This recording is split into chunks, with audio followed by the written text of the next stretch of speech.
Morning, everyone. The hearing is resumed.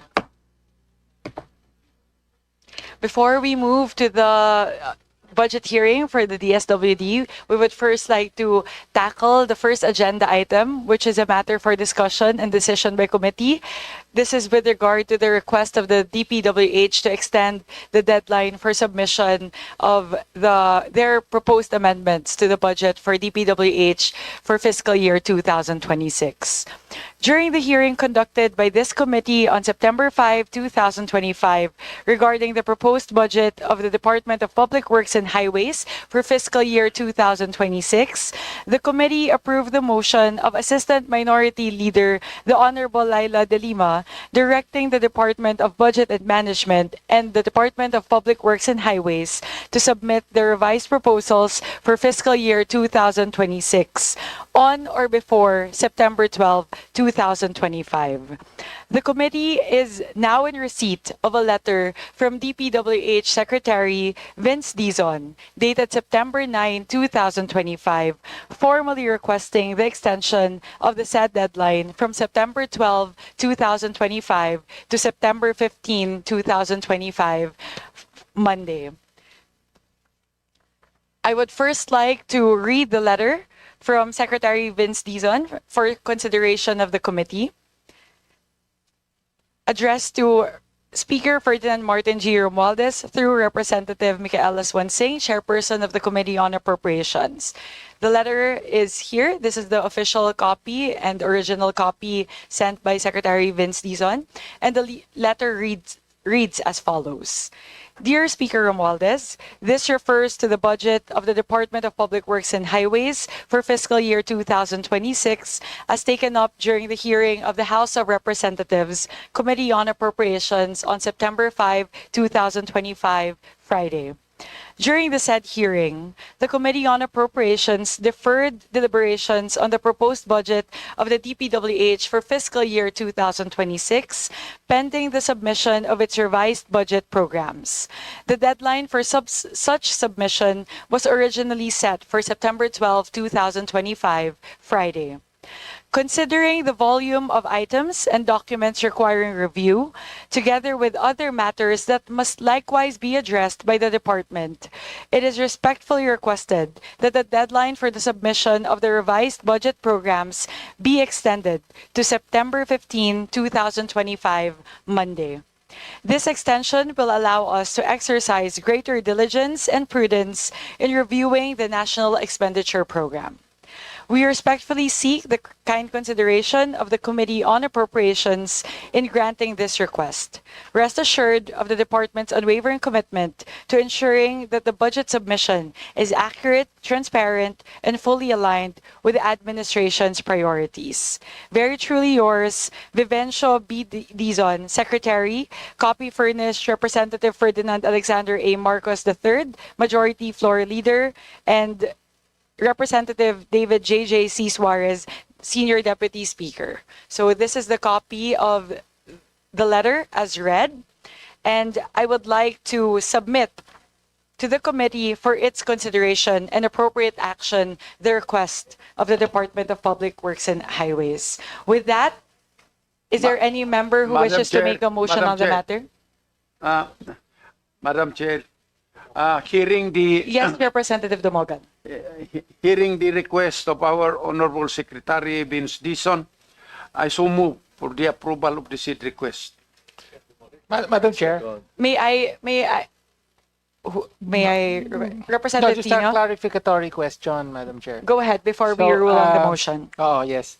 So this means that the DPWH will be resubmitting, in effect, its proposed budget for 2026. Will this be in the form of errata?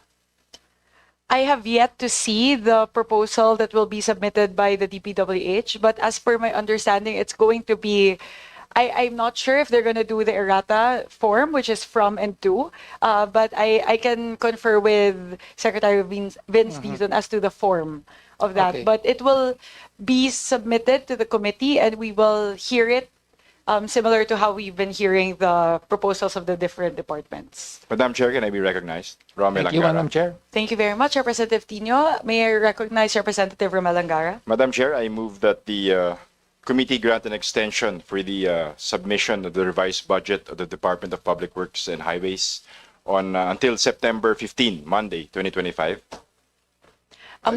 Several motions have been made on the matter. First by Representative Dumogan, then by Representative Angara. Both motions have been duly seconded, and with that, the motion is carried.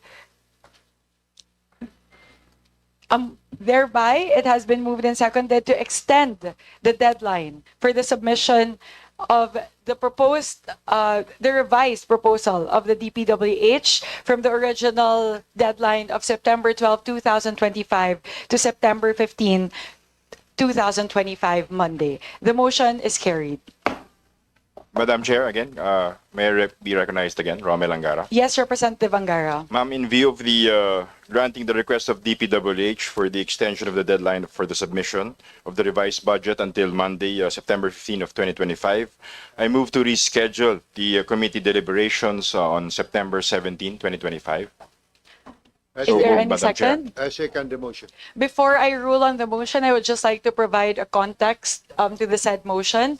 In the hearing held for the DPWH last September 5, there was also a second motion that was approved, which is that the second hearing rather of the DPWH on their proposed budget will be scheduled no later than September 16, 2025.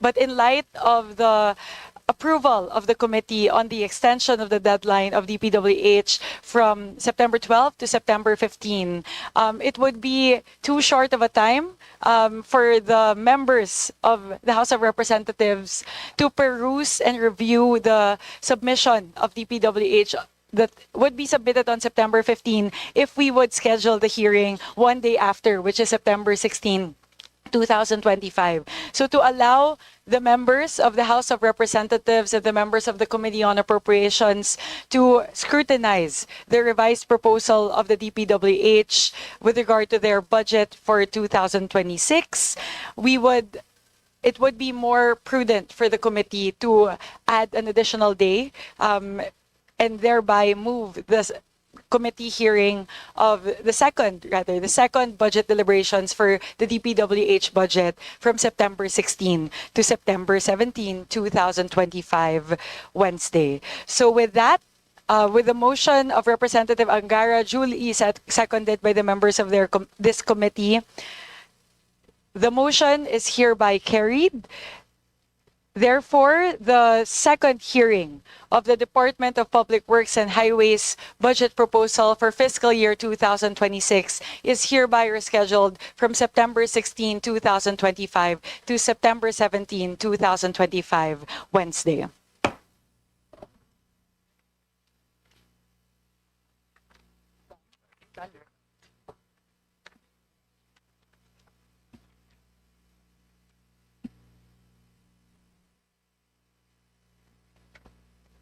With that, we will now proceed with the second agenda item for today's hearing, which is the deliberations on the proposed budget of the Department of Social Welfare and Development.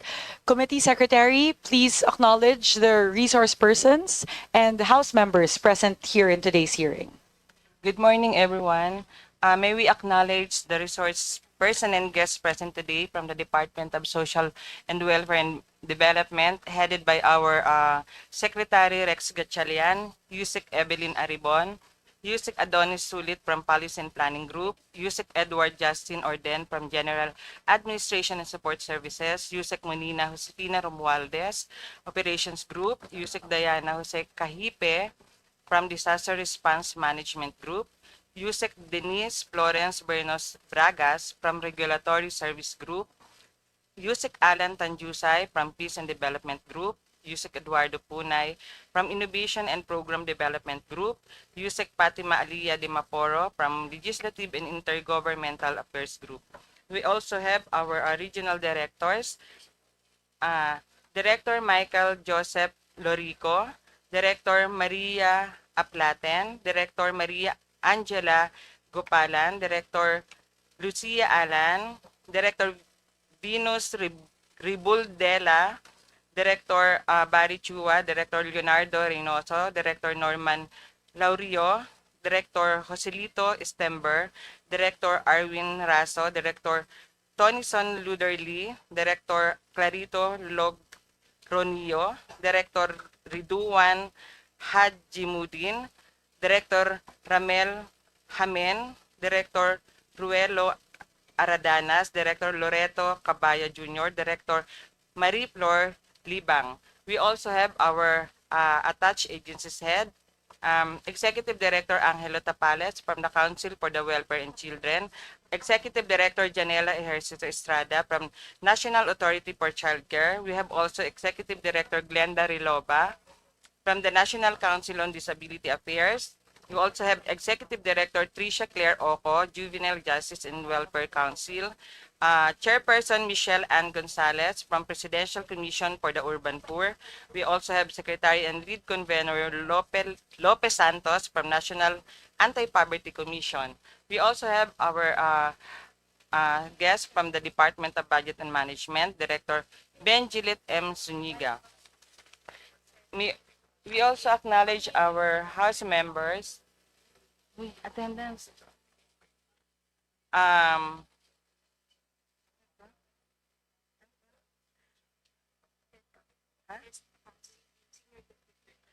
Senior Deputy Minority Edgar Irise, Deputy Minority Leader Antonio Tino, Deputy Speaker Christine Singson Mihan, Deputy Majority Leader Julian Jambaronda, Deputy Speaker Yasser Munto Balindong, Deputy Majority Leader Alisa Micaela Mica Gonzalez. We also have our Vice Chair, Vice Chair Gaysira Manaba, Vice Chair Maria Isabel Tagarbaria, Vice Chair Mercedes Alvarez, Vice Chair Kit Nika Attorney Mike Tan, Vice Chair Roger Gabiola Mercado, Vice Chair Gerardo Jerry Boy Espina Jr., Vice Chair Rodolfo Ordanes, Vice Chair Dale Corvera, Vice Chair Joseph Tan, Vice Chair Romel Rico Angara, Vice Chair Imari Lollipop Juano Dizon, Vice Chair Dante Garcia, Vice Chair Agustina Dominic Ditsetina Pancho. We also have Representative Alexander T. Pimentel, Rep. Wilfredo Mart Inverga, Representative Adrian Michael Amatong, Representative Carlos Andres Loria, Representative Dibo Tuan, Representative Ryan Recto, Representative Mauricio Dumogan, Representative Antolin Oreta III, Representative Rene Luis Co, Representative Elijah Rumboa San Fernando, Representative Gurley and Biloso. We also have Representative Salvador Plato. That's all, Your Honor.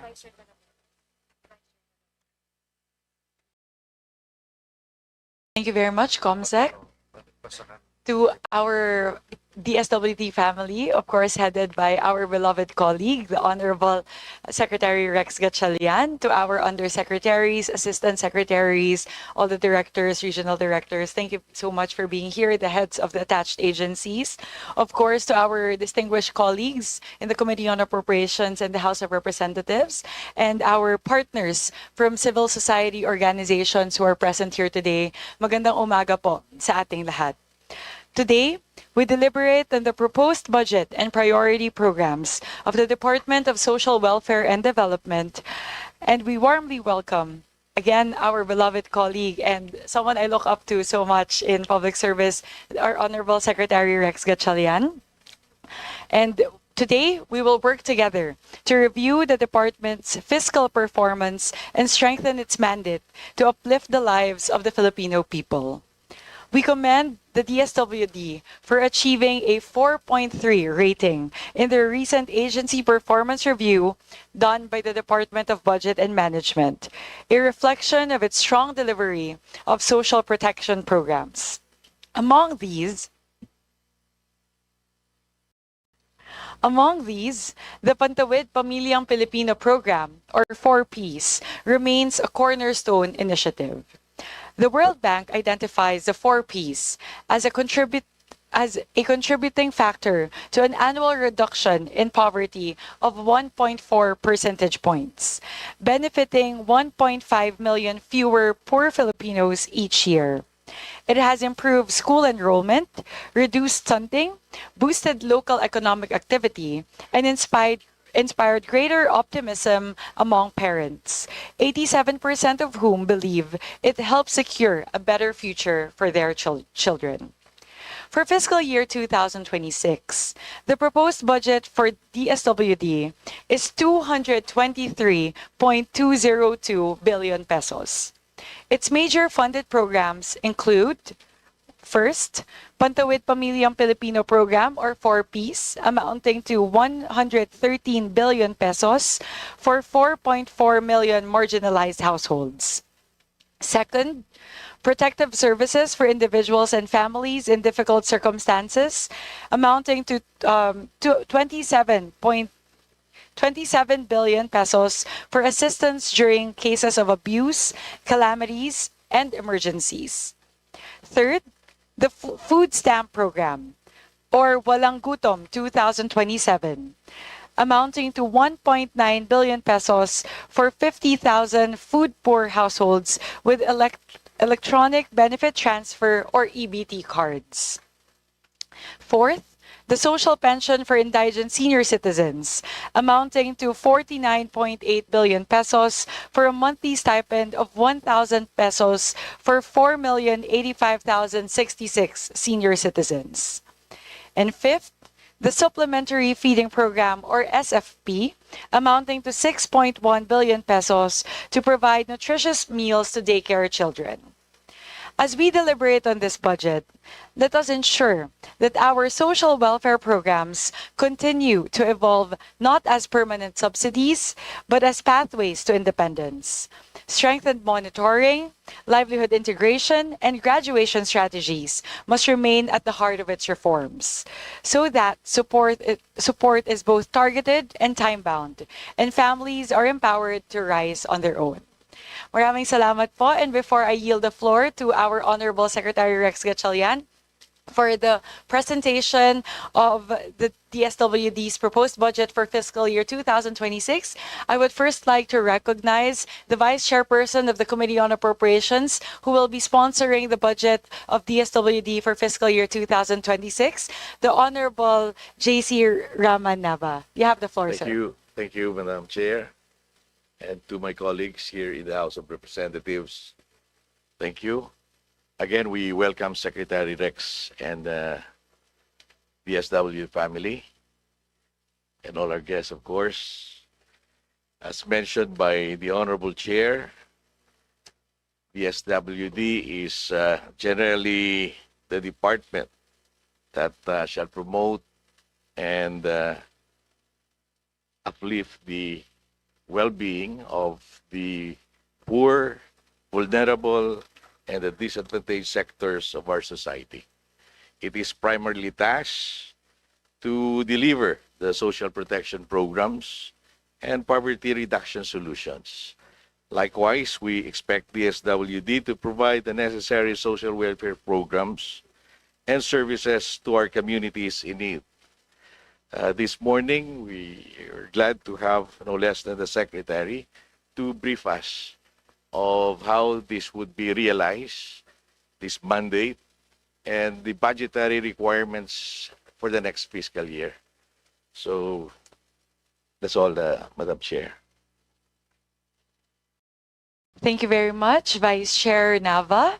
I would now like to yield the floor to our Honorable Secretary Rex Gatchalian to present the proposed budget of the DSWD for fiscal year 2026. Thank you, Madam Chair. Before I start, I must say it's good to be back, and it's good to see very familiar faces. Always nice to be back where I started. Madam Chair, of course, to our budget sponsor, let me go through the top line data of the DSWD to give everybody a bird's eye view of where we stand and where we want to go. Honorable Chairperson, esteemed members of the Committee on Appropriations, good morning. Thank you for the opportunity to present today the proposed 2026 National Expenditure Program for the Department of Social Welfare and Development and its attached and supervised agencies. Our presentation will cover two main areas. First, the 2026 budget of the department, including its attached and supervised agencies. Second, our financial and physical performance for major programs for the past 2 years. For 2026, the DSWD's total proposed budget amounts to 223.2 billion. The Office of the Secretary accounts for the bulk of this at 221.3 billion. For the attached agencies, the Council for the Welfare of Children, 202.6 million, the National Authority for Child Care, 721.1 million, the National Council for Disability Affairs, 170.9 million. The Juvenile Justice and Welfare Council, 133 million. For our supervised agencies, namely the National Anti-Poverty Commission at 369 million. The Presidential Commission for the Urban Poor at 248.2 million. The proposed 2026 budget for the Office of the Secretary is, as mentioned, it stands at 221.36 billion, higher by 2.57% compared to the 2025 GAA. Personnel services rose significantly by almost 5.24 billion or 49%. We have to thank the Department of Budget and Management for granting additional regular and contractual position to strengthen our personnel complement to deliver mission-critical services. MOE decreased slightly by 1.9 billion. As will be explained later, this is caused by the adjustment in the budget level of programs. Capital outlay increased substantially by 2.2 billion to invest in systems, facilities, and requirements to improve service delivery. Please allow me to highlight our financial performance for 2024 and 2025 as of July of the said years. As of July 2024, our obligation rate stood at 51%, with disbursement at 91% of obligations. By July 2025, we recorded an obligation rate of almost 79% and a disbursement rate of 82%. These figures reflect our improved absorptive capacity founded on timely delivery of assistance and prudent fiscal management despite the scale of our operations. Let me now present the department's major programs, activities, and projects. These include our flagship programs and new innovative interventions which form the core of our social protection mandate. Let me start with the Pantawid Pamilyang Pilipino program. This remains as our flagship human capital investment and poverty reduction initiative. Beyond cash grants, we celebrate stories of empowerment, such as 4-piece graduates who are now professionals, teachers, and even top-notchers in national examinations. Through partnerships with private and government institutions, we have also strengthened employment opportunities for 4-piece households in line with the Trabaho sa Bagong Pilipinas Trust. For 2026, the NEP amount is 113 billion, of which 98.4 billion is for cash grants, including the first 1,000 days support for pregnant and lactating women. As of July 2025, we already achieved 89% coverage for compliant households and 90% payout for beneficiaries under the first 1,000-day program. These figures are as of pay period 2 of the program. Overall, the program intends to continue covering 4.4 million households nationwide. Next is the Sustainable Livelihood Program. The Sustainable Livelihood Program empowers household by providing opportunities for income generation and enterprise development. To strengthen its impact, we are implementing a 5-year sustainability plan that ensures beneficiaries do not only start micro-enterprises, but are also guided to sustain and grow them. This plan focuses on market linkages, capacity building, and partnerships with the private sector and local government so that livelihood assistance translates into long-term economic resilience for partner households. For 2026, we are requesting 4.5 billion, of which 3.1 billion is intended for livelihood grants. As of July 2025, the program assisted more than 104,000 households, representing 39% of our annual target.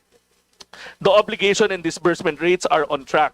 Under the program, the beneficiaries allotted time for social preparation to start their livelihood activities depending on the tracks chosen by the beneficiary. Despite the challenges in implementation, we remain committed to reaching 179,000 households by the end of the year, ensuring that families have access to sustainable source of income. Our center-based facilities provide care and protection to vulnerable sectors: children, youth, women, older persons, families, and persons with disability. The DBM has granted since last year the adjustment in cost of care, which ranges from 400 pesos to 500 pesos per client, depending on the sector served. This underscores the importance of continued investments in our centers and residential care facilities, or CRCFs, to serve the vulnerable sectors in every care facility.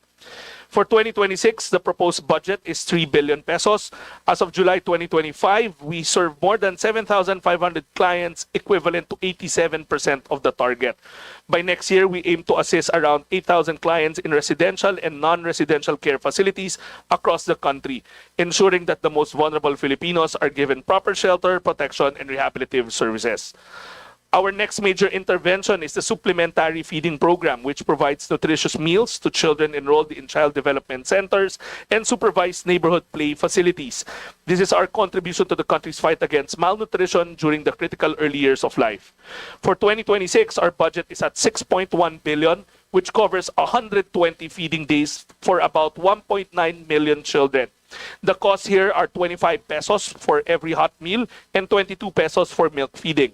As of July 2025, the program has already reached 680,000 children, or 63% of its target. By next year, we will continue to expand coverage to ensure that no child is left behind in terms of nutrition and school readiness. In line with Sagip-Saka and the procurement reforms under EPAP program, the department continues to strengthen partnership with farmers groups, fisher folks, and community-based organizations to supply our feeding program. For this initiative, we implement procurement strategies aligned with law, specifically the use of negotiated procurement, community participation, and direct engagement with local producers. For calendar 2024, EPAP linked 467 community-based organizations with 259 completing contracts worth 1.7 billion pesos. Through negotiated procurement, community participation, direct procurement, and cash-on-delivery arrangements.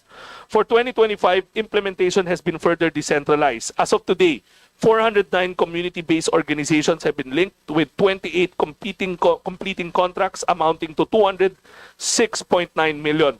While many procurements are still ongoing, we are on track to meet our targets. Let me now turn to Social Pension Program, a lifeline for indigent senior citizens who have no permanent income or no pension or regular support from their families. For 2026, the proposed budget is 49.8 billion, intended to benefit more than 4 million indigent senior citizens. As of July 2025, we have already served 3.6 million senior citizens, representing 92% of the target, excluding BARM targets.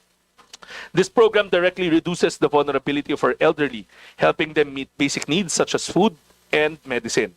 Another important program is the protective services to individuals and families in difficult situations. This includes the assistance to individuals in crisis situation, or AICS, which provides immediate support such as medical, burial, transportation, and cash relief assistance. Beyond crisis assistance, we also implement community-based services that promote resilience and empowerment, including psychosocial support, referrals, and programs for children, women, persons with disabilities, solo parents, and other vulnerable groups. For fiscal year 2026, the NEP amount is 27 billion, of which 25.4 billion will be for grants and subsidies or the financial assistance to those experiencing life crisis.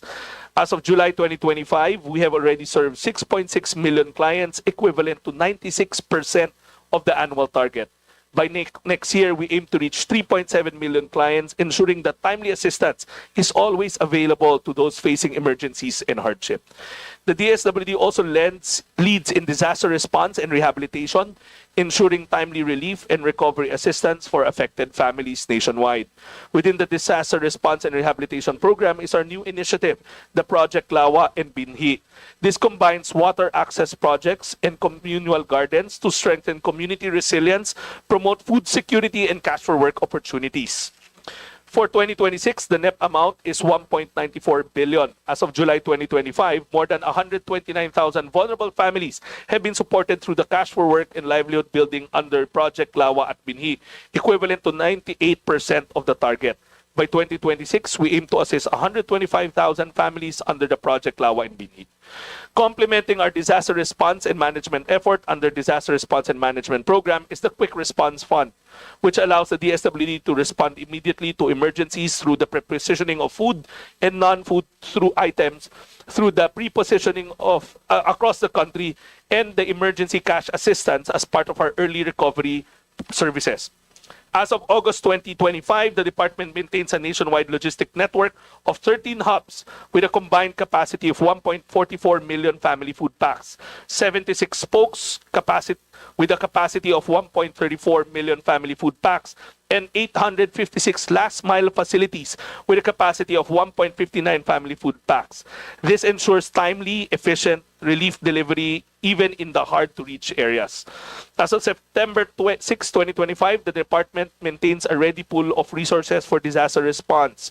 We have 302.8 million in standby funds immediately available to augment relief operations. In addition, our warehouses nationwide hold 2.23 family food packs strategically pre-positioned to ensure timely delivery to affected areas. Altogether, the value for our standby funds and food stockpile amounts to 2.76 billion, reflecting our readiness to respond promptly to disasters across the country. For 2026, we are proposing 1.25 billion for the QRF. As of July 2025, our obligation rate reached over 91% disbursements, ongoing at 59% for regular appropriations. Operationally, we have ensured that all disaster-affected families were provided with the response services and that food and non-food relief items remain pre-positioned in 785 local government units nationwide. These efforts reflect the department's commitment to zero delay in terms of response whenever disaster strikes. We now discuss one of our innovation programs, which is the Walang Gutom Food Stamp Program, which directly addresses involuntary hunger by providing electronic food credits to poor households. This program not only ensures access to nutritious food, but also stimulates local economies through partnership with local retailers and food producers. In March 2025, the Social Welfare Station survey reported a reduction of 41.5 in hunger prevalence among program beneficiaries. This validates the impact of Walang Gutom program as a targeted intervention against food insecurity. We continue to expand the program to ensure that our poor households receive regular food transfers in a timely manner. For 2026, we are proposing 1.89 billion primarily for food grants.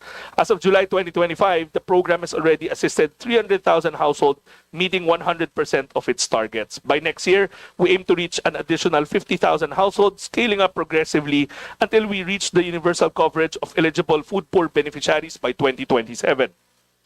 For reference of the honorable members of the committee, complementing the Walang Gutom program as a locally funded project is the recently approved foreign-assisted project entitled Reducing Food Insecurity and Undernutrition with Electronic Vouchers or Refuel Project. This is placed under the unprogrammed appropriation in the fiscal year 2026 NEP.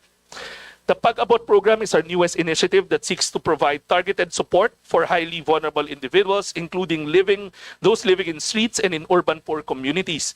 It combines case management, psychosocial services, and reintegration support to ensure holistic assistance. For 2026, we are requesting 807 million with 586 million dedicated to grants and 66.6 million for outreach operations. As of July 2025, the program has reached 1,711 beneficiaries, equivalent to 34.22 of our annual target. These individuals have been provided with comprehensive social protection services under the Pag-abot framework. We continue to scale up implementation to ensure that by 2026, more vulnerable individuals and families living in streets and urban poor conditions are assisted. The Tara Basa Tutoring Program is a reformatted education assistance initiative. Instead of providing one-time cash assistance, the program now engages college students and youth development workers as tutors and learning assistants while providing cash for work support to their parents. This dual approach improves children's learning outcomes while generating income for poorer households. The Tara Basa program is funded under the Kalahi Seeds Kapangyarihan at Kaunlaran sa Barangay. As of July 2025, the program has deployed over 6,500 college students as tutors, 3,200 youth development workers, and reached more than 55,000 learners alongside support to parents. For fiscal year 2026, we aim to expand the coverage to almost 45,000 learners and families, making it a critical intervention for education and poverty reduction. The Kalay Seeds Kapangyarihan at Kaunlaran sa Barangay continues to empower communities to plan, decide, and implement projects that address their own development needs.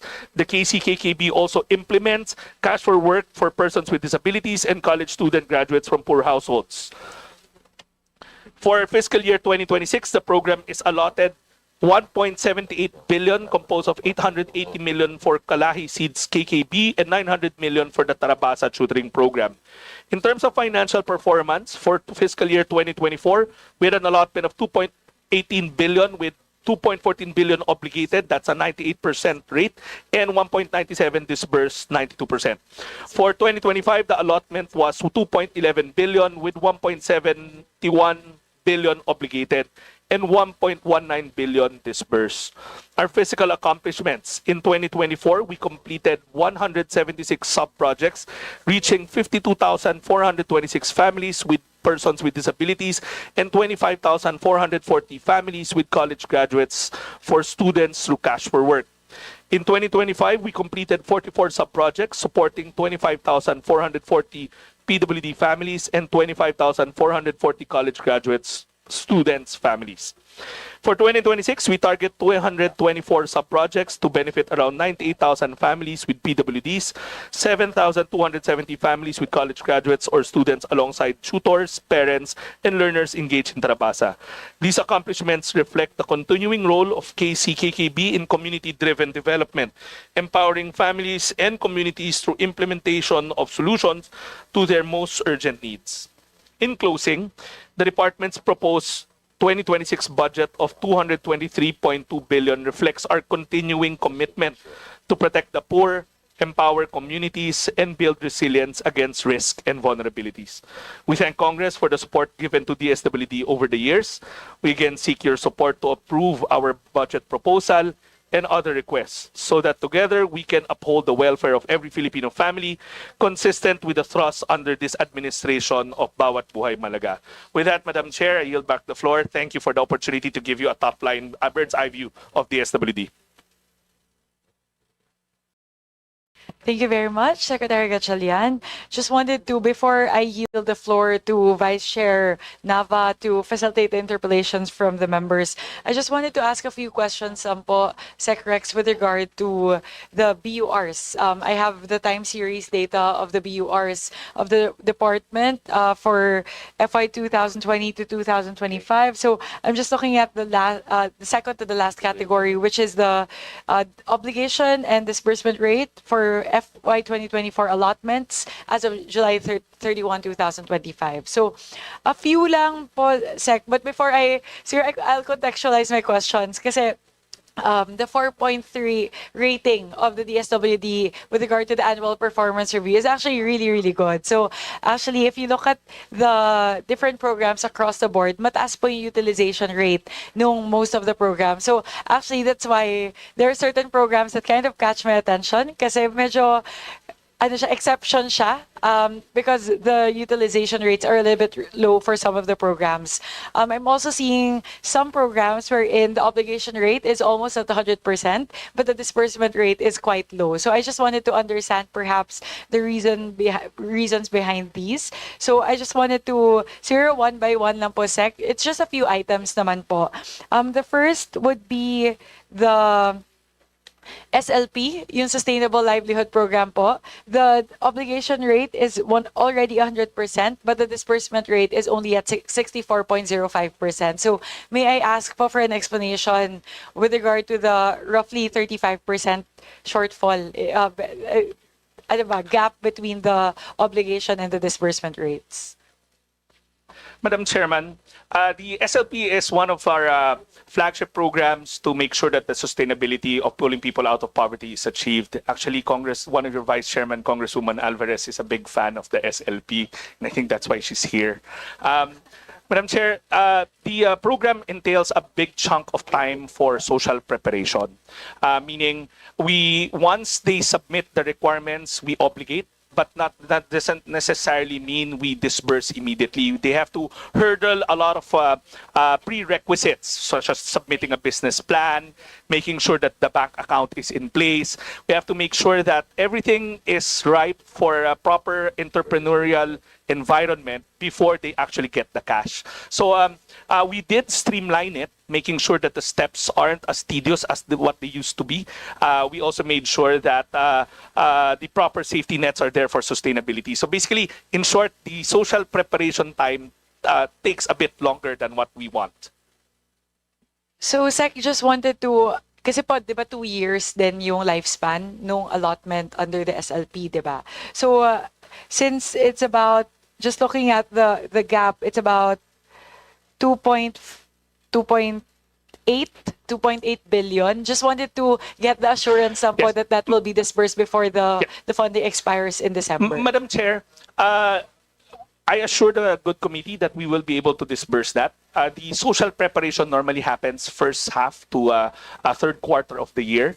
So when everything's in place by the third quarter of the year, we start the disbursement. That's the assurance. I think if you look at the records, this was also raised by the prior hearing last year na medyo mabagal yung disbursement compared to obligation. But our records will show that we do 100% disbursement. Like last year, come end of the year, naubos ko yung buong pondo. Marami pang pending na application. Okay, sounds good. Happy to hear that, Sec. Yun lang naman po yung gusto kong ma-catch tungkol sa SLP because again, it's a very popular program. So we just want to make sure that all the funds are disbursed before they expire. The next one po, similar to that, would be the Pamana DSWD LGU-led livelihood. It has a similar trend.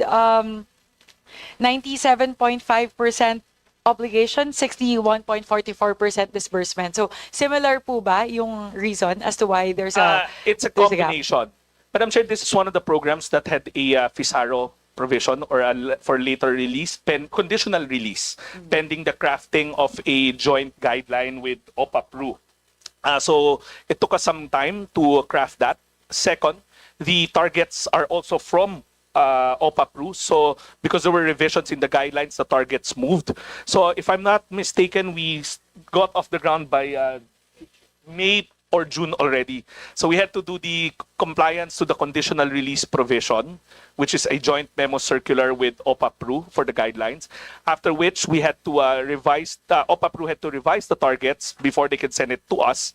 And then third, the social preparation will take place. But Madam Chair, I want to point out that while all of those were happening, we were also fine-tuning our rollout plan for the social protection. So now that we have the targets, we are moving along smoothly. And we assure the committee that we will make sure that no money goes expired come end of the year or 2 years later. Thank you, Sec. Another one that's a little bit interesting to me, sorry po, hinihimay ko kasi kanina, yung provision of capability training programs, the obligation is at 99.6%, but the disbursement is at 0%.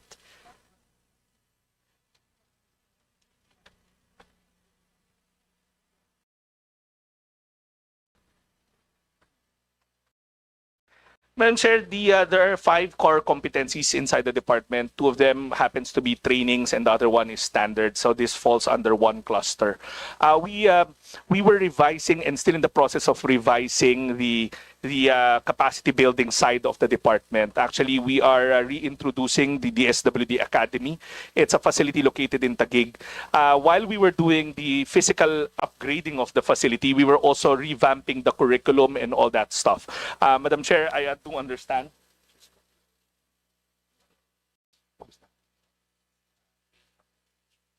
So, Madam Chair, so while we were doing all of that, inabutan ho kami ng election ban. So now that the election ban's over, the guidelines are in place, the new curriculum's in place, we will start paying all those obligations that we've already obligated. You know, kasi it's a standout for me. It's 100%. Sorry, it's almost 100% obligated, but 0% disbursed. So, it's roughly ano po sec? It's roughly 42.6 million. Correct. So, I just wanted to check in. Yes, Madam Chair. I know it's an anomaly given that we have a high obligation and disbursement rate. But again,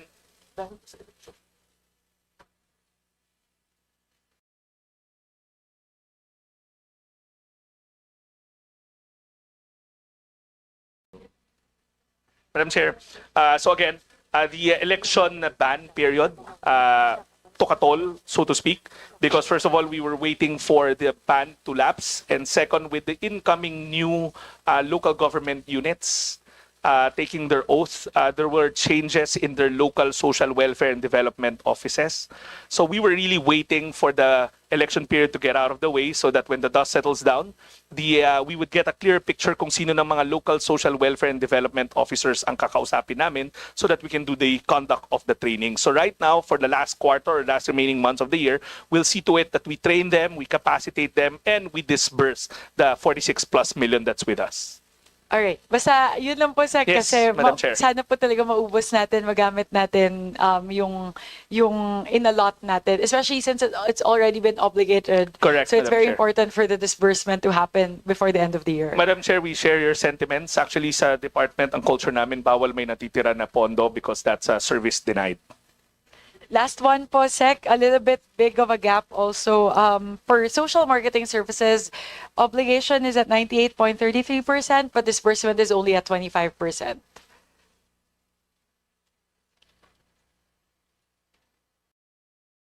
Madam Chair, again, the procurement for the social marketing took some time, but now it's already online, and we'll see to it that the disbursements takes place in the next couple of months. We'll make sure that the information campaign for the programs, especially to combat fake news, is all taken care of. Kasi Sec, it's roughly around 90 million that's still left to be disbursed from the obligation. So, yun na po, if we may ask the assurance as well of the good secretary Madam- that this will be. Madam Chair, I just want to point out, I'm not sure if we're in the same point of reference. I think the data is December 2024. Oh, because the header here says fiscal year 2024 as of July 31, 2025. But we were if we'll submit to the department the current status, which is already, we've touched a lot of this. A lot of disbursements have already taken place. Okay. We will furnish the good committee the newer disbursement rates as of end of August. Okay. Kasi nag-move na siya Nag-move in the na siya. last month. Yes. Okay. Sounds good. Sige po. Sec, just wanted to highlight those few Thank you, Madam Chair. things. I'm a little bit, medyo OC po ako pagdating sa BURs and utilization rates for all of the departments. So, just, yun lang naman po yung gusto natin siguraduhin. I'm with you on that as well, Sec, that we just want to make sure that the funds that were allotted to the departments are utilized and implemented before they expire. And we totally agree, Madam Chair. Thank you very much. That's it for me for now. I would like to yield the floor to Vice Chair Nava to facilitate the interpellations from our members. Thank you, Madam Chair. So the committee invites questions from the members, particularly on the utilization of the previous budget and the proposed allocation for fiscal year 2026. As part of the House commitment to a greater transparency in the budget process, and in line with the current leadership's initiatives in the Committee of Appropriations to foster a more participatory budget process, We shall read the questions submitted by the civil society organizations after all members have propounded their questions to the agency. Secretary Rex Gatchalian and his team are requested to provide the necessary clarifications and to respond directly to the issues at hand to ensure that this committee and the public following this proceeding are fully informed of the participated impact of the proposed budget of DSWD and its attached agencies. May I remind our distinguished colleagues that each member is allotted 5 minutes for questioning or interpellation, excluding, of course, the response of the resource person. When you hear the first bell, it indicates that you have 30 seconds left to conclude your questions. The second bell means it's end of time. In accordance with the long-standing and respected tradition of the House of Representatives to accord preferential treatment to the minority members, followed by the independent and the majority members in an alternating manner, the chair now recognizes from the minority, Honorable Antonio Tinio.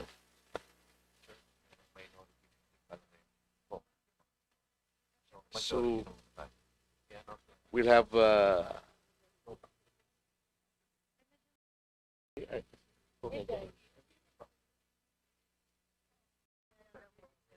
have Congressman Egay Erice instead. Thank you, Madam Chair. Good morning to the DSWD family, of course, to Secretary Gatchalian. Good morning.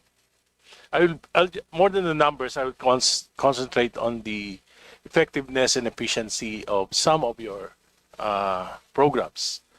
Ang una po, yung Tarabasa tutoring program. I think we are both, Secretary and I are members of the Sinergia group of Dr. Nene Guevara. Gusto ko lang malaman paano po na-implement ito, yung especially natitrain ba yung mga teacher students, tapos paano nagkakaroon po ng database dun sa mga bata na tuturuan nila. Madam Chair, the Tarabasa program is our reformatted EDUC assistance plan. Instead of just giving direct dole out as EDUC assistance, we reformatted to a cash for work program when I joined the department. So basically, the paradigm there is we enlist college students. Nung unang panahon, no, mga EDUC students sila, but later on we expanded it to other degrees. And then they are drawn from local universities and state universities. They are paired up with grade 2 students who are non-readers. The targeting comes from the targeting for the college students comes from the looks and the SOOKs, looking at attrition, the poorest students. The targeting for the non-readers comes from DepEd. So basically, the non-readers are given to us by DepEd. Then we match them based on the location. So the closer the tutors are to the students, sila yung nagmamatch. A cluster can be around 5 to 10 students per cluster. So this is actually a precursor of the Aral Law, so to speak. So the benefit there is the tutors are trained for 5 days by DepEd, and we also worked with the Ateneo, Early Childhood Development Center, to come up with the modules. Those modules are checked regularly by DepEd, given that we don't have the competency for literacy.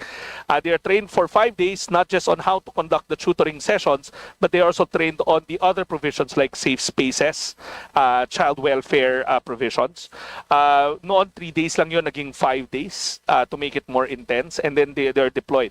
They work for 20 days on a cash for work basis. They get paid minimum wage, but the twist there is they only tutor for 2 days. So kesa 2 hours, sorry, 2 hours. So 20 days, 2 hours a day, but they get paid minimum wage for the whole day. So parang ano siya, it's social welfare with conditions to it. Further to that, we believe in DSWD about parent effectiveness, making sure that our parents know that their responsibility to be the first tutors at home.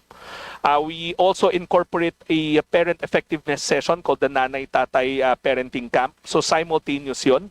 And the modules there are also prepared by, we drew it from Synergia Foundation's materials. And so parallel ho yan. While the kids are being taught how to read, the parents are being empowered how to become effective tutors at home. I have met, Secretary, I've met with the DepEd and other agencies in my district, and I was told that until now there was no modules for this program. Meron po, meron po. I think they're getting confused kasi they would always think this is aral already, but this is not. This happened even before aral was enacted. We will gladly furnish the committee together with your office the modules for parent effectiveness and as for the aral Tarabasa program, as well as the modules, the loose sheets that we use during the conduct of the trainings of the tutoring program. Which agency funds the printing of these modules? The department takes care of everything. The content we came from Ateneo together with DepEd. They check it regularly before we roll it out. But the total cost for the program is borne by our Kalahi Seeds program. As mentioned earlier, we spend around 900 million from the department in terms of grants, supplies. Kasi mga tutor are also given supplies like Manila paper, pens, ball pens, to make sure that they conduct the tutoring effectively. We will furnish the committee all the materials that we have, all the modules that we're using, as well as your good office, Mr. Chair. Yes, thank you. Mr. Chair, if I can also interject one last thing. Congressman Romulo last year through the Basic Ed Committee also inquired about the Tarabasa tutoring program. So we have we also submit to the Basic Ed Committee the materials for them to review. But again, the materials came from the education sector, not from us. Ang paradigm namin dun is how many college students, poor college students, can we help graduate out of college? Not by straight dole out, but by conditional cash for work. Yes, in my district we're also doing that, Madam Chair, but using the Tupad program. Instead of walis-walis, yun ang pag-tutoring ng mga students. Anyway, I will not belabor the point. The next thing is the SLP. Meron na po mga beneficiaries sa aming lugar, pero ang problema nila napakatagal nung processing ng program. So they would prepare yung iba instead of the SLP, pinaprepare na lang nila yung mas madali, yung IX, AKAP, yun yung pero mas maganda po sana yung SLP. Wala ba tayong magagawa sa department if we can at least mapaiksi yung process? Mr. Chair, we've already streamlined the program. Initially, it would take almost 8 months to a year ng gestation. Now it's down to 3 months. We've cut the requirements, we've cut the training, the number of days to process.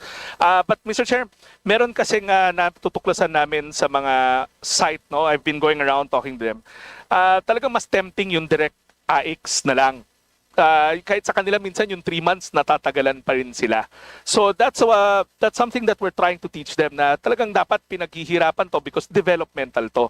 But Mr. Chair, we've trimmed it down to 3 months. But admittedly though, in some cases, it may exceed 3 months because of lack of manpower. The admin cost charged to it is quite small. So sometimes yung staff na nagpo-process, they're swamped with other things. But we assure you, we've already streamlined it from a high of 8 months to now down to 3 months.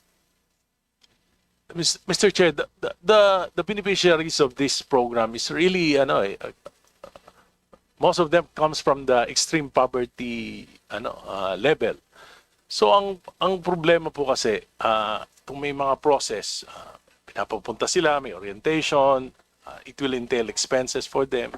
So napakabigat sa kanila ito. Can we possibly at least nasa naman sila, nasa position naman sila na in crisis situation.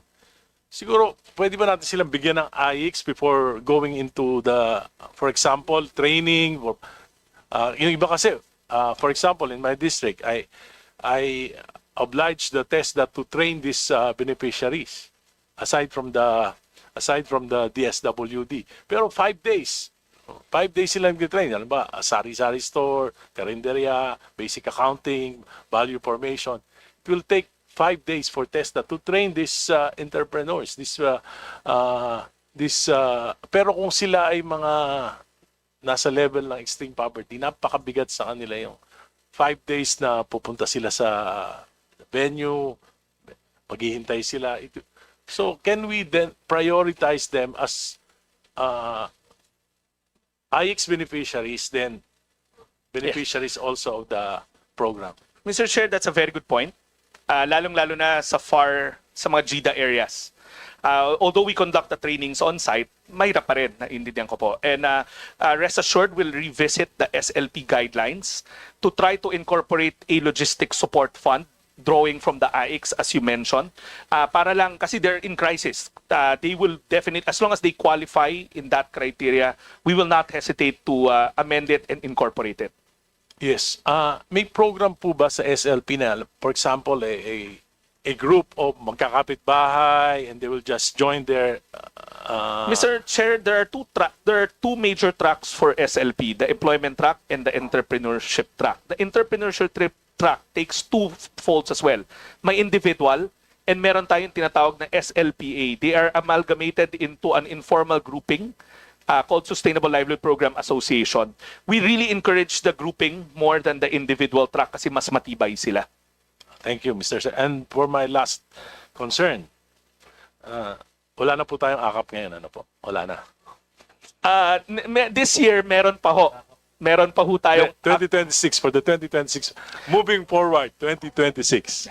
Mr. Chairman, unfortunately, wala na hong AKAP for next year. Bukod na lang kung may matitira pa tayo for this year because it will cross over. Given that the good congressman has already raised the issue, if the committee would allow me to put up a slide that will show the status of next year's programming for AIX vis-a-vis the disappearance of AKAP. Yes, I will be asking also Alright, AIX. But yeah. yung AKAP po, wala na po for Wala na po. 2026. Wala na po. 2026. Alam nyo, meron pong kultura na nagawa yung AKAP na hindi maganda sa communities. At palagay ko po kaya ako nanalo dahil yung maling implementation ng AKAP over an incumbent. Alam nyo, yung AKAP, masyadong madali yung requirement, low income, at wala namang absorptive capacity yung DSWD to distribute it na talagang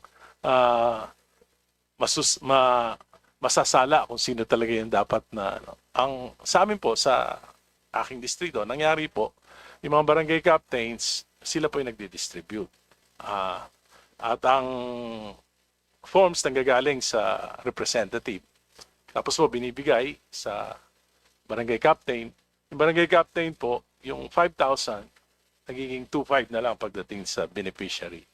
Pagkatapos po, sa dami, up to May 2, nagdi-distribute po ng AKAP sa aking distrito.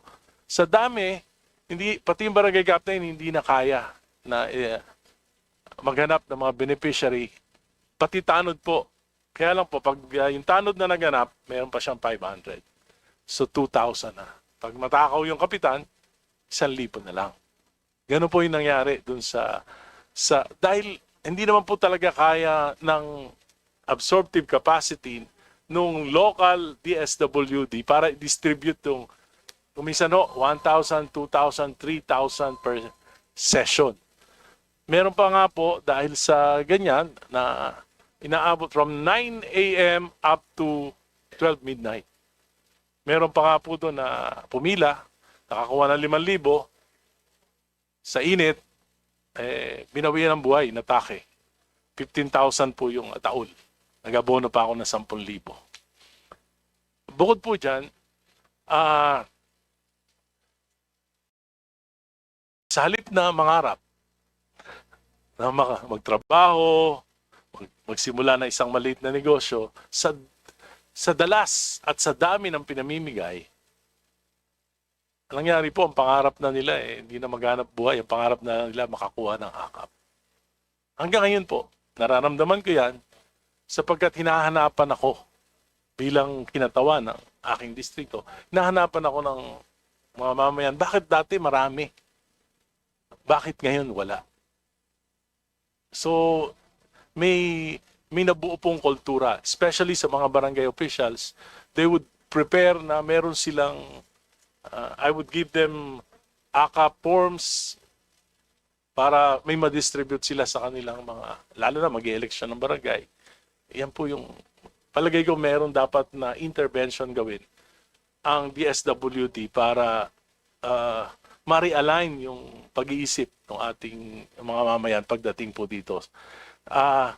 Nangyari po pati IX, ganun din po nangyari nung nakaraang eleksyon. At mali na rin po yung, maski po yung wala naman sa crisis situation, talaga po naghahanap ng AIX. Nararamdaman ko po ngayon yan. Pero ako po, sinasabi ko, ay yung mga programs na yan, dapat talaga, mas maganda pa yata, bigay ko na lang as students assistance rather than mga ganyang sistema. So, I don't think that the DSWD has enough social welfare workers to determine the eligibility of beneficiaries. Ang nangyayari po, ito po ay naging dole-outs. Dole-outs naming mga politiko. Gusto namin makatulong dun sa mga talaga nangangailangan, talagang deserving. Pero, siyempre, pagka kami nagde-determine, may political color. So, ako po, matagal na, I would prepare that the social welfare will interview the person in crisis, determine the amount that he or she needs, and the DSW personnel giving the money directly to the persons in crisis. Isa pa po, alam ko rin na yung inyong mga personnel, disbursing officers na pinapadala sa aming mga distrito, sa LGUs, marami sila, they are contractuals. Last time they were tempted. Kasi nga, contractuals, hindi naman sigurado yung employment. Pagkatapos po, kung sino yung dumating, sa halip na tingnan nila kung tama yan o hindi, pinababayaan na lang nila. At alam ko po na naging source of corruption. Kasi po lahat ng mga binibigyan, hindi na nila chine-check. At wala pong amount. Walang amount. So 5,000, hindi na nila makikita kung 5,000 o 3,000 o 2,000 yung pinirmahan nilang na-receive ng mga beneficiaries. Moving forward, siguro po iwasan na natin itong sistema na ito at kailangan po may intervention yung departamento nyo para hindi ito yung maging kaisipan ng mga contractual workers nyo and ng mga beneficiaries sa aming mga distrito. Salamat po. Thank you, Congressman Erice. I'd just like to inform you that you fully consumed. In fact, Yes, we I'm extended finished. it. I'm finished. Yeah, okay. So Thank you po. may we listen to the response of Secretary Mr. Chair, we appreciate the observations. Clearly, there are guidelines to the effect of what the good congressman mentioned. We will work with his office to isolate these cases, and definitely we will deal with them accordingly if proven. So we will get in touch with the office of the good congressman to look at these cases. But rest assured that the guidelines for AIX and ACAP are there. In fact, the ACAP guidelines is already a joint memo circular by 3 departments. But if there are such cases, there are rotten eggs or there are wrong implementation, we will reach out to the office of the good congressman to get the details of such matters so we can deal with it accordingly. Thank you. Thank you, Mr. Chair. Thank you, Secretary, and thank you, DSWD family. Thank you. With no independent from the independent that would be questioning, we move to the majority. We recognize Vice Chair Rodolfo Ordonez.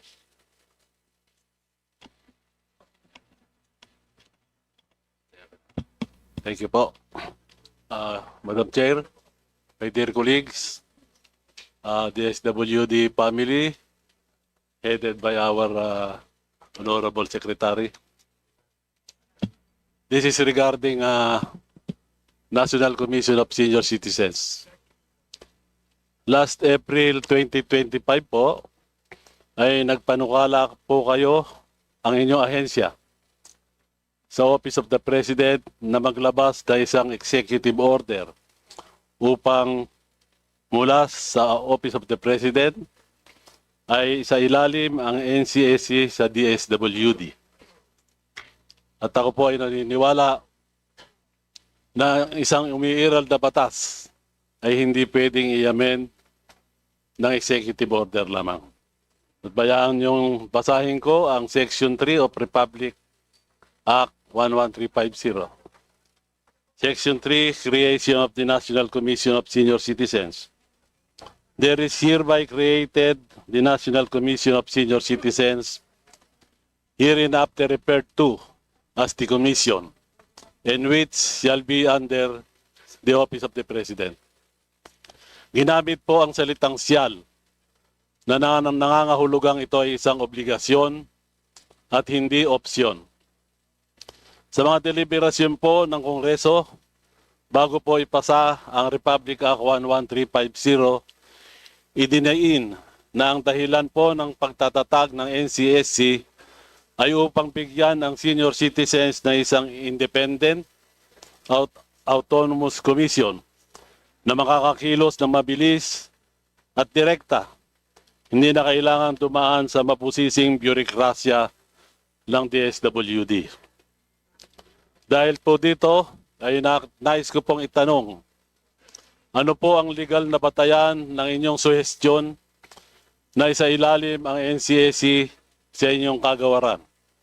Dahil malinaw naman po sa batas na ang mandato ng NCSC ay nasa ilalim ng Office of the President at hiwalay po sa DSWD. First of all, Mr. Chair, ako po ay sumasang-ayon na ang mga batas ay nirerespeto. Nanggaling ho ako dito sa Kamara at alam ko kung gaano kasakit pag hindi sinusunod ng ehekutibo ang mga batas. Hindi ko ho sinubukang isipin na kaya namin superimpose yung provision ng batas pagdating sa NCSC sa sarili naming opinion. That's very clear. We respect the law, and even up to now, we work closely with NCSC, but they have full autonomy from us. They have a board. They continuously work with us to develop synergies with DSWD. Yung sulat po namin sa Office of the President ay aming department position to convert them into a supervised agency. Magkaiba po ang attached agency sa supervised agency. Even the Office of the President, I believe, cannot convert a agency into a attached agency. At ang tanging pwede lang gawin ng Office of the President ay supervised agency. Magkaiba ho yung attached sa supervised. Ang hiniling po namin sa Office of the President ay gawin silang supervised agency, but we will again respect the Office of the President kung nasa kanilang opinion ay dapat na gawing supervised agency.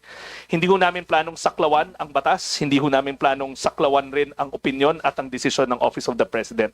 Ang sa amin lamang po ay mungkahi na sana to develop synergies ay gawing supervised agency katulad ng relationship namin sa NAPSI at sa PCUP at dati sa NCIP. So again, we leave it to the discretion and the best judgment of the Office of the President. We have no we have no intention not to follow the law that made them into a independent agency under the OP. But to the same degree, the OP also has the prerogative to convert them into a supervised agency that we merely supervise. Hindi ho yung papakilaman, kundi to supervise, to synchronize. Po. Maraming salamat po. At nabanggit ko naman kanina kay Yusek Di Vaporo na kung ano man po ang maging pasya ng ating Office of the President, tayo po ay susunod. At isa pong pangalawang concern ko ay ang Section 11 po ng nasabing batas. Let me read po the Section 11. Transfer of functions from the Department of Social Welfare and Development to the National Commission of Senior Citizens. All functions, programs, projects, and activities which are being undertaken by the Department of Social Welfare and Development for the formulation, implementation, and coordination of social welfare and development policies and programs for the poor, vulnerable, and disadvantaged senior citizens shall be transferred to the National Commission of Senior Citizens. At maliwanag po yan, mismo ang Supreme Court, the Supreme Court has consistently enunciated that the use of the word shall in a statute connotes a mandatory order or an imperative obligation. It indicates a word of command and one which has always or which must be given a compulsory meaning. Nangangahulugan po na NCSC talaga ang dapat maging pangunahing ahensya sa pagpapatupad ng mga programa para sa ating mga senior citizens. At kapag fully transferred na ito, ay mababawasin din po ang bigat ng inyong trabaho at makakapag-focus ang inyong ahensya sa iba pang sektor na kanilang pinaglilingkuran at mga programa ang ipinatutupad. Nais ko lang po malaman kung ano na po ang status ng transition. Mr. Chair, since I joined the department, we do regular meetings on the transition with NCSC. Sa katunayan ho, nilipat na namin early on, last year, I believe, yung assistance to senior citizens na programa. Wala na po sa amin yon.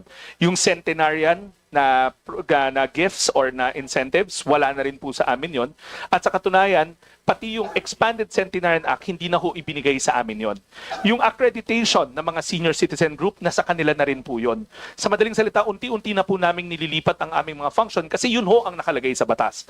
Sa kasalukuyan, nasa aming budget pa rin ho ang social pension at dahil nasa aming NEP ho yun, kami muna ho ang mag-i-implement. I believe the rationale there when we met DBM is the readiness of the the agency na saluhin lahat ng function. We know for a fact na wala naman hong ahensya na gustong napakarami ng kanyang trabaho at ikagagalak ho namin na ilipat ang mga functions pertaining to senior citizens sa NCSC. Pero gusto namin masigurado na handa sila, na ready sila.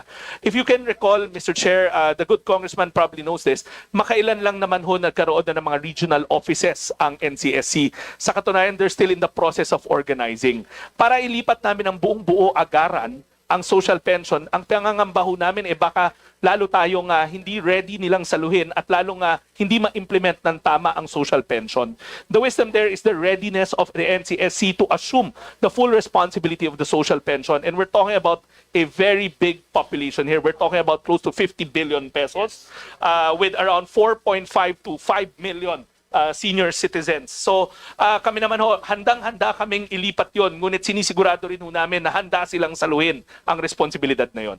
Okay po. Kasi po kaya po natanong ko yan, ang NCSC ay 6 na taon lang nag-exist at nakakadalawang chairman na rin. So ako po ay naiinip nga dahil hindi pa natin na itatransfer ang yung social pension. Well, kung yan po ang inyong opinion, ako po ay sumasang-ayon at naniniwala po ako na ang senior citizens, ako'y nagpapasalamat sa inyo, ang inyong pagmamalasakit at pagmamahal sa amin ay ganoon na lamang. Maraming salamat po, Mr. Secretary. Mr. Chair, just if you'll allow me to just put it on record again, na at any given time, that the NCSC will be ready to implement the social pension, and it's already deemed by DBM and the DS na ready na ho sila, lalong-lalo na sa implementors on the ground. We will gladly give up that function. Mamimiss ho namin kayo, pero yun ang nakaakda sa batas. Maraming salamat po. Madam Chair, follow-up Thank you. question, please. May we suggest the members, I'm very sorry, but we have a list of those who want to question right now. And I think we have to move on with the list. And this would go with the minority now. I beg the indulgence of all our members in accordance with the procedure that the committee adopts. So may I call Thank you, Mr. Chair. Congressman Rene Luis Co of the minority. Okay. So the next, in the absence of the minority, we now call Representative Alexander T. Pimentel.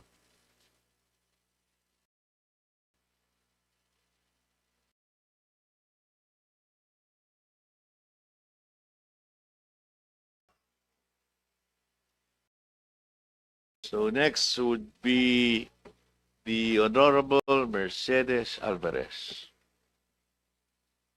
Thank you, Mr. Chair. Very quickly, Mr. Chair, is it right that there has been a reduction in the funds for the program on protective services for individuals and families? That's correct, Mr. Chair. The good congressman rightfully pointed out dahil mawawala ho yung AKAP, dati nandun sa protective services yon, malaking kawalan ho yun. And then, the budget for AICS also, or the assistance to individuals in crisis situation, nabawasan din ho. So put together, we're looking at close to around 50 billion worth of reductions. I don't want to put the cart before the horse, but to be able to better explain it, if the good committee will allow me to flash the card that I wanted to show a while ago. Yes, please, Yes, Secretary. Can you pull that up? Can we? And maybe if the good secretary can also explain what will be the effect of this reduction, and as well as the alternative if ever there are families or individuals who have a need of this program. Thank you, Mr. Chair. Can we flash the slide? So if you can see, Mr. Chair, we put together the slide that shows AICS and its sister program, AKAP. For 2026, because of the reduced AICS budget, the target has been reduced from around 6 million to 3.6 million. So ang ma-underserved natin for next year, projected if the NEP is to be followed, for AICS alone, 2.978,543 individuals is endangered of losing their AICS social welfare. So pag may kailangan sila, itong numero na to yung madi-displace. Now, because AKAP has been deleted from the NEP, we're looking at another 4 million clients na sa kasalukuyan natutulungan ng programa, pero mawawala na rin ho. So if you look at the right-hand most slide, and if I can direct you to the projected service gap, that's 2.9 or 3 million for AICS, and then another 4 million for AKAP. So we're looking at around 7 million individuals who may not be able to help receive social welfare in their crisis situation. Now, that's the first part of it, and it's a bit alarming, and I'm very thankful for the committee for asking us about this. Now, the alternative thereof, I leave it to our policymakers. But again, there is a notion in the department that we merge the program, consolidate it into the AICS to make sure that people do not lose their service, their social welfare. But again, I put it on the table for our policymakers that even AICS itself has been reduced. So sana ho ma-reconsider ng ating mababang kapulungan yung dilema ng departamento na may mahigit 7 million tayong Pilipino, pamilyang Pilipino na maaring hindi matulungan kung hindi natin i-restore o dagdagan ang provision para sa AICS.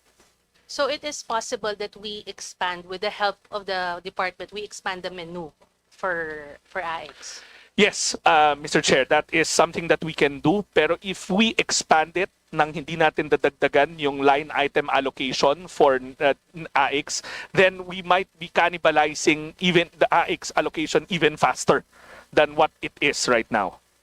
Do we have like a data or information on the impact and effect of the AX program to our constituents?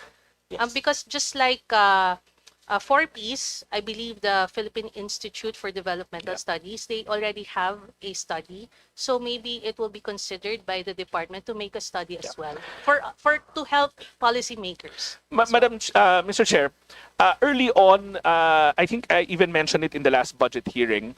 The department has already procured a macro level anti-poverty study. The winning bidder, the winning contractor, is a group formed by former Socio-Economic Planning Secretary Shel Habito. So that will look at all the anti-poverty programs within the department and outside the department. We're talking about TUPAD, we're talking about MAIP, we're talking about AIX.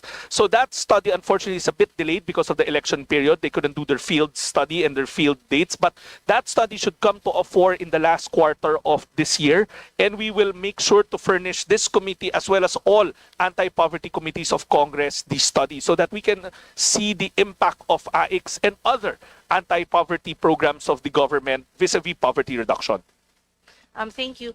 Mr. Chair, I also would like to touch on what the good secretary said as my favorite DSWD program, the Sustainable Livelihood Assistance Program.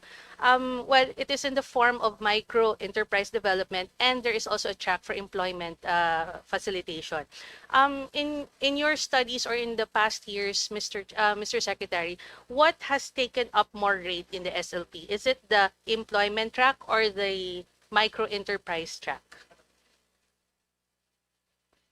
I just don't. It's 70-30 in favor of the entrepreneurship track. So we need to advertise or promote more the livelihood track. What we have done, as mentioned in the last budget hearing, is to form linkages with other agencies that can capacitate them. Yes. For instance, DTI has a very strong entrepreneurship program. The OST has the same.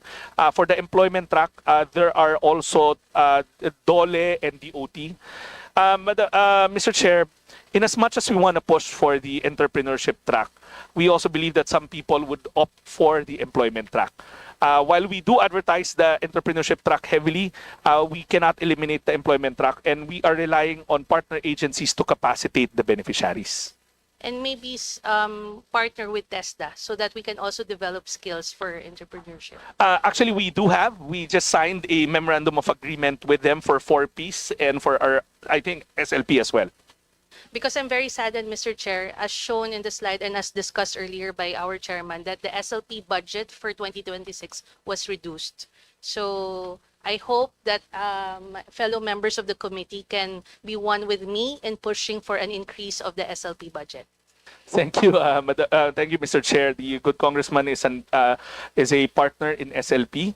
In fact, we're still looking forward to the mud crabs that she will send into our office as a product of her SLPA. As you can see, I'm pushing for the entrepreneurial track. That's why I asked, Mr. Chair. But with regards to SLP still, what constraints, Mr. Secretary, have you experienced or the department has experienced in the implementation of the SLP?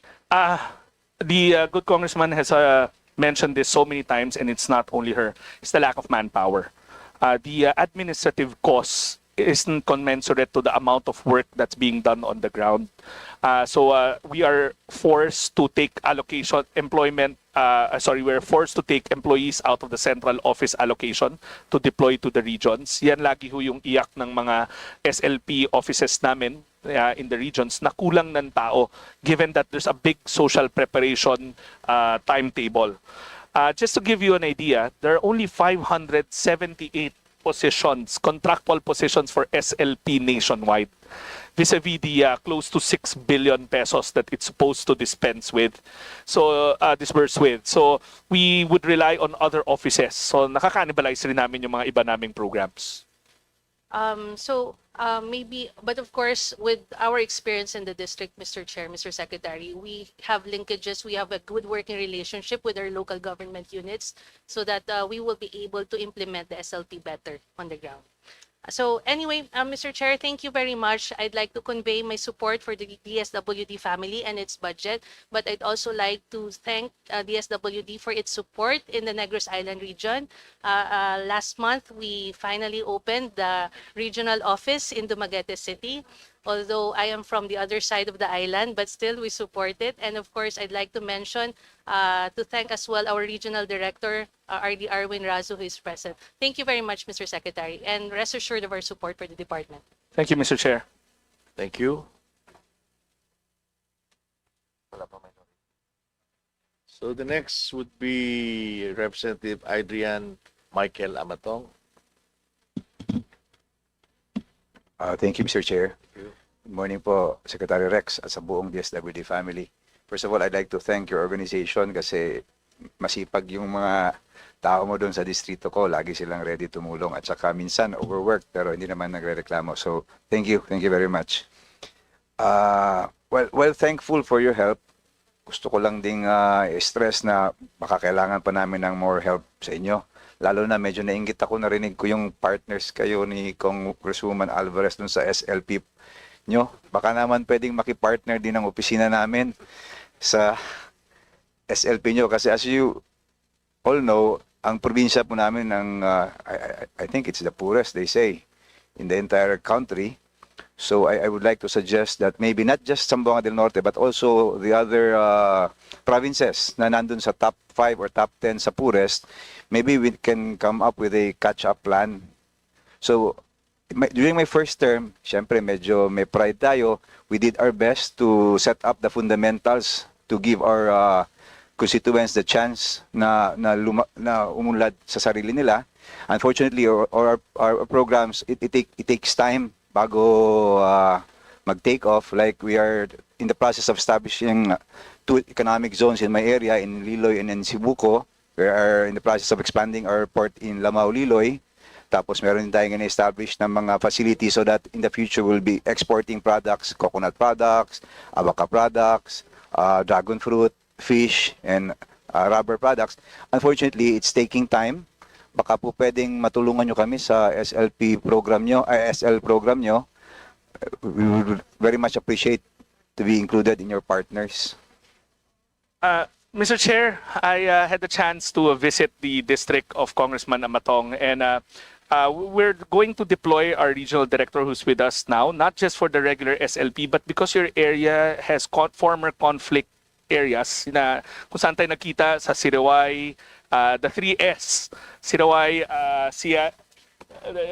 Siocon and Cebuco. Yes, as you pointed out, that these are not just areas of high poverty incidents, but they Yes. used to be former conflict zones. Yes. So we will also deploy the Undersecretary for Sustainable Peace because there's another SLP track for former conflict areas. Yun yung kaninang tinatanong sa akin na pamana. So we will employ both so that we can use both in your home district. Yes. If you can check with your people dun sa ground, makikita nyo na contrary dun sa sinabi ni Kong Egay kanina, hindi namin ginamit yung DSWD funds para sa pamumulitika. In fact, most of my AIX and TUPAD funds were not used during the campaign period because hindi tayo naniniwala na dapat dole out yung gamitin natin. It should be our programs that will keep us in our current position. So baka na po pwedeng hindi talaga namin kaya as much as we'd like to do it on our own. In the meantime, while hindi pa nagmamaterialize yung mga plans namin, talagang nakakayaman, talagang I will plead for your help for my constituents. So I know you have the heart for them. In fact, I really appreciate you going to Cebuco. This one of the, yun yung isa sa mga lugar na ayaw puntahan ng mga government officials and employees.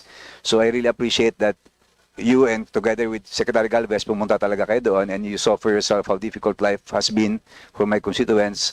So I would I will coordinate with your office, Secretary. Sana magtulungan tayo. Hopefully in the few years time, from 56% poverty incidence in my district, maybe we could reduce it to a more manageable level. Actually, I have an ambitious goal of less than 20%. Hindi ko alam kailan namin ma-attain yun, but with your help and other national agencies, maybe we can do that in the next 5 or 6 years. Will do, Mr. Chairman. We'll make sure to get in touch with the good congressman's office. Thank you very much. Hindi ko na po pahabain kasi alam ko naman tutulungan niyo naman kami. Mamaya na lang tayo mag-usap. Thank you, Mr. Chair. Thank you very much for the time.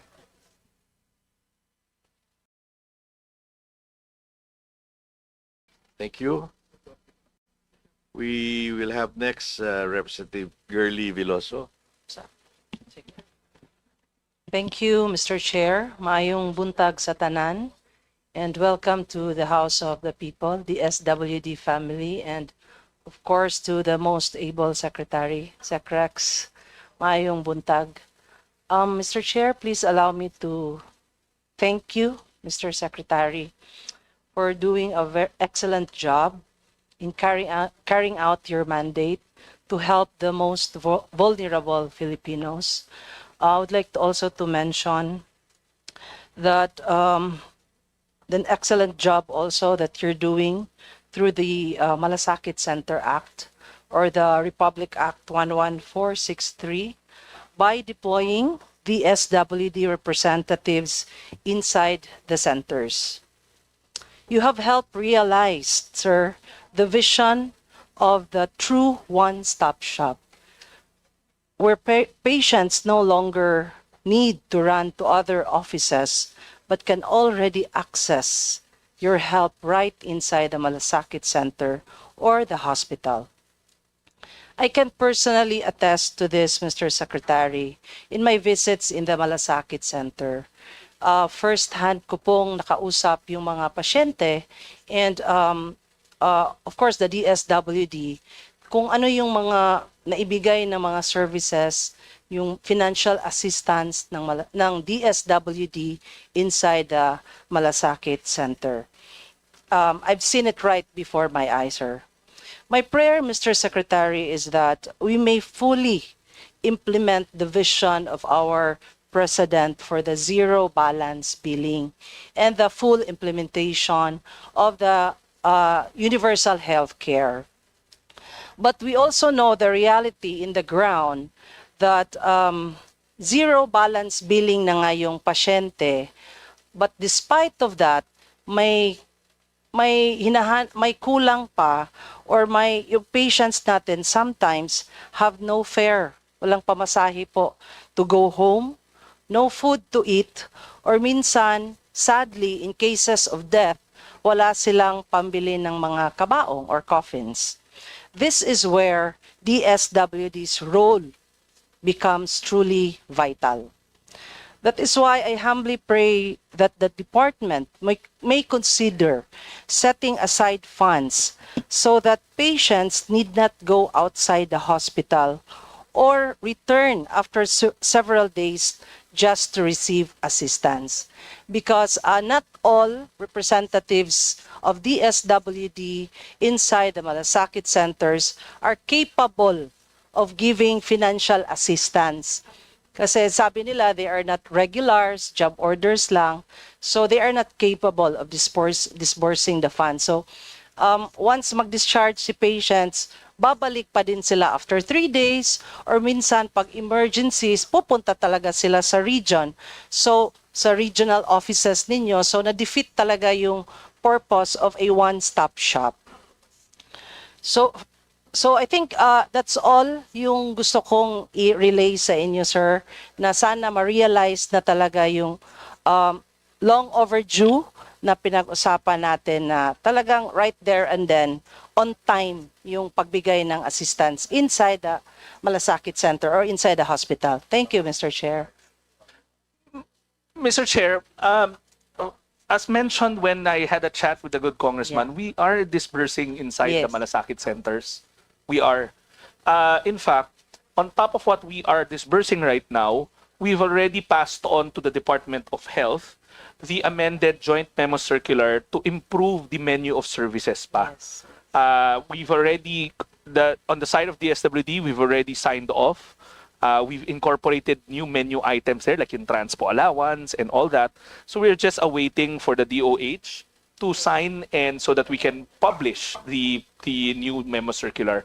But rest assured that on the side of the DSWD, we do disburse whatever is allowed in the existing joint memo circular.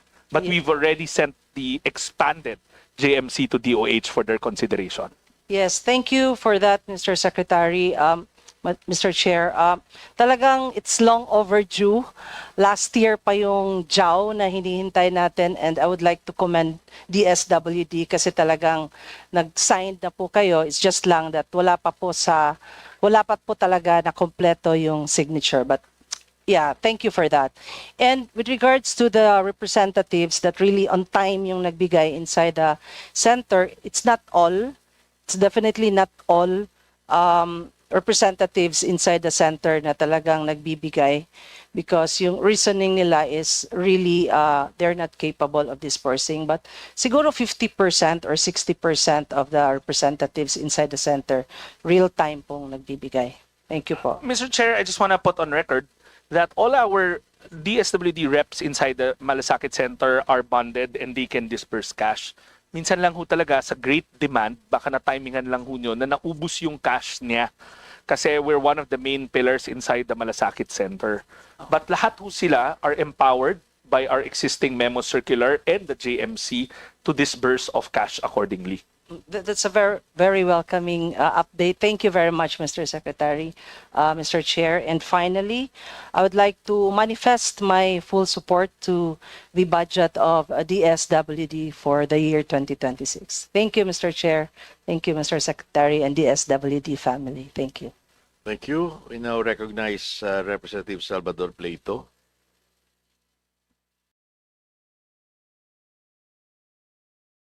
Okay, next, Vice Chair Brian Po. Brian. Vice Chair Dale Corvera. Thank you, Mr. Chair. Good morning, Mr. Secretary and the DSWD family. First of all, I would like to convey to you my support to your budget as our way of thanking you for the support you have given to my district in Agusan del Norte. Meron lang ako isang concern na Mr. Secretary, considering na galing din ako sa local government as Chief Executive. And this is about the supplementary feeding program in which meron ding supplementary feeding program ang DepEd at meron din sa local government units. How do you cascade this to the ground na walang duplication na mangyayari? Thank you, Mr. Chair. Mr. Chair, yung supplemental feeding ng DSWD is limited to our early childhood centers and the play sessions, yung daycare sa madaling salita. While si DepEd is contained sa K-6. Now, ours run for 120 days in a calendar year. And then, if ever merong mga local government initiatives, that will be on top of it. How do we know na walang sapawan ho? The drive of the department now is to download the funds to the local government units. In fact, yan ho ang direktiba namin, in a vast majority, ilan percent? A vast majority, close to 56% of the fund is downloaded. Kasi nga gusto ho namin, una, wag magsapawan yung initiative ng local government but maging complementary. Pangalawa, because this is part of the drive to connect our farmers with our supplementary feeding, we encourage local government units to use the Sagip Saka Act in order to do community procurement para ho matulungan rin natin yung mga magsasaka. So yun ho ang aming sagot doon sa tanong para hindi ho mag-overlap yung mga feeding programs. Yun lang sana ang concern ko, Mr. Secretary, kasi ang DSWD is one of the departments na na-devolve sa local government. So kung tutuusin, wala na mga foot soldiers ng DSWD. Hanggang regional office lang kayo. Kaya concern ako baka mag-duplicate sa local government unit dahil daycare din yung target ng LGU. Pero sa sinabi mo ngayon, kampante na po ako, Mr. Secretary. Thank you very much. Thank you, Mr. Chair. Thank you. We call Representative Alisa Micaela Gonzalez.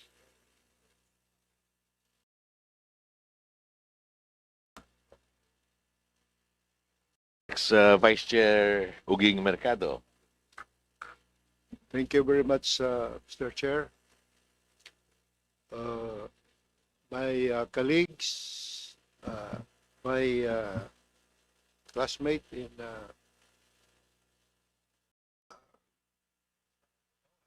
Congress, the 17th Congress, the Honorable Secretary,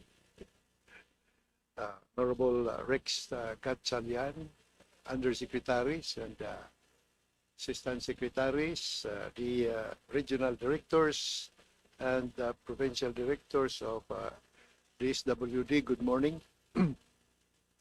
This is not a question, Mr. Secretary, and the officials of the DSWD family, but an expression of 100% support for their budget. And if possible, for the Honorable Appropriations Committee to further increase the budget of DSWD. DSWD has been the top performing departments that truly touch the lives of the Filipino people. More so because at its helm is one of the most capable young technocrat and the statesman of this generation. We can hear from the manifestations of our colleague the performance and the innovative approach of solving the social crisis facing our country. And for this, I would like to congratulate you, my dear classmate. Thank you very much. My only concern is on the policy. You have been an LGU executive. Am I correct? Yes, Mr. Chairman, I served for 9 years in the city of Valenzuela as mayor. I'm also former governor of Southern Leyte. So, on policy, there has been a law, the Local Government Code of 1991. It has been approved in 1991, and I think it's still effective until now, 34 years already. So I'm thinking about your management acumen, that we can, as what you said, ameliorate or amalgamate the this law with the policies of our national government, more particularly the DSWD, where we could further enhance the strength and the capability of our LGUs towards self-reliance and empowerment. It is an ambitious approach, but who knows, with your way of doing things where you can really achieve result. You are our hope. You are our hope in this local government implementation. So, first, ano ba talagang criteria for a National Department Secretary to visit a particular LGU or province, especially as from the Jeddah area, Southern Leyte? Mr. Chair, before anything else, I'd like to thank the good congressman, a classmate of mine when I joined Congress, for the good words towards the department and to this representation. Medyo loaded yung tanong, so iisa-isahin ko ho. Una, nagpapasalamat ho ako. Pangalawa, like him, I practiced local government for quite some time. And before I joined the department, I was actually chairing the local government committee in Congress, which after I left, si Congresswoman Alvarez took over. we agreed na doon sa local government code devolve ang social welfare. In fact, Congressman Dale pointed that out. Pero alam rin ho natin na may limitations because we have smaller LGUs who do not have the financial capacity to implement programs. Meron nga tayong mga LGUs na walang mga social workers. Normally, may napunta ng mga LGU na yung secretary ni mayor, siya na rin yung business permit person, siya na rin yung social worker, all bundled into one. So one of our approach is, when we talk about social welfare, we talk about resources, and resources first and foremost would be people on the ground. Wala kaming boots on the ground. So we will really rely on local government unit to implement the programs. So what we kanina nabanggit ho namin, we are coming up with the DSWD Academy. It's a facility in Taguig that's about to open the end of the year. It's part of our capacity building. So one of the things that we want to push is kung walang social worker, we will now start working with social welfare assistants. Yan yung mga they act as social workers pero hindi kinikilala na yung mga signature nila. So what we had in mind was to empower them na pag may nag-train sila sa academy namin, yung signature nila should be accepted for certain issues. Hindi naman lahat, obviously. I know I am in a department na maraming social worker, pero the academy is run actually by one of our undersecretary who is both a doctor and a social worker. So what we are looking at is to empower social welfare assistants to do certain things. May limits, pero we empower them also. We work with them so that the standards of social welfare at the national level is achieved at the local level. That's one. Number two, in terms of resources, magkapatid ho talaga yung problema ng social welfare and the NTA, yung allotments natin. And when I was a chair of the local government code, we wanted to look into the NTA, the cytos of taxes to make sure na poorer LGUs get more so that they can do their own social welfare. Pero habang wala pa ho yan, our Social Technology Bureau, which is headed by our Innovations Undersecretary, continues to develop programs para ho sa mga LGUs natin, more particularly those that are the farthest from the city centers, the GIDA areas, the poorest, the farthest, the most underdeveloped. So we use the social technology programs and we normally pilot it in the poorest areas like the food stamp. And then we transplant the programs to them. So now I've addressed the manpower resource and how we want to empower social welfare assistants. Number two, we are passing on programs that we develop at a national level, yung mga innovations natin to the local government units. And then I wanna answer yung paano, kailan ako pupunta. Pag inimbitahan niyo ako bukas, pupunta ho tayo. Our credo in the department is nobody stays in the office for long periods of time. We have to be out there. And when I say out there, it's normally the most farthest from the city center, the off-beaten tracks. We have to go there because that's where poverty exists. And that's where we normally pilot or initiate our programs. The invitation will follow ASAP. Next na lang ho nyo sa akin, Mr. Chair. Yeah. I'm just curious, ano itong SLP, Mr. Secretary? The SLP is called the Sustainable Livelihood Program. Matagal na ho yan sa departamento even before us. We just streamlined it to make it easy. Ito ho is a part of the development side of the department. While we do a lot of social welfare, dyan kami kilala, yung mga ayuda. Pero binibigyan emphasis ho ng ating Pangulo yung development. Matagalang programa para maiahon natin ang ating mga kababayan mula sa kahirapan. Dito, we partnered with national agencies like Trade and Industry to capacitate para makapagsimula ng mga negosyo. Then the department provides the initial startup capital. Ito ay para sa mga mahihirap natin na kababayan na gusto magnegosyo o gusto magtrabaho. And they're informal. So meaning wala silang access to capital. Hindi sila makapunta sa small business corporation kasi hindi sila makautang sa mga bangko dahil informal sila. So that's where the department comes in. Please include Southern Leyte, sir. I think the regional director is here, so she will make sure that she includes Southern Leyte. Yeah. I would like to congratulate our department on the so many programs, which are not only programs, but it has achieved a degree of success, and it's becoming a model for management, program management. So, since our province is a GDI and at the same time a calamity-prone province, I would like to ask about this standby funds preposition relief stockpile, QRF. Uh,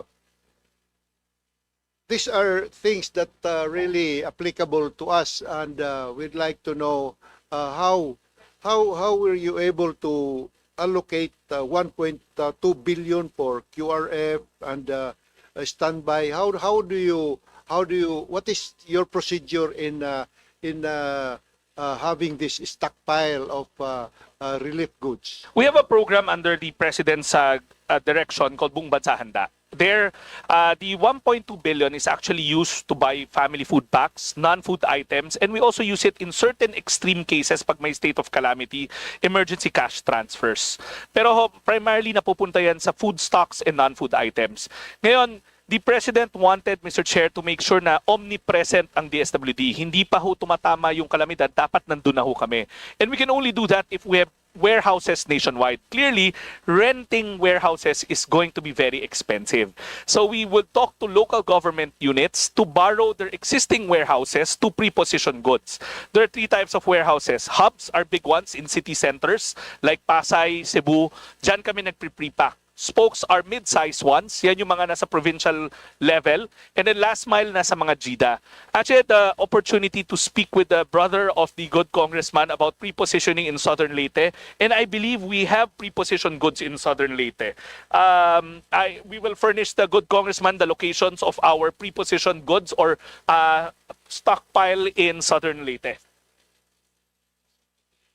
Thank you. As of today, Mr. Chair, just to put it on record, we have 11,945 family food packs stockpiled in various warehouses in Southern Leyte. And if the good congressman will lend us more warehouses, we will gladly add more. Thank you very much, my friend, Mr. Secretary Rick Gatchalian, and our chairman. Thank you very much for the very informative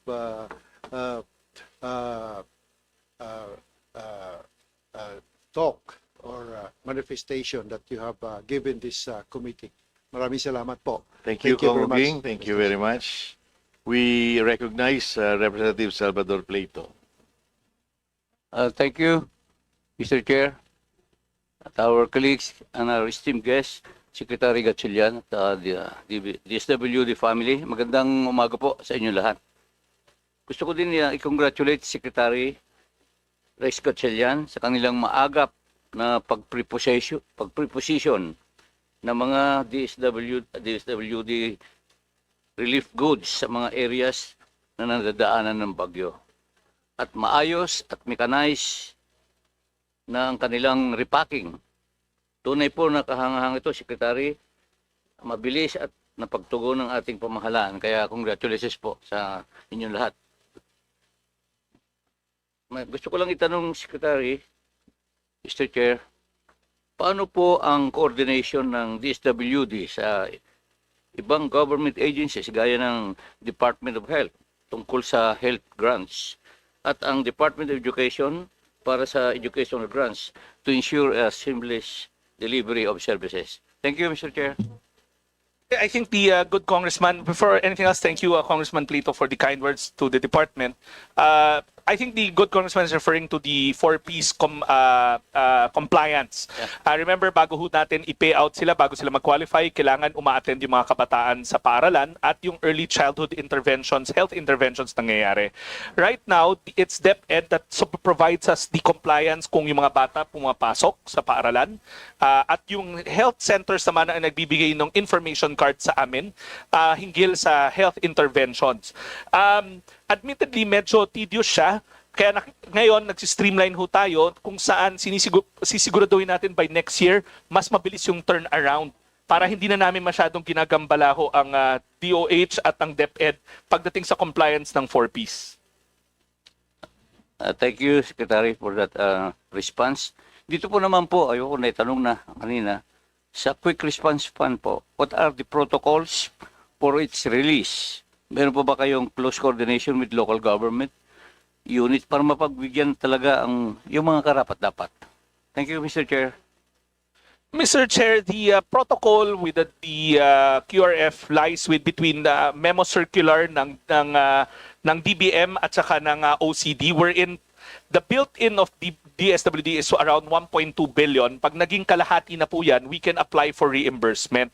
The DBM director, si Director Bench is here. She can confirm it that ganun ho ang proseso. Pero pagdating ho sa coordination sa local government units, yung iba't ibang mga programa na pwede namin i-charge sa QRF, normally yan naka-coordinate sa LGU na meron silang state of calamity bago namin ma-access yung emergency cash transfer, or the source document on releases for family food packs for augmentation is the DROMIC report, which is the disaster report that emanates from the local government unit. Hindi kami makakapaglabas ng family food pack, hindi kami makakapaglabas ng emergency cash transfer pag hindi ho namin nakukuha yung situation report or yung DROMIC report from the ground sa LGU. Thank you, Secretary, for that response. Sa mga nakikita po namin na mga sistema po ng DSWD, ano po ang mga plano ng DSWD para lalo pong ma-modernize ang inyong systems, such as implementing digital payments for beneficiaries and how this will improve service delivery and reduce fraud. Thank you, Mr. Chair. Not only, Mr. Chair, we've embarked based on the instructions of the President, we have to make sure that we do things efficiently. The department's already started to streamline the steps, but at the same time automate our processes. Case in point, we recently launched early this year the DSWD Help System, which is available in the eGov app. People applying for minors travel abroad authority, yung mga minors traveling abroad, need not come to our office. They can apply everything online, pati na rin ho yung interview process ng social worker nandun. Pangalawa, for our social welfare and development agencies, mga foundations, NGOs, they also need not come to the office to get their permits. So we fully digitalized our permitting system. Second, new programs like Walang Gutom is no longer manual. They have electronic benefit cards where the food credits are loaded. So at the top of those cards in our retail accredited retailers, they can get their food supply already for the food poor families. Now, Mr. Chair, we've also embarked on using e-wallets for our 4-piece beneficiaries through the ePanalo program, working with GCash and Globe. We are hoping to migrate majority of our 4-piece beneficiaries from basic deposit accounts to e-wallets.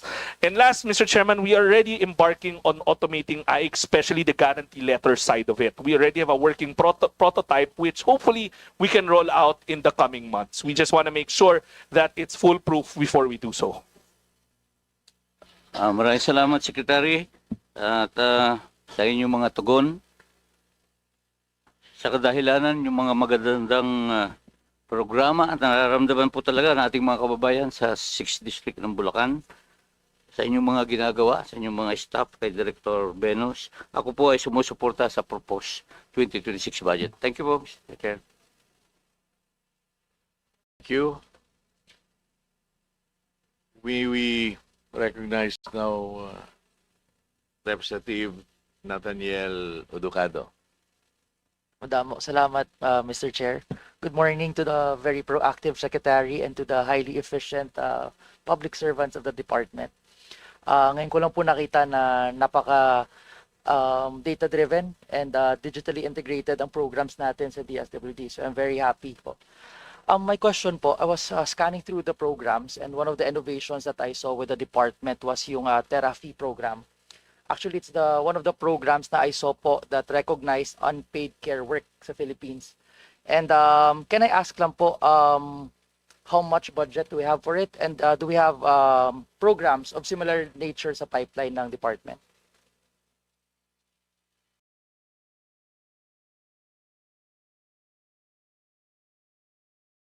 Mr. Chair, the good congressman is referring to a pilot program under the Kalahi Seeds portfolio, wherein it's a cash forward program for our people with disability. Pero these innovations are in its pilot stage, but when we get the terminal report, we want to grow it. Now, may similar programs there that falls under our innovations cluster that looks at other psychosocial interventions for our most vulnerable sectors. Case in point, we have a running program with PAWS, yung sa animal welfare. We use therapy pets for our care facilities. So that's also in its pilot stage, but PAWS Philippines wants to expand it because research shows that pets do have a healing, calming effect on people who have undergone massive trauma. So meron kami mga care facilities where the doctor dogs or the angel pets come in and look at and help in the psychosocial intervention. We also have our intergenerational program wherein yung mga senior citizens namin who are capacitated and living in our care facilities, sila naman yung tumutulong on morals and values formation for yung mga bata na nakatira naman sa aming care facility. We are also piloting a program that will look after the parents with children with disabilities. It's under the working tagline Cherish program that hopes to give financial assistance, empower our parents to be able to deal with the disabilities of their children. Hindi lang financial, it's holistic. May psychosocial siya, meron siyang capacity building on how parents can cope with the disabilities of their children and the needs of their children. Ganda po ng programs. Mr. Secretary, gusto ko po sanang mag-coordinate sa department, especially because I filed a bill involving stay-at-home mothers. And I'd like to get the data and hopefully craft a better policy on this. For my next question po, I'd like to know po what are the programs natin, especially with children with autism, and how much budget do we have for it po? Mr. Chairman, we have a running program for it's a pilot for it's two programs actually. One, as mentioned kanina, it's a working pilot we call Cherish, wherein we provide material and non-material interventions for our families with children with special needs. And when we say special needs, that includes children in the autism spectrum. It's a working program, it's a pilot program called Cherish under our innovations cluster. We will definitely furnish you the terminal report. Once the pilot is done, we'll furnish the committee. Second, we are working with the NCDA, yung NCDA namin attached agency, wherein we want to look at launching PedDev caravans to help our parents get the assessment for their children with special needs. Alam ho natin na the line to get your assessment from PedDevs now is very, very long. So we want to work with the Association of Private PedDevs to be able to cascade assessments nationwide. It will be a tall order, but we're working with them. And then two, we're also working with the private sector in trying to set up sensory rooms in malls.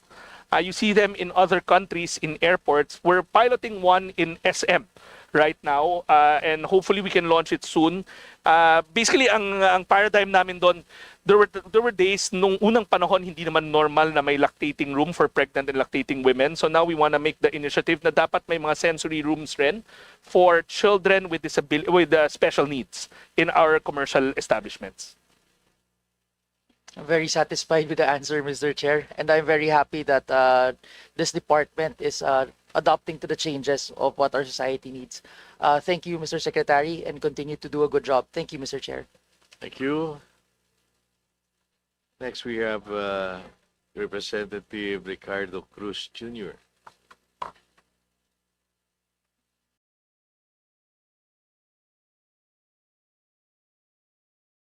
Thank you, Mr. Chair. Actually, hindi man ako magtatanong na eh.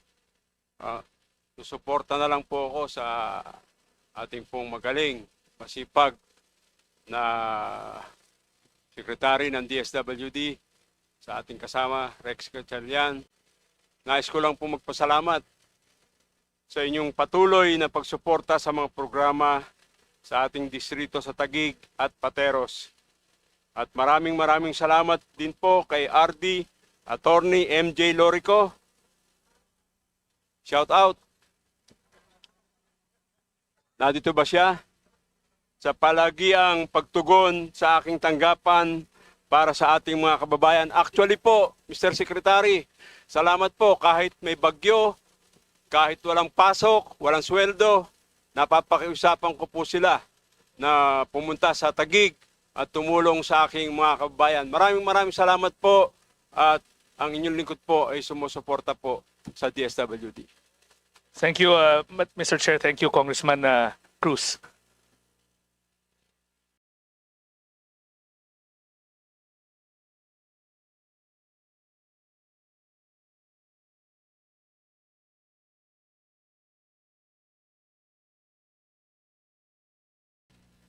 you.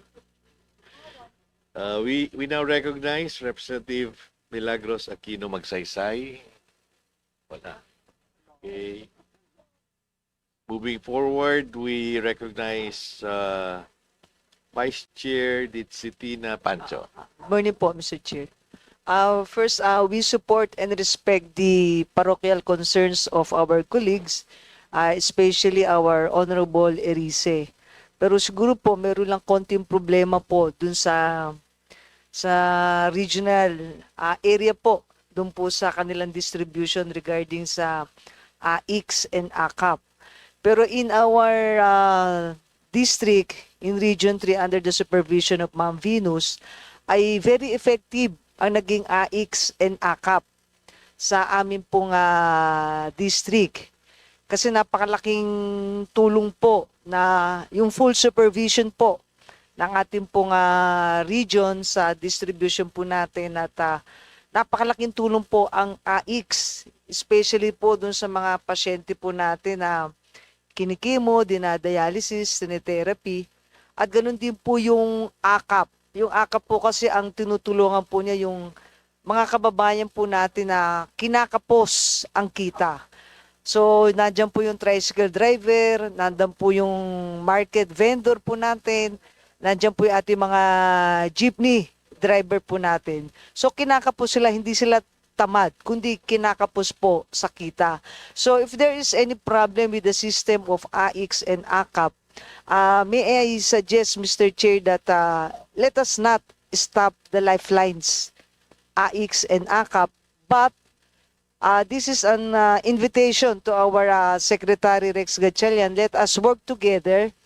Let us improve, strengthen the system, and let's work together to support the continued security these programs deliver to our people.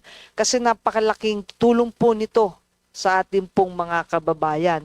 So, if I may ask yung ating pong Secretary, do you have any suggestion po how can we strengthen the system? Thank you po.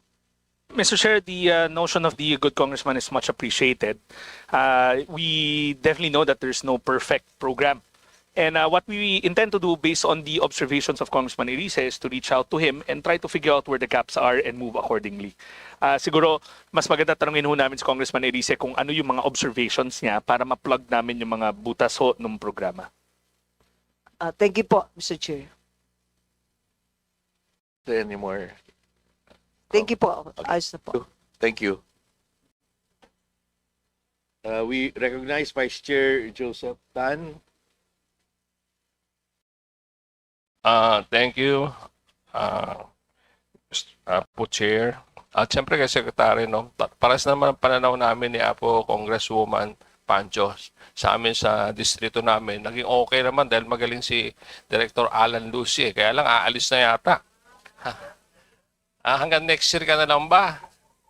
Dapat, Apo Secretary, malagyan natin ng kasing galing ni Apo Lucy. Kaya wala kaming problema sa amin dun eh. At tinutulungan din naman natin sila. Siguro case to case lang naman yan, Apo Secretary. So, una, no, nakita ko nga ho itong Walang Gutom 2027 food stamp. Hindi ko nasamahan si Secretary nung pumunta sa Santiago. It so happened kasi, Mr. Chair, ang Santiago City, isa sa awardee ng Walang Gutom Award, yung barangay Nagasikan. Kaya maraming salamat sa tulong ho nyo. At nakita ko naman talagang naggayahan yung buong barangay sa programa natin sa Walang Gutom Award. At nabasa ko nga ho to, base sa survey nga, no, nung bago natin nilunsad, meron tayong mga 750,000 na parang kumakalamang sikmura. Ngayong March 2025, 41.5%. Dati, 48.7%. So, a difference of 7%. So, yun ang nakita kong diferensya na marami tayong natulungan na 7%. 7% of 750,000. Pero more or less, nasa 49,000 kung ano nagkakamali. So, ano ho ba ang target natin? Para at least, hindi lang 7%, Mga ilang taon ho kaya natin matutugunan to, Apo Chair? Mr. Chairman, I'll just have to contextualize it. The program being referred to is the Walang Gutom na Food Stamps Program. Based on the PSA data, there are 750,000 food poor families nationwide. Food poor is defined as yung mga pamilyang hindi kumikita ng lalagpas na 9,000 kada buwan. So, na nag-roll out yung Walang Gutom program, the enrollees 300,000 pa lamang po. But by the end of the year, it will scale up to 600,000 and then by next year, 750,000.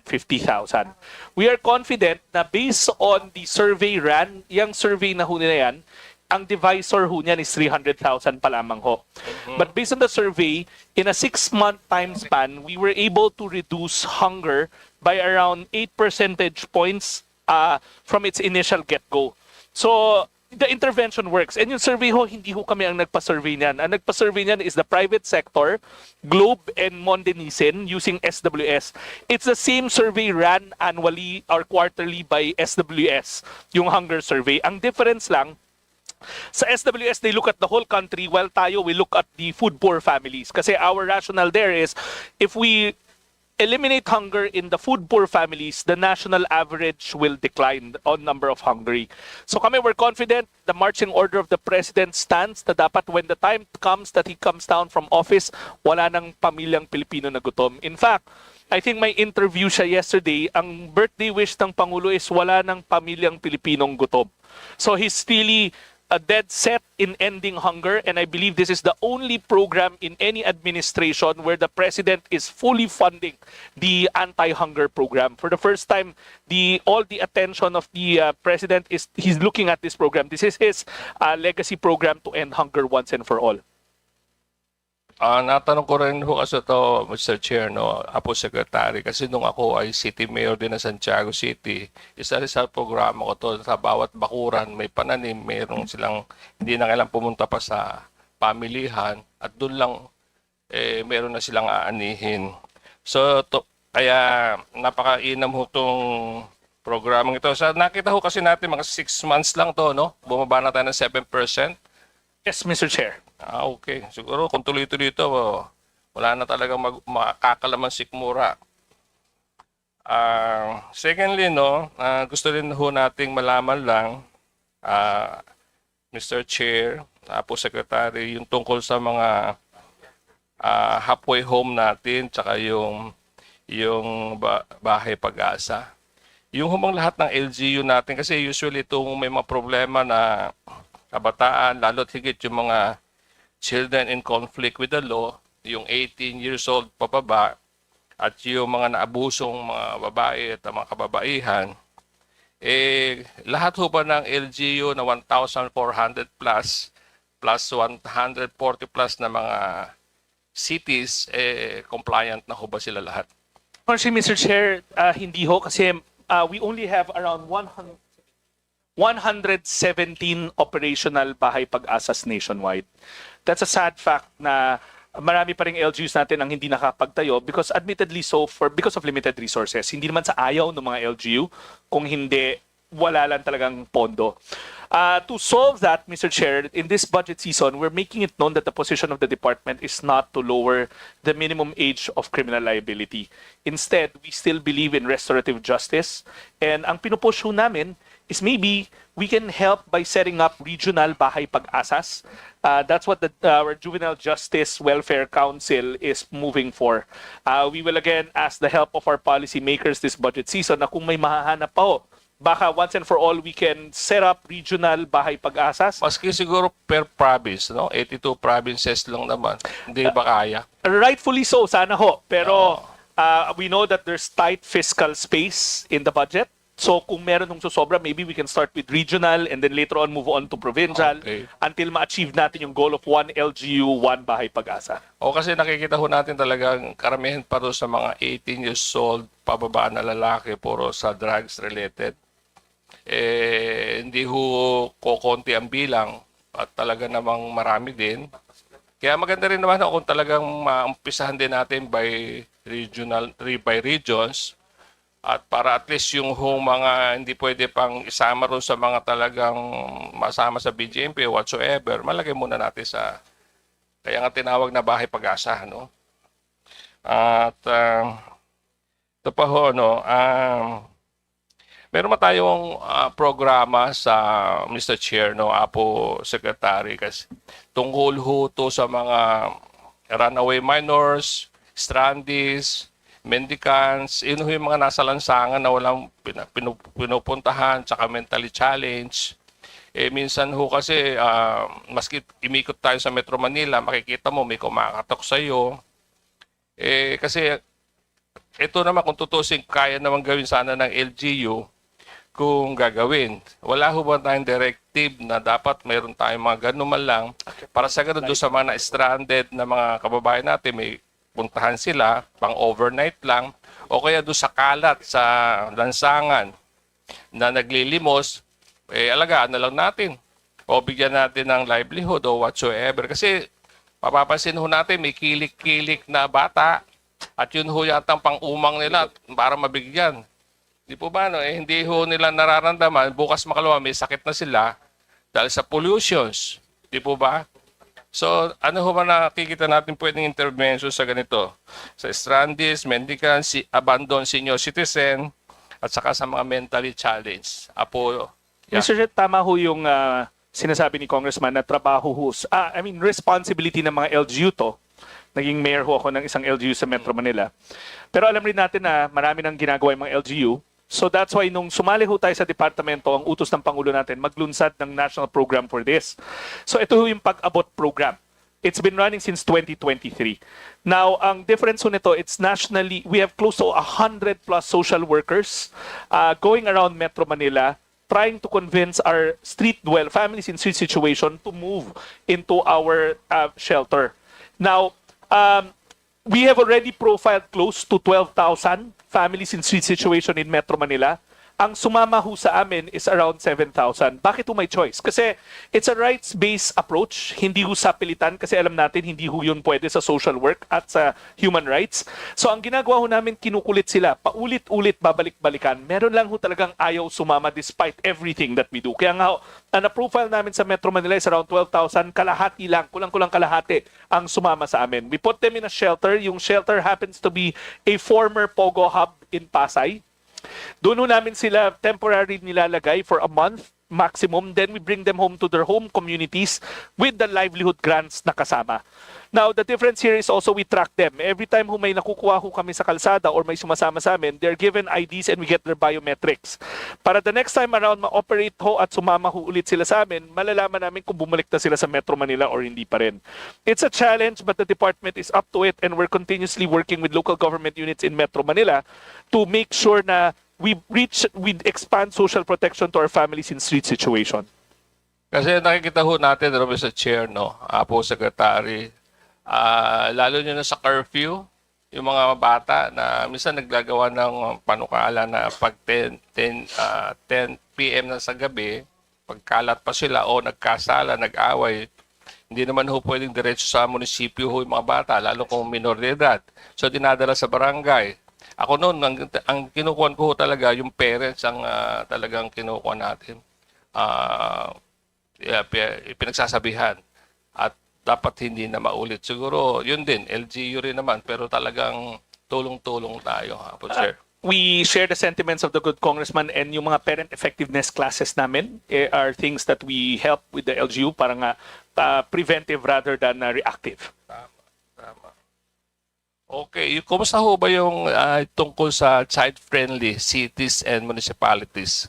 Kumusta ho ang katayuan? Meron pa ho ba tayong competition doon o kaya award sa mga compliant na mga cities and municipalities? Tuloy-tuloy po yun under our attached agency, the CWC, Council for the Welfare of Children, and it's still incorporated as part of the seal of good local good of governance. Kayo, Mr. Chair, kasi the good former mayor, now congressman, is a Hall of Famer actually, and the city is his city is Chamba. Ginagamit naming working template. Meron pa ho, Mr. Chair. Okay, thank you, Mr. Chair, Apo Secretary, at siyempre tama-tama. Andito ka rin sa Secretary, no? Ayan dyan si Chairman. si Chairwoman, tama-tama po, Secretary, yung mga kulang mo na sinasabi mo, pwede mo nang iungot mamaya para at least madagdagan pa. Alam ko naman na talagang lifeline natin talaga yung AX na madagdagan. Di bali akap, marami na tayong niyakap. Hindi, joke lang. Actually talagang dapat madagdagan. At alam ko naman, yan na masasabihin ho sa inyo mamaya ni Chairperson Swansing tungkol sa mga lalo't higit yung kailangan natin at tulong, po, Secretary. Maraming salamat po at magandang umaga sa bawat isa. Thank you, Kong Joseph. We now recognize from the minority, Representative Nico Dasa. Thank you, Mr. Chair. Maupay nga aga sa ating Chairwoman, Chairwoman Mika Swansing, to our Vice Chair, our good Secretary, Rex Gatchalian, along with the DSWD family. Katulad po kay Kong Nat, I'm a big advocate for those with special needs. So I just had a clarificatory question, Mr. Chair, if I could clarify. I heard that we have a pilot program such as these sensory rooms that are that's in a commercial mall. Is this a specific program with a programmed appropriation, or is this at the initiative of the good secretary and their office? Mr. Chair, it's a most pilot programs fall under the Social Technology Bureau. May line item yan. So it's a combination. Some are lodged inside the NCDA, the National Disability Affairs Office. Some are part of the Social Technology Bureau or under the Office of the Secretary. These are pilot programs, and we want to make sure before we ask for a line item to it that they're successful and they work. So they're small pilots lodged in different offices of the department. Okay. So perhaps, Mr. Chair, is this something that legislation could address if the secretary would recommend? Is there potentially legislation that could perhaps further solidify such programs? Most definitely, Mr. Chairman, and we'll welcome it. I understand there are numerous bills pertaining to taking care of our families and our children with special needs, and we would gladly make sure that we provide the necessary data to make this legislation work and then we get this legislation passed. We would definitely welcome that, Mr. Chair. Okay, well, I'm delighted to hear the response now of the good secretary. Actually, that was my only clarificatory question. So actually, I just wanted to share, as we all know, the DSWD has been at the forefront of protecting the vulnerable, empowering the marginalized, and delivering timely and compassionate services to our people. So with that, also I'd like to acknowledge our good secretary, our undersecretaries and assistant secretaries, as well as our regional director of the Eastern Visayas, Grace Subong.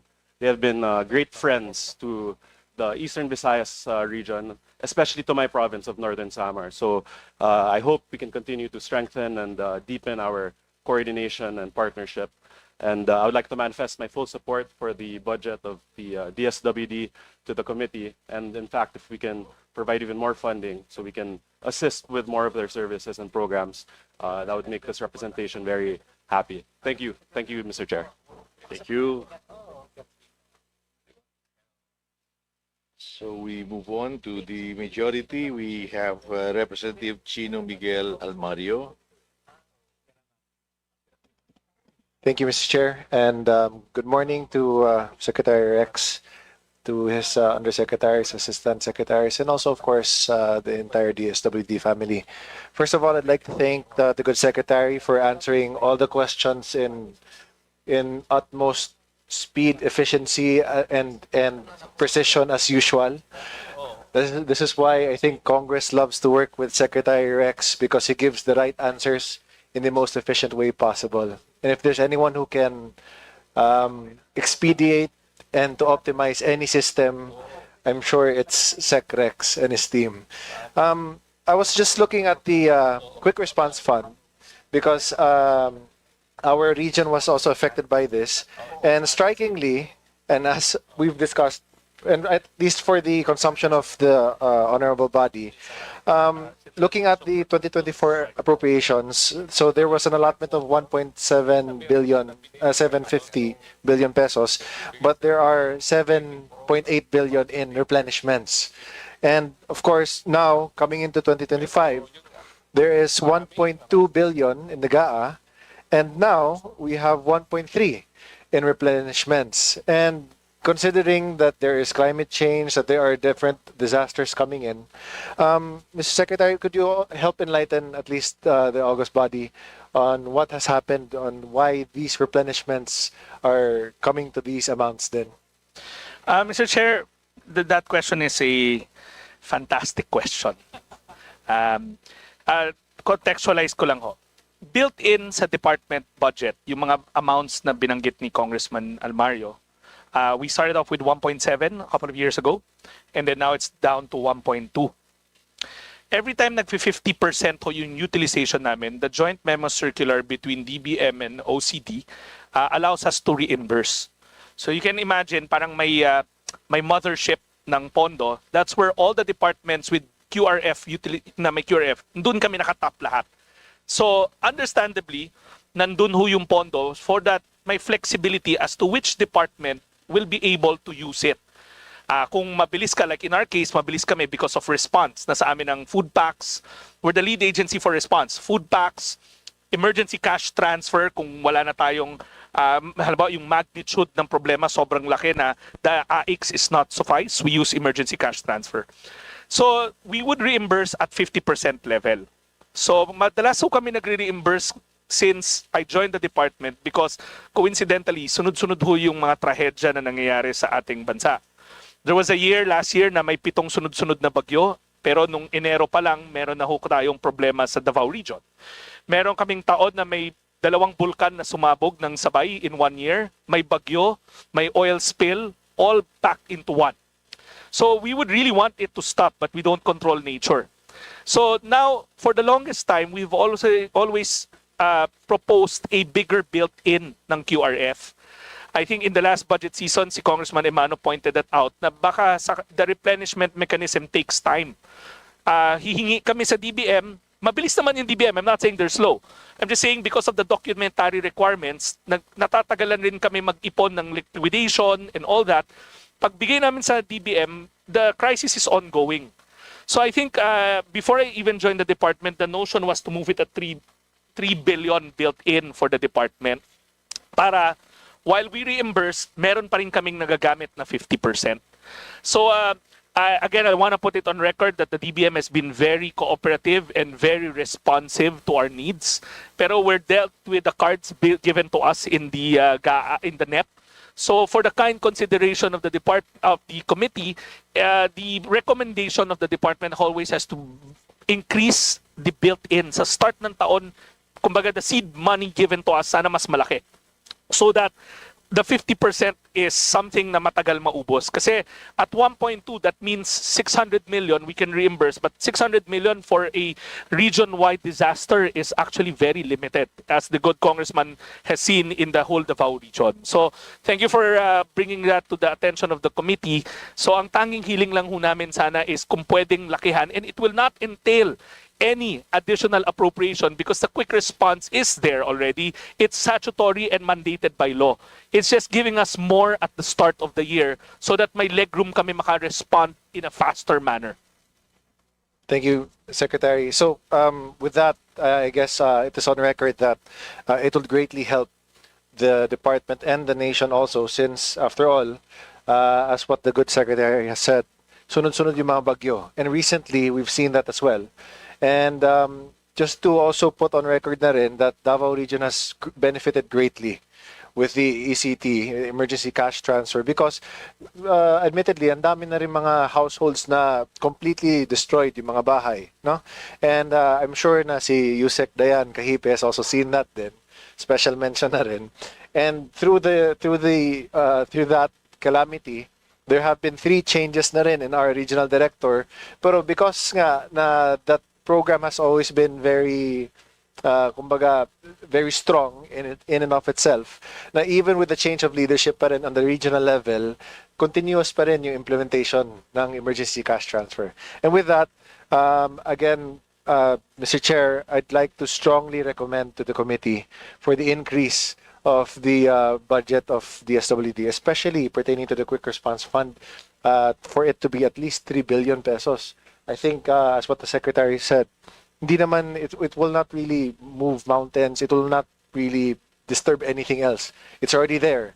It's just more of allowing DSWD to tap in to a bigger pot while a disaster is happening, for them to be able to utilize and to mobilize more quicker response than for those families in need. So with that, I'd like to also thank na rin our Regional Director of Region 11, si Regional Director Ruelo Aradanas, who is also here. And again, Secrex, thank you so much for all your help and for everything that you do also for the country. Thank you. Sir, I'd like to thank Congressman Chino, our chairman for the Social Services Committee. Again, I use the word reimburse. Actually, it's replenish. So we replenish once we hit 50%. Again, the notion is it will not entail additional appropriation from anybody. We're not going to take from anybody. It's in the QRF general fund na matadagdagan yung startup capital namin. I want to call it startup capital kasi yun yung embedded sa budget namin at the start of the year. So there's always been that recommendation year on year from the department to move it to 3 billion. So we're not taking anything from anyone kasi as the Congressman pointed out, ganun din magre-replenish rin kami, and sometimes the replenishment is always greater than the seed money given to us. So if move up yun to 3 billion, we can respond faster. Thank you very much. We'll take note of that recommendation.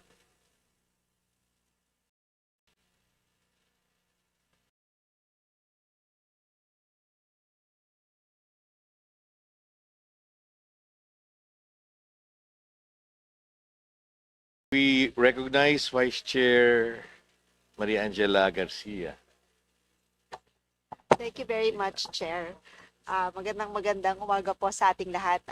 To the DSWD family, Secretary Rex, of course, special mention to our regional director, Director Venus. Hello po sa lahat. Sec, isa po sa pinakamalaking budget natin ngayon ay dun sa 4Ps, sa Pantawid family. I think it's like somewhere between a little over 50%. Correct, no? And my first question regarding this, so out of the 220 billion budget, we're allocating sa NEP 117 more or less billion pesos. My first question, Mr. Chair, is that last year, medyo malaki yung drop sa budget natin sa GAA. So I wanted, but then I saw that yung NEP 2025, more or less same yung hinihingi natin, pero bumaba sa GAA. So I wanted lang first to ask, ano yung hindi natin masyadong na-fundan for this year, and meron ba tayong catch-up plan for 2025? Because nga I saw na medyo yearly, medyo it's in the same percentage out of the total budget. Mr. Chair, off the bat, wala ho tayong na-deprive. All grants at this point in time have been paid. Now, to contextualize it, the grants kasi are paid in arrears of every 60 to 75 days. So, even if there was an appropriation of 100 billion, hindi namin kaagad yan gagamitin sa start ng year. So, at this point in time, tsaka lang namin yan magagamit. We have already lodged a augmentation request to the DBM to finance the potential shortfall that will come to a fore in the last quarter of the year. So, wala ho kaming dinideprive. Wala hong nalilate na grants except if the documentation is not correct at this point in time. I'm in constant communication with Secretary Amina, and she has prioritized this as our augmentation for this year. Sa katunayan, sa unprogrammed funds, I believe there's a line item there called SAGIP. And SAGIP is social welfare driven. So every year we do get augmentation, and this time of the year we've already lodged a augmentation request. Now, just for the record of the committee, the total population of 4Ps kasi used to be 4.4 million, which is based on the PDP, Philippine Development Plan. But meron na po tayong napag-graduate na 1.4 million in the past 2 years. The President is very clear to make sure na yung mga maaayos na ang buhay, ma-exit na natin para makapag-incorporate tayo ng mga bago. Now, we're now down to 3 million, and we are still waiting for the CBMS to come in. So we have received portions of CBMS last Friday. We will sift through it. So meaning, dahil bumaba kami to 3 million, hindi na meron rin talagang konting savings, not because ginusto namin mag-save, we're not depriving anybody of anything, except that the targeting system just came online last Friday. So it's a convolution of everything, but I want to assure the good committee that all grants at this point in time has been paid. Wala ho tayong dinideprive kahit sino at wala ho tayong delay. Nasa taas na ho ng agenda ng DBM yung fund augmentation namin to bridge the potential gap for the remainder of the year. Thank you, Mr. Chair. Thank you, Sec. May we know how much is the requested augmentation? Actually, the request is 17 billion. So it's a far cry from the 50 billion which I've explained because nga ho, nasa 3 million na rin lang ho tayo at this point in time. Thank you, Sec. Thank you, Mr. Chair.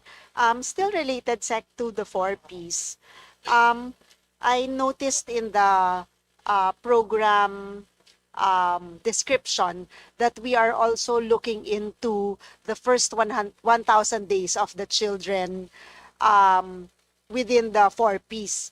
And for me, this is very important because this is where stunting happens, and this is the first 1,000 is the days of every child is the most critical. May I know how this is being implemented?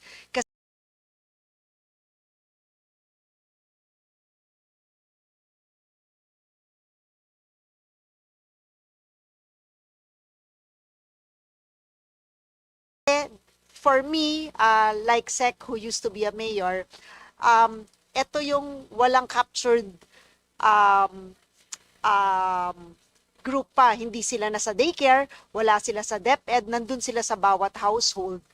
May we know how this is implemented? So one of the innovations based on the instruction of the President is to look at the first 1,000 days. So we've introduced a new type of grant to cover for the costs entailed for a pregnant or lactating mother or a mother with a child from 2 years old na makapunta sa health center. So the conditions there are monthly pre- and postnatal visits. They do 8 counseling sessions in the health center or in their nutrition offices in the LGUs, and immunization for newborn children. It's already running. We've introduced it early this January. And right now, the physical target is 139,767 pregnant, lactating women or women na may mga anak hanggang 2 years old. The actual accomplishment physical target is 126,385. It's going to hit the target. It's a bit challenging for us because may attrition to eh. Pag yung anak nyo lumagpas ng 2, tanggal ka kagad dun sa grant na yon. So it has to be very sharp from our links, our case managers to be able to track down the pregnant and lactating women. Thank you very much, Sec, Mr. Chair.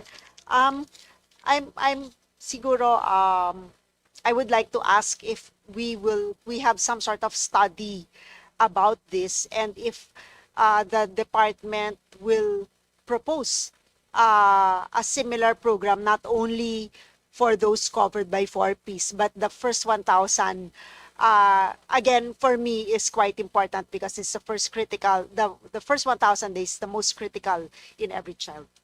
Right now, there's still no direct impact assessment on this grant in particular because one, it just started this year. Whereas the good Congresswoman knows that we can't also assess it based on the grant standalone. There's this misconception always na ang malnutrition has something to do lang about feeding the child. But it takes both nutrition-specific and nutrition-sensitive interventions. Specific are the inputs you give the mother and the child. Sensitive is the total environment, wash facilities, accessibility to food security, early childhood centers. So there's one program running in our department that is a co-branded program with the Department of Health. It's the Philippine Multisectoral Nutrition Program. It's like Kalahi, na community-driven development, except that my dance entailed between nutrition-specific and nutrition-sensitive. Nutrition-specific is under the jurisdiction of DOH. Nutrition-sensitive is under DSWD. This program aims communities. It looks at communities with high stunting rates. We are looking at around 235 outside the BARM region. Tapos na ho kami sa site namin. We've fully implemented the nutrition-sensitive part of it, which is around 30% of the ODA. The 70% is with DOH, and I do have an eyeball in what they're doing, but I think the DOH will be in a better position to discuss their 70%. So on top of the 4Ps, we're also looking at the community level wherein the stunting prevalence is quite high. But the president has made this, again, on top of ending hunger, this is a variant of the problem. He's made it agenda number 1 for DSWD and DOH. Thank you very much, Sec. Thank you, Mr. Chair. The Secretary mentioned CBMS being just released, and we're also quite anxious to see how the CBMS, which is survey from 2024, is merged and harmonized with all the data sets that we have across the agencies. Still with 4Ps, we mentioned that around 2.3 million families are graduating this year. Mr. Chairman, it's a total of nakagraduate na. Mr. Chairman, I just want to contextualize. When we say graduate, their lifeline, their lives have improved. They're level 3 or self-sustaining na sila. 1.5 since up until 2024 in the administration of Marcos Jr., of President Marcos Jr., ano na ho tayo? 1.5, diba? 1.4. 1.4 million families have graduated because their lives have improved. Now, I'm not sure if you're pertaining to the forced exit. The 1.4 includes this year's graduates, cumulatively. But next year, we're looking at a forced exit, a mandatory exit of 1.8 million. Ito ho yung mga tumama na ng 7 years, and the law prescribes that they are exited from the program because they've reached the maximum cap. Thank you, Sec. During the TESDA DOLE hearing, this was brought up. The number I remember was 2.3. Maybe we will just check the accuracy of the numbers. But one program that ties into TESDA is all the either forced exit or graduating this year should have a catch with the TESDA program, so that the additional skills training, etc., or scaling up of skills so that they are able to get out of the poverty level is handled. So one question is this budget going to be from DSWD or from TESDA? Mr. Chair, that the whole concept of post-program aftercare is something that we've been pushing for. The reason being, we don't want them to slip back into poverty. Kasi very susceptible to shock sila eh. One crisis, balik na, spiral down to poverty. So we've been pushing for skills build-up through TESDA, a graduate in every family through the free higher ed law, entrepreneurship through DTI, and we form linkages with all of them. They've been very cooperative.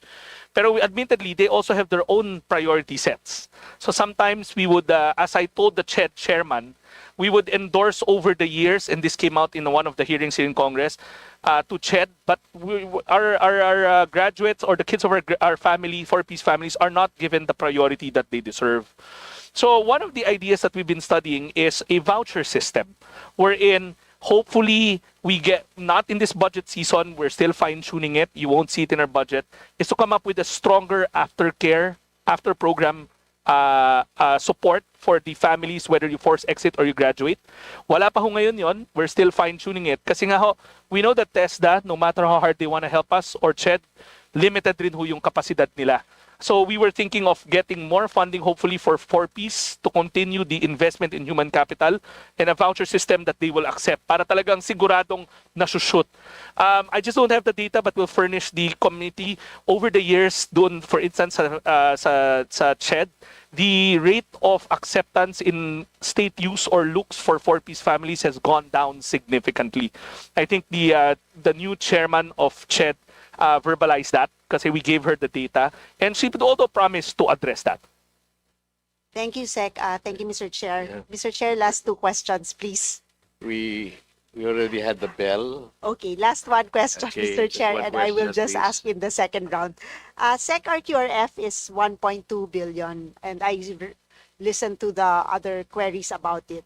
May I know how much of this is the food component, the family food packs, and of that, do we have a value and volume of the rice component? The reason why I'm asking, because I have to wind up, is that is the rice with the rice component, is it possible to purchase this from the farmers? Thank you, Mr. Chair. Mr. Chair, just briefly, I forgot to answer the CBMS question. The CBMS was portions of it. 2 million, 2.5 accounts have been given to us, poor and near poor. We have to cross-match that and hopefully, like you said, tugma siya. Dapat yung mga pamilya na nasa 4Ps namin, sana nandun sila. We will get back to the committee once we do the cross-matching. It's quite tedious. We probably need a month to do that. But rest assured, we're working closely with PSA to get the balance kasi meron pa siyang 1.7, 1.9 na hindi pa nalilipat sa amin yung mga names. So that's with the CBMS. Now, for QRF, wala hong fixed na percentage. What we can do, we can provide the committee with historic data, but it really changes from year to year. The food packs is a mainstay, but the emergency cash transfer or the cash for work component of the QRF is there as long as the requirements are met. For instance, if there's a declaration of state of calamity, we can use the ECT. Pero pag wala siya, hindi namin nagagamit.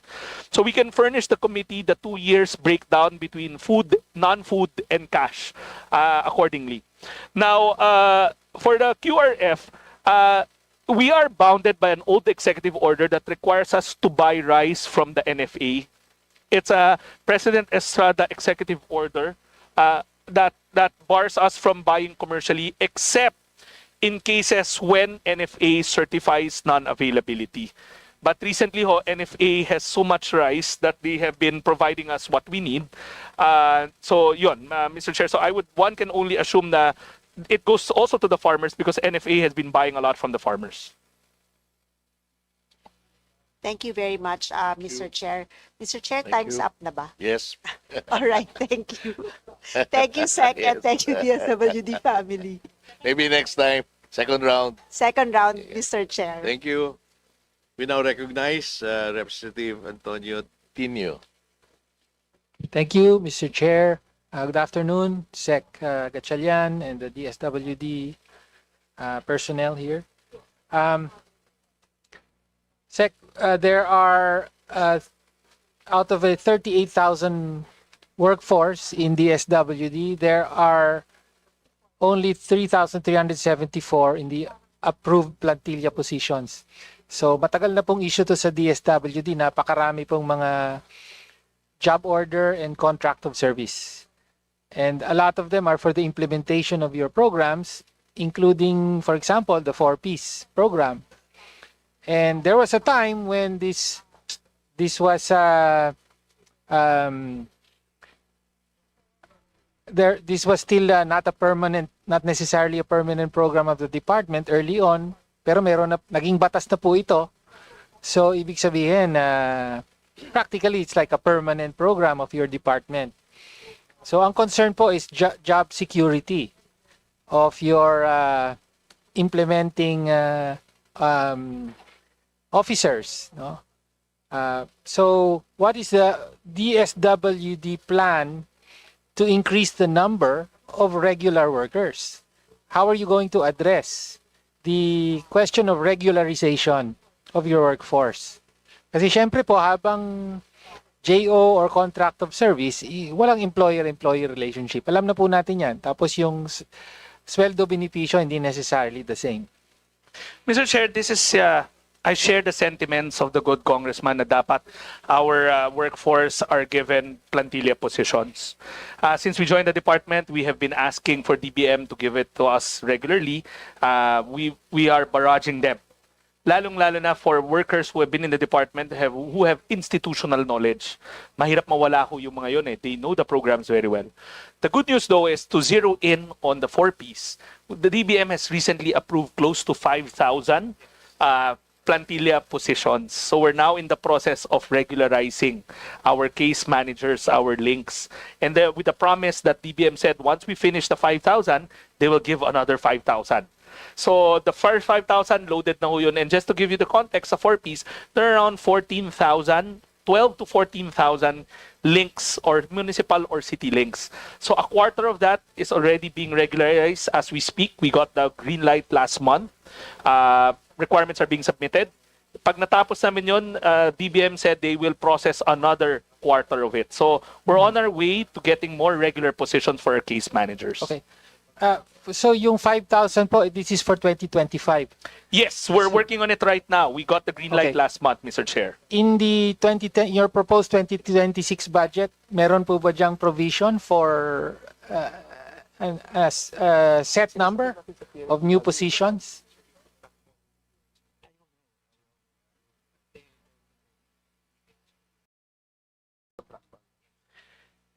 Which side?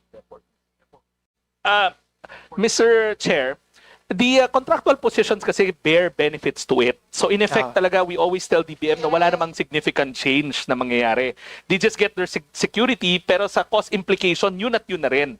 So right now, DBM is in the process of assuring us that more of these contractual positions will be converted na to regular positions. That's not entirely accurate, Mr. Chair, kasi pagka regular na sila, meron pa silang GSIS, no, yung RLIP, may automatic appropriation din, di ba? Mr. Chair, ang contractual ho, meron din ho nun. May GSIS sila? Yes, ang cost of contract of service ang wala. Okay. Yeah, okay. Yung mga casual and contractual. So you're saying yun yung mga may employer-employee relationship. Mr. Chair, just as a point of information, for the 4Ps program, we only have 153 contract of service employees left. So yung mga natitira, so may mga 4,000 to 5,000 na maging regular na. Yung maraming chunk nun are contractual. That's why we were telling DBM na i-convert nyo na sila to regular dahil yung cost implication the same. Yeah, okay. Alright, that's a good clarification. Hindi na pa sila job order. Karamihan hindi na job order and contract of service. But sa 4Ps po. Contractuals with, sa 4Ps. Para precise po, could you submit the complete updated data on your personnel? You know, ilan yung regular na, plantilla position, tapos yung casual, contractual, plus the job order and contract of service. We will do as directed, Mr. Chair. Okay. Thank you, Chair. Ngayon, doon naman sa may concerns na nakarating sa amin na sabi nyo nga, you are in the process of regularizing. However, apparently may mga kaso na matagal na sila na project officer or whatever, but they are not prioritized and their years of experience are not weighted accordingly. Kaya minsan na mas naunahan pa sila ng mga bago. So, is there consideration for yung experience, no, nung mga matagal na dun sa, sa position, even though casual or contractual? Mr. Chair, share the sentiments of Congressman Tino that with the tenure dapat comes great wisdom, so we keep them. Unfortunately, we are also bounded by eligibility requirements that's beyond DSWD. We would really love to convert all of them into regular plantilla positions, pero we would like to ask the committee to help us intercede with CSC to look into their governing guidelines on who gets to be regularized first based on the eligibility. Well, ako naman, for as long as eligible, then between a new relatively new applicant, kumbaga, for a position and a more experienced one, yung matagal na, dapat meron namang weight yung may position. Hindi po ba ganun ang guidelines ngayon? Mr. Chairman, the guidelines aren't from us. Okay. These are prescribed by the CSC. But we share your sentiments, and we have been talking to everybody to look into putting more weight into tenure kasi stock knowledge yan, and we would be sad if they go. So again, but it's not for us to tinker with those eligibility requirements. If I may just share, even though kakain to sa oras ko ng pagtatanong, sa DepEd po naging usapin yan. Mga 10 years ago, marami pong mga teacher na job order contract of service ng LGU.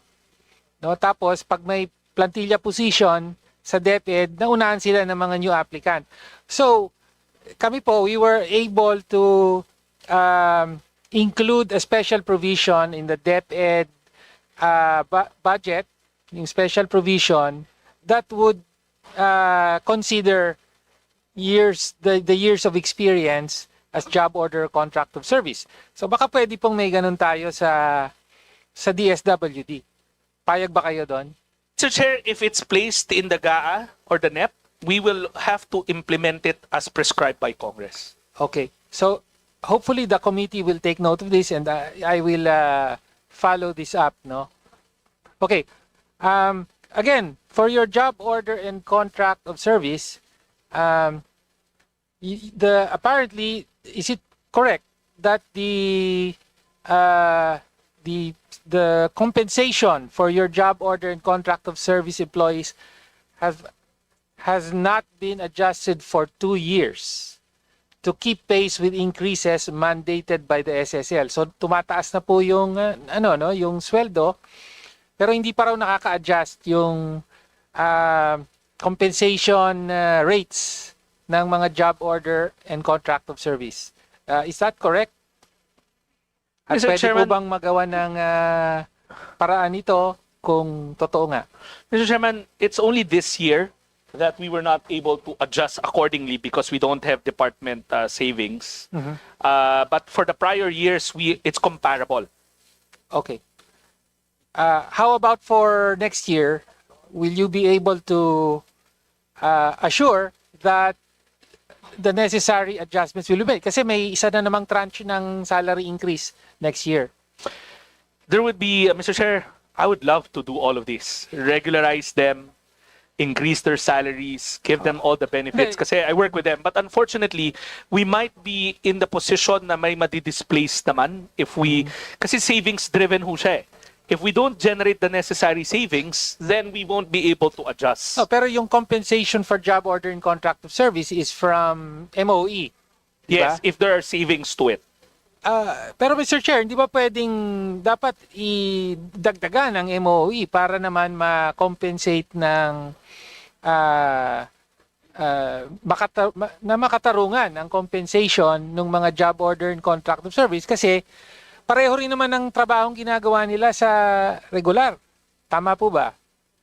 And unfortunately, yung MOE namin ho this year nabawasan pa ho. Mr. Chair, so please take note na job order and contract of service, in name, yes, pero sa trabaho, regular ang ginagampanan. That's my experience in other agencies, no? So, dapat po may karampatang dagdag na budget para sa kanila. Okay po ba? Okay. We will not object to that, Mr. Chair. Okay, thank you po. Okay. So, I think time na. Pwede pa ba, Mr. Chair? One last. Okay. Okay, one last po. Ito matatandaan to siguro ni Kong Raman kasi noon pa tinatanong na natin. This has to do with your implementation of programs and the unliquidated cash advances. Kasi po, alam natin yung halimbawa pag-download nyo ng pondo sa mga LGUs, for example, to implement certain programs, that can be hampered if there are unliquidated cash advances. And according to the 2023 COA report, 2.2 billion yung unliquidated cash advances pa at 500 billion plus of that mga 10 years old na, no? At marami doon. Pinakamalaki sa central office, about 250 billion. But among the regions, 173 billion, million na ito, no? 173 million is in region 10, for example. So, totoo ba, tama ba na nakakahadlang sa pag-download ng pondo yung unliquidated? Therefore, this has an effect on the delivery of services. And what are we doing about the unliquidated cash advances? The first part of the question, these prior years unliquidated Yes. have been are subject to litigation. Ito yung mga PDAF issues. Okay. So they're in litigation one way or another. Now, we still instilled guidelines in the department na bago kami makapag-download sa mga LGU, dapat fully liquidated. That will protect us from further downloading. But it is not going to hamper operations at all because we have regional offices that can step in. For instance, for social pension, our regional offices will be forced to do the payouts pag hindi kaya ng LGU dahil may unliquidated siya. Okay. Rest assured that services will never be hampered because we have regional offices or provincial satellite offices that can step in. Thank you, Mr. Chair. Thank you. We take note of the request of the Honorable Tinio, and may we also request the Honorable Secretary to furnish us the copy of the list that is requested by Congressman Tucci. Will do, Mr. Chair. Thank you. We now recognize Vice Chair Brian Poe. Thank you, Mr. Chair. Not so much a line of questioning, but more of a manifestation of support. No, for the DSWD, Secretary Rex has been at the forefront of all of our natural disasters. He has been there side by side with the President, helping our constituents across the country. Kaya nagpapasalamat po ako. But aside from that, I also wanted to ask just one question. When we're talking about DSWD, we normally talk about things in terms of numbers, data, percentages. Pero DSWD also has a very humanizing factor, no? You get to spend the most time with the constituents who are in the most need. Mr. Secretary, are there any specific cases or individuals that you would like to highlight before the committee as a testament to what DSWD has been able to do for our constituents po? Mr. Chair, I think every evac in the opening statement I gave a while ago, we do agree that DSWD is more than just numbers. We talk about lives. We talk about a solo parent whose lifeline was AKAP or AIX. We talk about a family in a crisis situation. We talk about senior citizens. I think it will be unjust for me to single out a single individual. This goes to every single individual that is assisted by DSWD. I think they by themselves, one way or another, is a true testament to what our social workers, our development workers across the department does day in and day out. And Mr. Secretary, just for the information also of the other Kongs here, beyond the 4-piece program, once they've graduated from here, do we still monitor, do we still support these individuals? Mr. Chair, that's where the synergy with the local government unit comes into play. Yung whenever they're graduated, we turn over the case files to the local social welfare and development office to do the case management and the further interventions. But as mentioned a while ago kay Congresswoman Garcia, we still want to go into the picture by coming up with an aftercare program for them because we know that local government units have limitations. So I come from the LGU, and I know that no matter how hard they want to help, limited resources hampers that wanting to help. And I think the national government has an obligation to make sure that the investment to human capital doesn't go to waste. Mr. Chair, I bring this up because when we're talking about yung mga subsidies na binibigay natin, usually binibigay natin sa poorest to the poor.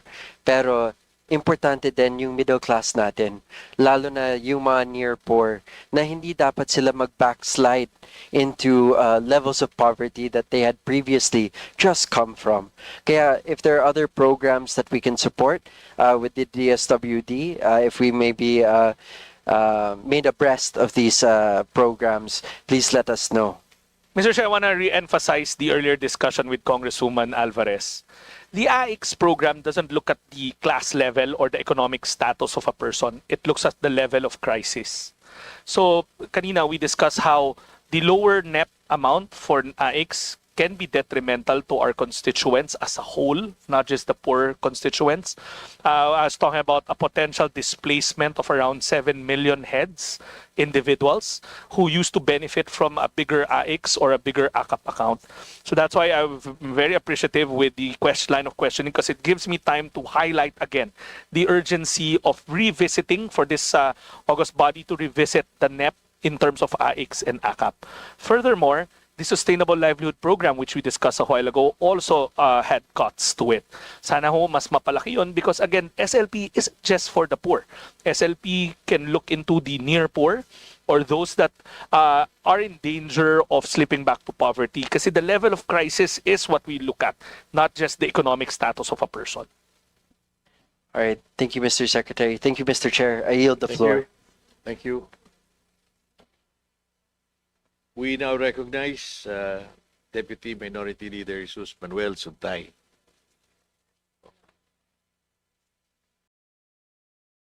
Mr. Chair, I don't have any questions. Thank you. So we move on. We recognize Representative Tony Roman. Good afternoon, Secretary Gatchalian. Dito ho, walang gutom. Baka nagugutom na kayo. Sumubo muna po kayo.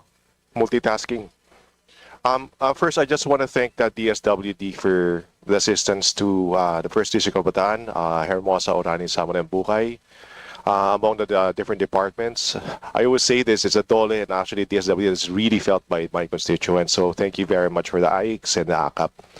And also the timely response to typhoon, the food packs that you deliver. With respect to the food packs, I think I think the other congressmen here might, this will resonate with them. Yung ano ho, yung hubs, is there yung hubs kung saan ho kinukuha yung mga food packs, like from Bataan, we get it from San Simon, Pampanga. Is there a plan to actually include, to establish more hubs that's closer to our province? Mr. Chair, as discussed earlier, we have 3 types of storage facility that we employ. Hubs are the bigger ones. And then the mid-sized ones are the spokes. And then we have last mile hubs, last mile area facilities for GIDA areas. Renting will consume our MOE and our QRF.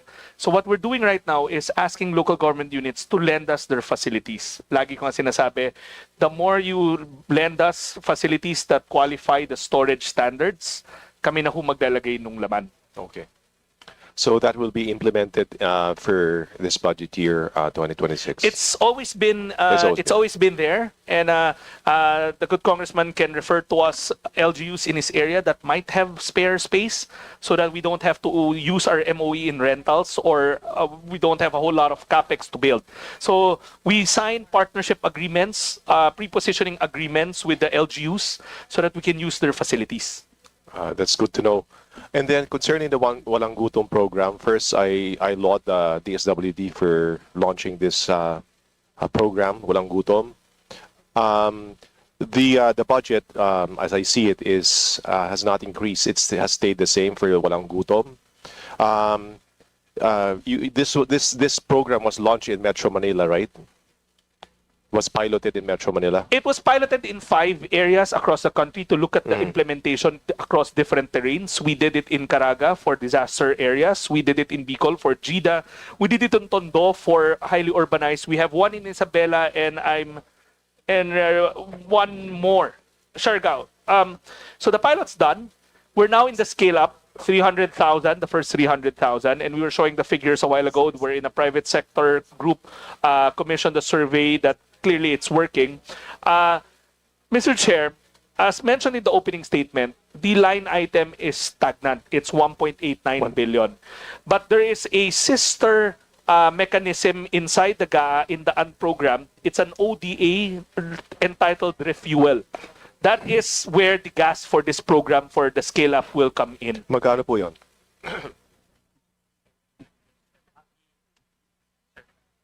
69. Yeah. It's $700 million or 69.3 billion pesos. Yan ho yung ODA na naka-incorporate for the next 2 years. For the next 2 to 3 years. An ODS, I understand, is a loan. Yes, Is it's a that- loan. What is the number of food insecure families in the Philippines? According to the PSA FIES, the Family Insecurity Income and Expenditure Survey, there's 750,000 food poor families. They are the families who don't make beyond 9,000 pesos every month. And with the 1.8 billion and the 69 billion ODA, you can feed these families. Together with the ODA and the GOP counterpart, we can run the program safely for a year to a year and a half. But there are ongoing talks with DepDev and ADB, who's funding it, for additional financing. But we have to show concrete results first before they engage us with another round of additional financing. But you're confident with the results based on the... Well, the preliminary numbers show that hunger is on a decline by almost 8 percentage points from the pool of beneficiaries. The survey was conducted by SWS, commissioned by Globe and Mondenisin. So it's not the department that's saying it's working, it's a third-party group that's saying it's working. It's an intervention that is showing impact already. Would you support legislation to institutionalize the Walang Gutom program? Yes, Mr. Chairman, we are very thankful for that notion because it has to be a mainstay into the department's budget so that long when we're all gone, it's something that is there to address the modern scourge of hunger. Yeah, I have filed po a bill. It's House Bill number 3809 to institutionalize the Walang Gutom program. Sana ho masuportahan ng departamento at saka mga kasamang kongresista na nandito. Mr. Chair, and for the record, we are fully supportive of that measure and we are very thankful to Congressman Roman for taking the initiative in filing the legislation. Kakausap po yung Regional Director Venus eh. Nandyan ho ba siya? Hi ma'am, thank you for the idea. At regarding the yung ayuda po, yung AKAP tsaka AIX, because this is, as I said, it's greatly felt in my district. The problem ho is really the administration, and the DSWD and I want to ensure that the beneficiaries get the full benefit of the program. Ang problema po, marami pong nakikihati, kumukuha ng kickback sa ayuda. Ano ho yung ginagawa ng departamento para matigil po ito? Well, Mr. Chairman, a active information campaign is taken before, during the event. On stage, there are nakapaskil na mga wag kayo magpapapayag na may magkakaltas. We verbalize it paulit-ulit. Grievance mechanisms are also there. And when we do detect such cases, the harshest criminal liabilities are filed in courts. Again, I'd like to like to thank the good congressman for legislating stiff penalties for people who try to take a cut from whatever government support or social welfare there is. Yes, while habang dito ibang kongresista, meron akong, it's also actually my first congressional bill filed on my first term as congressman.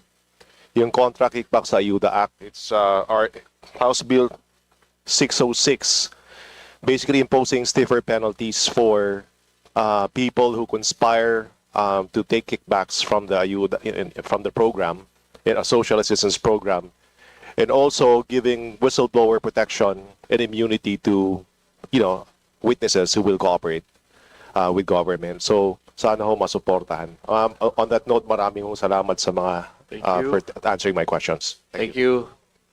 We do support, Mr. Chair. Thank you very much, Kong. We move to the minority now. We recognize the Assistant Minority Leader, Rene Luis Co. Thank you, Mr. Chair, and good afternoon to DSWD. Ang unang tanong ko po ay tungkol sa mga programa na sumusuporta sa mga adolescent mothers. Aware po kami na merong mga iilang programa na ganito, and Mr. Chair, nananatiling main concern yung adolescent pregnancy sa bansa. Noong 2023, may budget po yung DSWD sa Social Protection Program for adolescent mothers and their children na 10 million pesos. Then noong 2024, may lumabas po na guidelines para sa implementation ng psychosocial support and other interventions for adolescent mothers and their families na project or Project Teen. Yun po yung kanyang palayaw. But napansin po namin na walang nalaan ng budget for this program noong 2024 and 2025. May we know why po, Mr. Chair? Mr. Chair, unfortunately, we don't have a visual on as to why it disappeared. From my understanding, it was an initiative somewhere from both, I'm not sure, upper house or lower house initiative po yun. Pero one thing I can assure the good Congresswoman is we share her sentiments on making sure that there's a strong social protection mechanism for teenage mothers. It's called Protect Teen. So we've revamped the program to make it more holistic, na hindi lang siya monetary, but there are conditions to it, like making sure that they seek the first 1,000-day interventions. We're flashing the Enhanced Protect Teen program.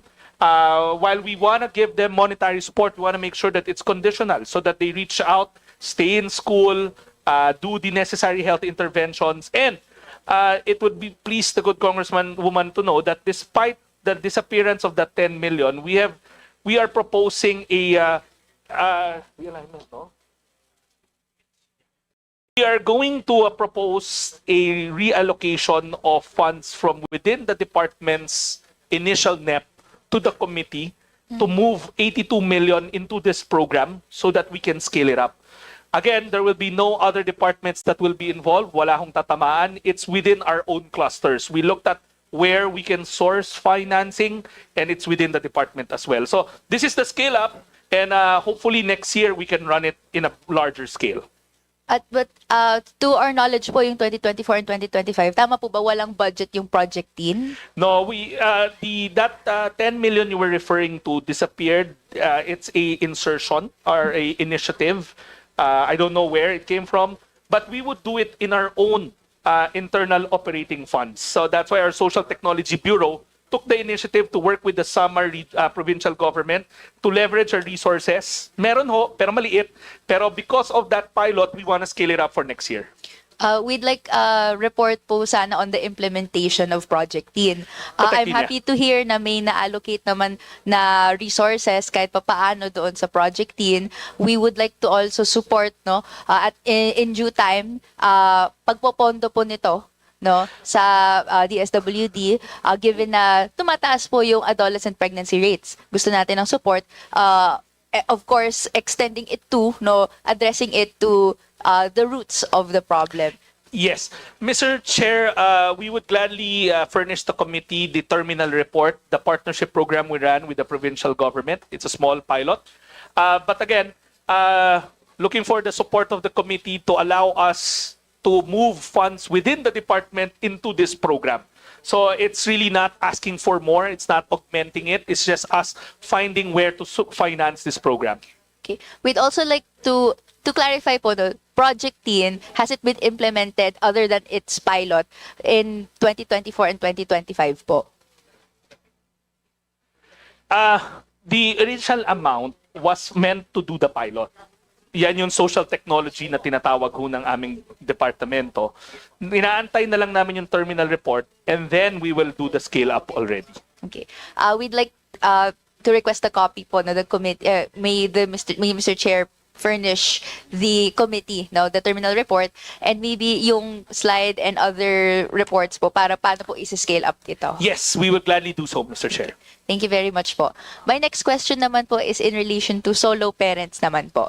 Under RA 11861 or the Expanded Solo Parents Welfare Act, each solo parent earning minimum wage and below is entitled to an additional benefit of 1,000 pesos cash subsidy per month.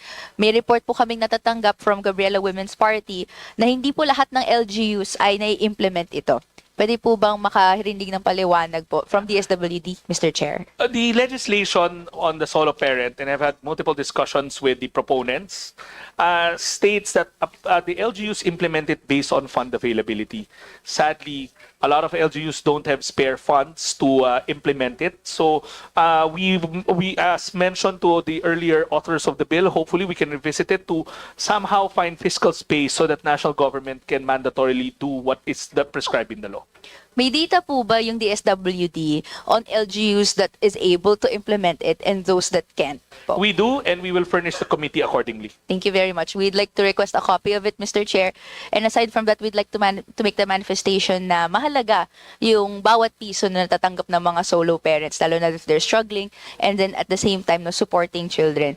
So at the proper time, we would also like to propose an amendment to the budget to include ensured funding po for the cash subsidy benefits for solo parents po. And we will not object to that. We will support that amendment. Thank you, Mr. Chair.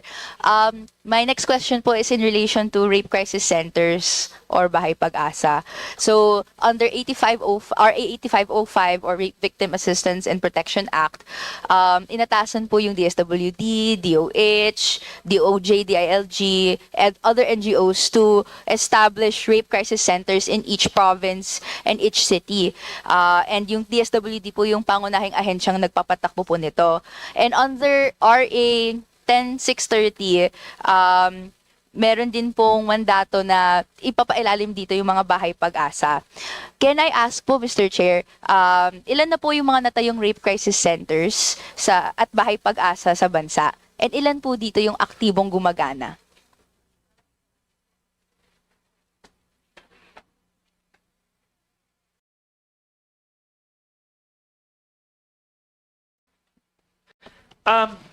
Mr. Chair, the name has been converted. Hindi na ho siya Rape Crisis Center because the word rape is quite traumatic to repeat again and again. They're more not called as havens or shelter for women.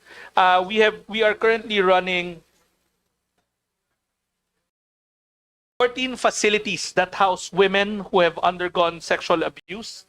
And then this is separate to the Bahay Pag-asa as we have discussed earlier on with Congressman Joseph Tan, na meron tayong 117 Bahay Pag-asa for CICL. So magkahiwalay ho yan na clientele. Ano pong kasalukuyan ang status and yung functioning nitong mga shelters po? Well, first is to provide immediate relief by removing them from the communities where the hostilities took place. Okay. Second, to make sure that there is enough emotional or psychosocial support given by our social workers, psychometricians, and psychologists. To make sure that they are rehabilitated and with the ultimate goal of helping them reintegrate back to another community that will make them go back mainstream. Mr. Chair, to clarify, ang tanong ko po is, kamusta na po yung kalagayan nitong 14? May plans pa ba to add more? Ilan po yung mga biktima na sineserbisyohan po nitong mga 14 shelters po as of the moment? Mr. Chair, I don't have the disaggregated data right now. I have the complete data of all shelters. We will gladly submit to the committee the disaggregated data pertaining to shelters. One thing for sure though, I've been to these shelters. They are in good condition, but obviously we require more repairs and rehabilitation. A while ago, we discussed the increase in cost of care that we provide our clients. So additional funding for these crisis centers is always much appreciated. Lalong-lalo na may mga rehabilitation na ng facilities na kailangan gawin.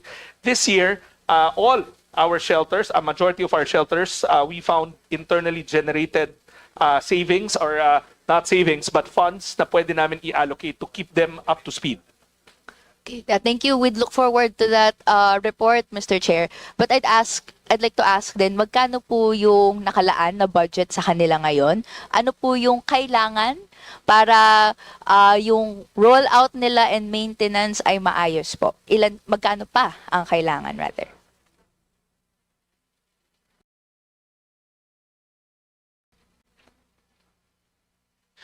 For all our shelters, the allotment we received this year is 2.9 billion. 2921 182 billion. We will furnish the committee with the disaggregated data that will pertain for the crisis centers for women. Now, for next year, we have received an allotment of 3 billion pesos, taking into account the adjustment on the cost of care. Tumaso kasi yung ibinibigay na cost of care. At so to clarify po, this 2.9 billion, this is for all Care types. facilities. For all So- residential care facilities. Okay, and you do not have the data right now for specifically shelters for women. Unfortunately, I do not have that, and we will make sure to submit it immediately. Okay, thank you, Mr. Chair.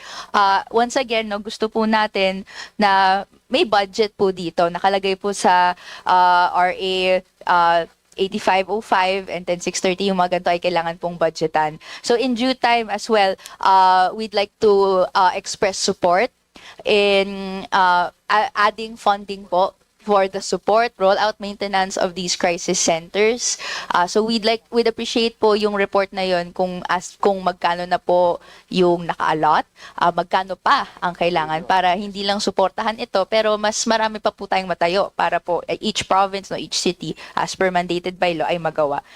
And lastly po, pwede po bang makahingi rin ng report ng list of the rape crisis, the shelters for women, no, at Bahay Pag-asa, including details, address, contact numbers po. We will do as directed, Mr. Chair. Okay. Thank you very much, Mr. Chair. As I have no more time na lang po, I yield to the floor. Thank you very much for answering my questions. Thank you. Thank you very much. So we'll just request the Secretary to furnish us the request. It's directed, Mr. Chair. We now recognize the Deputy Majority Leader, Howard Quinto. Mr. Chair, to the DSWD family led by Secretary Rex Gatchalian, magandang hapon po. No? Una sa lahat, nagpapasalamat po ako sa aking probinsya. Marami pong natulungan ng DSWD, no? Kahit po Sabado, minsan hanggang Linggo, hanggang gabi, nandyan po sila tumutulong sa akin at sa aming probinsya. And we all know now where they get their work ethics or work attitude from, no? Kaya po ganun kasipag yung ating mga frontliners sa DSWD. Anyways, Mr. Chair, my question is regarding the 4-piece program, no? Can you please walk me through it, no? Pardon for my lack of knowledge. How is a beneficiary chosen? Mr. Chair, thank you for the good words from the good congressman, pero sinimulan ho niya yung work-life balance. Sa amin ho, work lang. So, nag-react ho lahat ng katabi ko. Sana hindi nyo na ho binanggit. Bigyan nyo pa ho sila ng idea. But before anything else, Mr. Chair, let me get to the bottom of it. Wala hong interference from anybody in selection kasi maraming notion na, si barangay captain, ganito, ganyan. Initially, it was drawn from listahanan. Listahanan has 3 versions. Listahanan 1, 2, and 3. It was undertaken every 4 years, no? 3 years. The last one being 2019.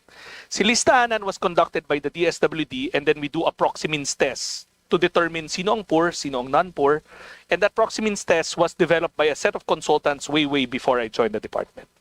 But because of the advent of the CBMS law that Congress passed, as mentioned a while ago kay Congressman Gila, the CBMS or the Community-Based Monitoring System will be the new targeting tool for all government programs. We recently got hold of the first batch of CBMS data from PSA last Friday, and we are in the process of disaggregating it, cross-matching it, with the hopes that the list is inclusive and encompassing. Well, it was mentioned earlier how they do graduate, no? Mr. Chair, you mentioned there are notions na meron pong mga interference with the local government, no, or local chief executives, and there are instances. Well, the reason why I asked this is because actually, yun po yung major concern sa aming probinsya. Marami pong lumalapit sa aking opisina na nagsasabi na bakit po sila natanggal bilang 4-piece member dahil po sa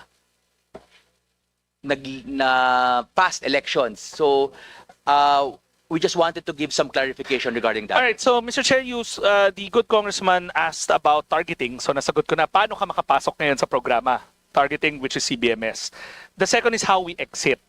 A while ago, we flashed a table, and we can flash it again, that for the first time in any administration, our president, President Ferdinand R. Marcos Jr. instructed me to make sure na malinis yung listahan. That's why we embarked on an aggressive case management program. The department had what we call the SWD. It was discussed by Congresswoman Lim Kay Chong when she was our sponsor. SWD is a case management tool that wherein the case managers, yung mga links na tawag, would visit annually to look at your overall well-being.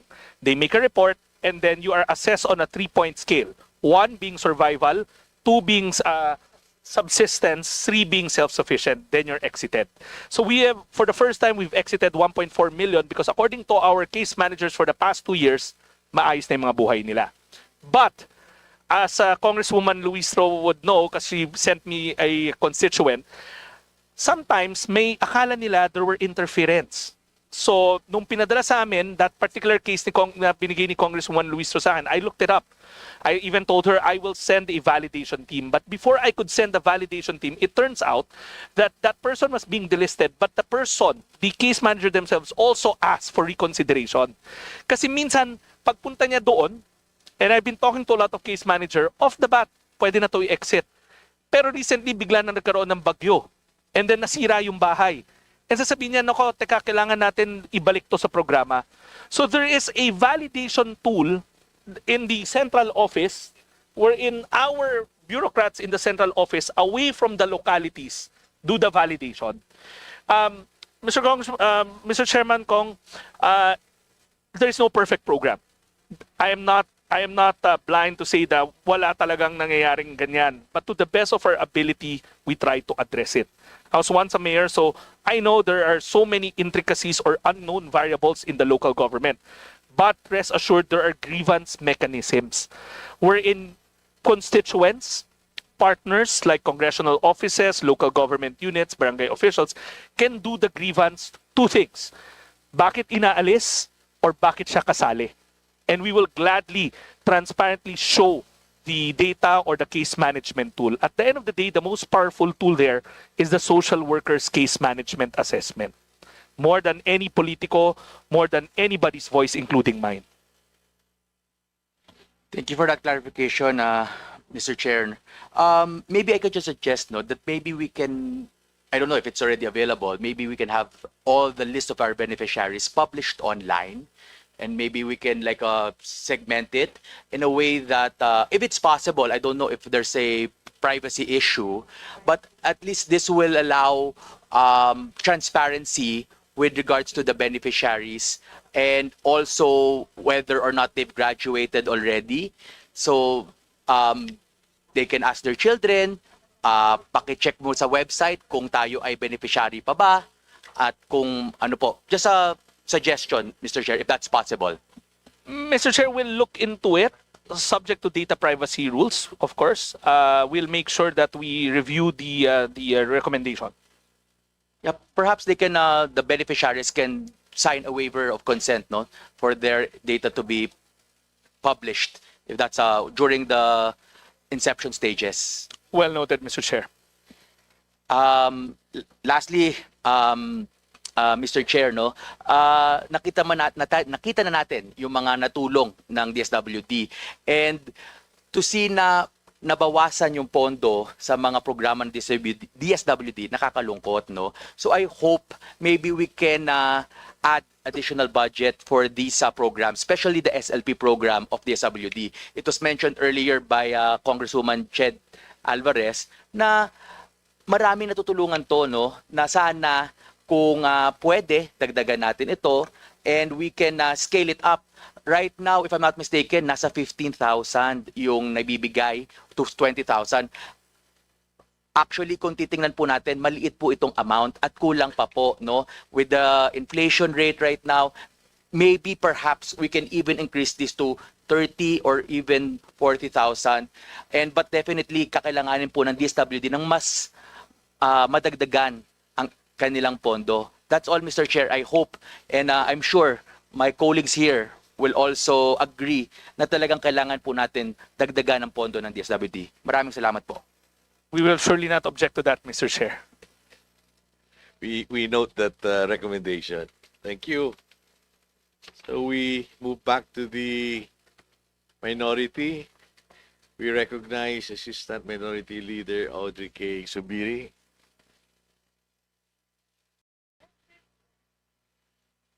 Thank you very much, Mr. Chair. Good afternoon to everyone, to my esteemed colleagues, and of course, to our dear friends from the Department of Social Welfare and Development, headed by no less than our very hardworking and tireless Secretary, Rex Gatchalian. I will not say who my favorite Gatchalian brother is. But anyway, I know all of you are very hardworking. Talagang trademark yan ng mga Gatchalian brothers. So I'm very happy every time I see any of you three. So, Mr. Chair, if I may ask a few questions to our good secretary. It has come to my attention, no, Secretary, that as of July 2024, we have approximately 600,000 indigent senior citizens on the wait list. And I can imagine at this point in time, we might be approaching maybe much more, 800 to 1 million senior citizens on the wait list. And I'm very concerned, no? This is a cause for concern for me because in our region, Region 10, we have about 13,000 indigent senior citizens on that wait list. And in Bukidnon, 4,760. And in our third district of Bukidnon, we have 1,057 indigent senior citizens on the wait list. So I would like to clarify a few things. First of all, if I may ask for the exact number or an approximate number of how many are now on this wait list nationwide.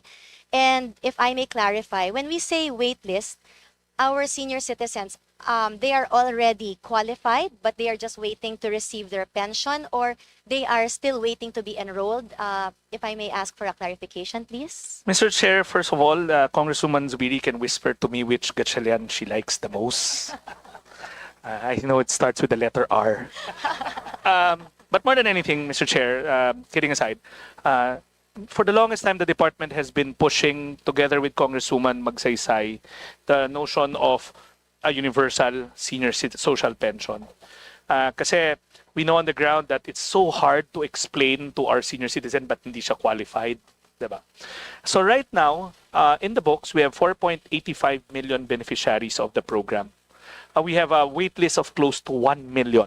Wow. These are senior citizens spanning across different LGUs who are already qualified, but we just simply don't have the funds for it. So again, we are appealing to Congress to augment the budget for social pension so we can adequately service the 1 million wait list. Mr. Chair, in addition to that, I think Congresswoman Zubiri will also wants to look into the targeting of it. Yes. As mentioned earlier, the CBMS, or the Community-Based Monitoring System, has already been online. Took online last Friday, and we can draw more data to clean up the data that we're giving you, because the data on poor senior citizen is drawn from Listahanan, which is quite old, 2019. So the CBMS will give us a better bird's eye view of how many indigent senior citizens there are, how many are serviced, and how many do not have pension whatsoever. So right now, no, Secretary, I can see your frustration, and I'm very glad to see that we're on the same page. The budget that the DSWD has asked for, do you think it will be enough to cover at least before we get to the universal social pension, which if I may add, I would very much like to support, no? But moving lang, naka-wait list na 1 million, sapat na bang nahingi natin na budget para ma-cover natin yung wait list na yon? Unfortunately, it's not enough. We asked for more, but because of tight fiscal space, we weren't granted that. But legislation will surely make sure that the allocations will be there moving forward. Okay. I would like to manifest that I would like to very much support an additional increase to our budget, especially if this is going to go to our indigent senior citizens. As we all know, no, these are among our most vulnerable members of our society. And I agree with you, we need to increase the budget. And if an increase in budget is what it takes so we can cover the full wait list, then I think, Mr. Chair, I really ask that we act on this with urgency so we can help our senior citizens. Kasi yung iba sa kanila, baka mamaya naghihintay pa rin, tapos baka wala na sila, di ba? So, kawawa naman ang ating mga senior citizens. They've spent their whole lives working for this. And now, thank you very much, Chair, Mr. Secretary. I would also like to ask, I noticed that the NCIP was removed from under the DSWD agency. However, as we know, the IPs are really also, aside from our senior citizens, among the most vulnerable in our society, especially in Bukidnon, where we do have a very large and significant IP population. And so what I would like to ask is, despite not having the NCIP program under the DSWD, do we still have any dedicated funds or culturally sensitive programs under the DSWD for our IPs? Mr. Chair, the NCIP was a supervised agency, hindi ho attached. And if you look at their mandate, when they were with us, they were really looking more into ancestral domain issues rather than social protection. That being said, we have never stopped working for the betterment of our IP communities. They're embedded in all our programs. In fact, they are treated as a double vulnerability, meaning not only are they poor, because they are in cultural communities, that's another vulnerability that we have always given weight in. Case in point, in the 4-piece program, there is a special lane for IP communities. So meaning if you are tagged as an IP, you immediately get into the program, especially if you meet the conditionalities. To the same degree, in the implementation of AX or ACAP or SLP, that vulnerability is not lost in us. Now, going back to the CBMS again, see, the CBMS gives you granular data. And now, it will give us a better bird's eye view of how many IPs are there, so that we can come up with creative programs that will target them. Recently, I was in Aurora, and the local government of Aurora, sayang umalis na si Congressman Angara, took the initiative of coming up with IP programs dedicated for their IPs. And we would always want to partner up with the local government units because minus the CBMS, they know where these communities are. And they know the nuances of each community. They know the differences of each community. So we're going back to Aurora to pilot a LGU national government initiative to come up with programs that is suitable to the distinct IP communities in that area. Thank you so much, Mr. Secretary. I'm so happy to hear that because now I know that I have an extra partner in my programs and projects for our IP communities in Bukidnon. And last, Mr. Chair, if I may add, no, since you mentioned mga ayuda like AX, I would just like to bring to your department's attention. Actually, this has been bothering me for quite a while. In some instances, in the provinces, when the ayuda is being given out, whether it be AX or ACAP, we have noticed that a lot of the people who are lining up, no, and these are supposed to be individuals in crisis situations, are very busy on their phones. So mamaya pag pinignan mo, magugulat ka na lang na, ayan, naglalaro na pala ng scatter. And so my concern is baka mamaya hindi pa nila natatanggap yung ayuda nila, nagastos na nila or naubos na. So is there a way that we can perhaps link up with maybe PAGCOR and get their database on who are our online gamblers so that we can make sure that, because I do see the benefit of ayuda, the AX. It really helps our people. Pero ayoko na masayang yung ating AX na mapunta lang sa mga ginagamit pang sugal. Sana mapunta talaga sa mga individuals in crisis who really need it for their everyday needs, their family. So is there a way we can do that to link up the databases para we can prevent this money from falling into the hands of all these mga online games as well? That's something we've been working on ahead. We actually met GCash so many times, but the only biggest hurdle there would be us disclosing our database to GCash, which is a very powerful database. As we know, that database of the poor, when it falls in the wrong hands, they're the most susceptible to fake news or abuses online. Yes. So we are still working heavily with our with GCash and the service providers on how we can isolate. If there's such a thing. It's a tall order, but we are definitely with you in the crusade that social welfare should go to crisis situations, not to gambling. Yes, I agree. Well, I think that is my time for now. But thank you so much, Mr. Secretary. And once again, I would like to commend you and your team, everyone who is here. And also, of course, I would also like to give special mention to the provincial directors of DSWD, the regional directors for Region 10, because I have to tell you, Mr. Secretary, they are so hardworking, even during holidays, weekends, they are working around the clock. So thank you very much to our DSWD team. Andyan ba siya? Si Sir Romel, andyan ba? Andyan ka pala. Oh, tama, hindi ko alam na nandito ka ha. Kahit wala ka. Pero talagang ganyan po ka-supportive ang inyong team. So thank you very much. And Mr. Chair, thank you for the time. And I now yield the floor to our next speaker. Thank you very much. We now recognize Representative Miro Kim po. Magandang hapon. Good afternoon, Secretary, and to the DSWD family. Alam ko marami pa kayo ibang trabaho, so hindi na rin ako magtatanong. Although marami sana akong tanong dito kay Yusek Tapales, dahil sa dami ng magandang mga ginagawa niya. But I want to tell everybody, you know, the main concern of many members of Congress is really the pillar programs of the SWD.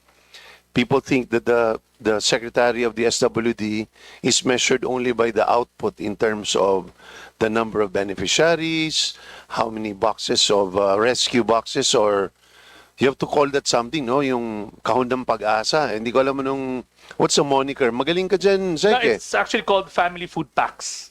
FFP. I think it has to be called something, because yung pag nakikita mo binibigay sa panahon ng baha, uplifting talaga siya. So, regardless if we set aside yung mga hindi deserving, but for most people who actually receive it, it's really an uplifting feeling where they feel the holding hand of government. So, baka magandang bigyan ng magandang pangalan yan. So, akala ng marami, yun ang pinakamabigat na trabaho na ginagawa ng ating secretary. The department is very fortunate that I think yung hardworking, alam na ninyong lahat yan. At tingin ko, hindi na kayo natutuwa na yun ang kanyang main character. Alam ko po yun kasi ironically, tuwan-tuwa po yung mga taga Valenzuela nung graduate po si Secretary, no? Nung nawala po siya doon ay tuwan-tuwa sila na napakagaling ng syudad, pero tuwan-tuwa din sila na para makakapagpahinga na sila. Ano po, ha?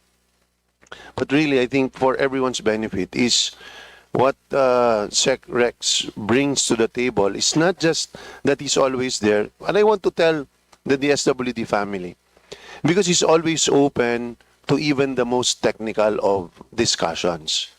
So in Marikina, when the proxy means test was applied, sa pag-evaluate ng aming mga 4Ps, 65% of all our 4Ps beneficiaries were automatically removed for one very simple criterion or portion of that proxy means test. Checklist lang kasi yun di ba? Titingnan may telepono ba, may kuryente, magkano, anong gawa ng bahay, may trabaho, ilan ang anak, lahat. It's just, and then titingnan lang kung anong score mo.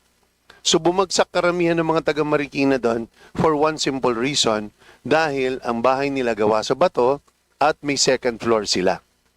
Pero sabi nga namin kay Sec Rex, sabi ni Sec, parang hindi talaga siya pwede mag 4-piece kasi may 2 floors siya na gawa sa semento. Pero sabi namin, kailangan ng second floor kasi kung hindi, mamamatay sila dahil these are in flood-prone areas. At pag pumunta ka ron, hindi sila palitada, walang mga bintana, pero nagiging 2 floors. So babagsak at babagsak. But right there and then, instead of closing the door and saying that wala na akong panahon para dyan for 6,000 people when there are hundreds of thousands I have to deal with, sabi ni Sec Rex, we will evaluate. And in 2 hours time, we sent what our alternative was in measuring. Yung kinukwento ni Sec Rex ngayon, di naman siya ekonomista. Pero pag pinag-aralan niya yung Sweeney, lahat, etc., sabi niya, tama nga, may sense. So, in short, yung secretary ninyo, tingin niyo sipag lang lahat. But I think yung pagiging matigas niya, matigas din ang ulo niya When he thinks something is correct, mahirap din siya mabali doon. Di ba? Pero, sasabihin ko na po sa inyo, pag nakikita niya may wisdom at mas maraming makikinabang at fair yung magiging result, nakikinig siya. So naibalik yung marami sa amin doon simply because of using a more updated and more sensitive test of poverty. So ako, more than anything else, it's not your sipag, it's not your ability to deliver, but really it's always your constant desire to learn and be on the job and not think that alam mo lahat. So ako, yun ang pagsaludo ko lang. Yun ang maraming occasions na you've always come to our rescue. Wala po akong masabi sa buong DSWD family. Dasal ko lang, wala sanang bad eggs na makakasira. Tingin ko yun na lang ang pag-iingatan natin bilang isang department. And it's very rare. I always say, if the President had cabinet secretaries like SecRex, wala tayong magiging problema sa gobyerno. Totoo lang. But on that note, Mr. Chair, dagdagan nyo naman. Hindi, joke lang. Sinira, ha? But frankly, I think, SecRex, you're a rare gem. I hope di ka mapagod at hindi mapagod yung mga tao ninyo. Guys, totoo lang, sabihin ko na sa inyo, slave driver talaga siya. Pero hindi kayo slave driver para kumita ng pera. Para sa serbisyo, para mas mabilis ang ating gawain, it's all about coming up with a better department. And frankly, I don't think the department has had a much better secretary in the last 25 years. So, Sec, congrats, Congrats. Alam mo, very critical ako na tao, So, the fact na sinasabi ko yan. Boss, salamat. Maraming salamat. Thank you, Chairman. Thank you for the kind words. Thank you.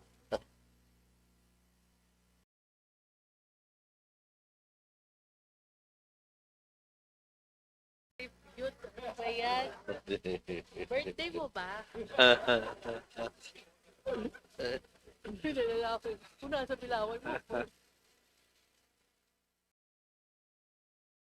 We recognize the Assistant Minority Leader, John Padiernos.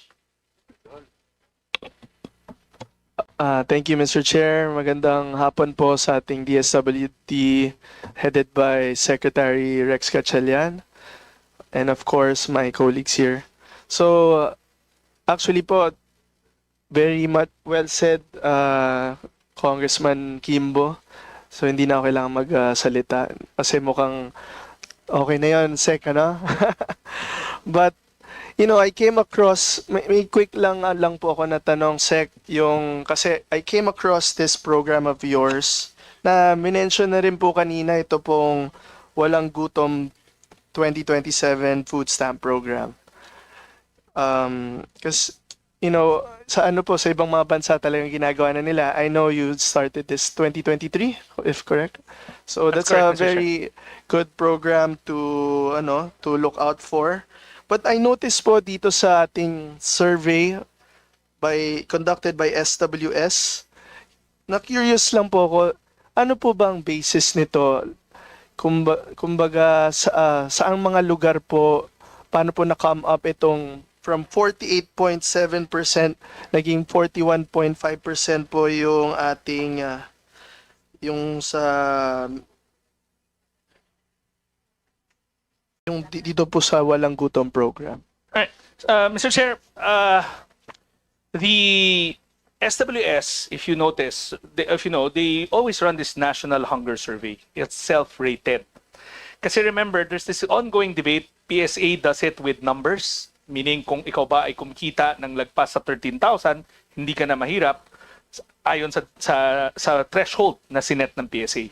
Now, meron din silang food poor na threshold, which is 9,000 pesos. We use the 9,000 pesos to target the beneficiaries. Ayon sa PSA, merong 750,000 na food poor families nationwide. So the program revolves around the food poor, not the poor, but the food poor. 300,000 na naka-enroll ngayon sa programa, spread across different areas with high incidence of poverty, high incidence of hunger, and malnutrition. The poverty is based on the FIES of PSA. The hunger is based on the other FIES, yung food insecurity ng PSA. And then the malnutrition is based on the Philippine Plan for Nutrition, yung PPAN. So we're now operating in 22 provinces, 300,000 beneficiaries. So Globe and Monde Nielsen offered to do a tracking for us. They commissioned SWS. This survey is among the beneficiaries. So, but the questionnaire is the same as what SWS uses nationwide, yung self-rated. Yes. Kasi lagi nga sinasabi, okay yung numero, pero mas maganda tinatanong rin natin sila sa personal nilang experience. We will gladly give to the committee the questionnaire that SWS uses. It's not our questionnaire, it's the questionnaire of SWS. So this number, the drop is among beneficiaries. Why are we doing this among beneficiaries only? Number one, we want to see kung yung programa ay epektibo bago natin siya palakihin ng palakihin. Pangalawa, we believe, and it makes common sense, na pagka among the food poor, mabawasan natin yung bottom 750,000, the national average on hunger will also go down. So that's our strategy. Limited resources, let's target it properly. Sana kung maganda kung lahat ng poor mabibigyan natin, pero limited ang resources. So that's why we focus on the bottom 750. Follow-up question, Mr. Chair. Yung mga beneficiaries po ba natin, saan po ba sila nanggagaling? Can we request from the department? The reason I'm asking is, kasi po, I'm just wondering if doon po sa lalawigan namin, we have in Nueva Ecija, if we have this Walang Gutom program. Yeah. Right now, we don't have one running in Nueva Ecija. Kasi to pick the geography, kung saan siya, the first, remember 750,000 yan. The first 300,000, para malaman namin saang probinsya kami mag-operate, if your province appears in the three that I mentioned. Are you in the province with the highest poverty incidence? Is your province in the highest hunger incidence? Is your province in the most malnourished or stunted area? If your province appears in 3 or 2 of those criteria, you will definitely be in the first geographic expansion. Masaya tayo to one degree that Nueva Ecija is not there, meaning it may have poverty or hunger, but it's not in the top. Now, how do we look for the household? We use listahanan. Listahanan kasi is the only database that we have. But admittedly, listahanan is very, very old. It's 2019. Kanina nabanggit ho namin na excitingly, CBMS went online last Friday, a portion of it. So we will now draw from the next, when we scale it up, the next 300,000, we will draw it from CBMS. So the geography I've answered and how to choose the family, we will use CBMS. Thank you, Mr. Chair. And last question, maybe more of a recollection lang po kasi I came across this parang seminar and they were talking about how important yung ating mga bata po from the day they were born until the age of 5. Diba? Kasi yun po yung nagiging problema natin even though we have a good amount of workforce until 2050 compared to our neighboring countries. Ang issue po doon is yung ating food security and yung 1 to 5, yung especially ages 1 to 5, yung mabigyan natin sila ng magandang nutrition and the like. So, ang tanong ko lang po if meron po ba tayong specific plan regarding that, or is the department doing a program already in relation, of course, to the Walang Gutom program? Mr. Chairman, this was discussed a while ago. Yan yung tanong ni Congresswoman Garcia. Stunting, a third of our kids are stunted. It's one of the worst in the world. And the President has made it #1 agenda for all the social development agencies. Now, there's always this notion na kulang sa pagkain. Tama naman yon. Pero as I mentioned, in trying to combat stunting, you have to look at nutrition specific, yan yung pagkain or yung inputs that you give, and nutrition sensitive, meaning meron bang sapat na clean water, meron bang access to stable food supply, meron bang child simulation centers or early. It's the environment where the pregnant or the child will grow up in. Tayo, we're looking at that golden window of 0 to 2. Other countries like Indonesia have already ventured into 0 to 5. But tayo, we have to focus first on 0 to 2.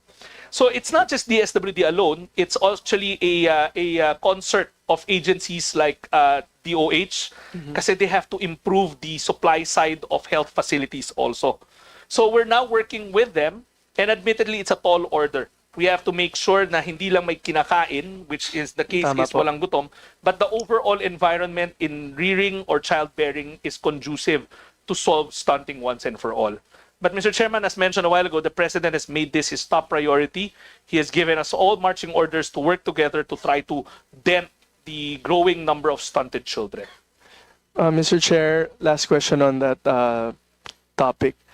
I just wanted to know if we have enough budget to support this program of the President, especially for the ages 0 to 2, and hopefully actually 0 to 5 ang target sana po.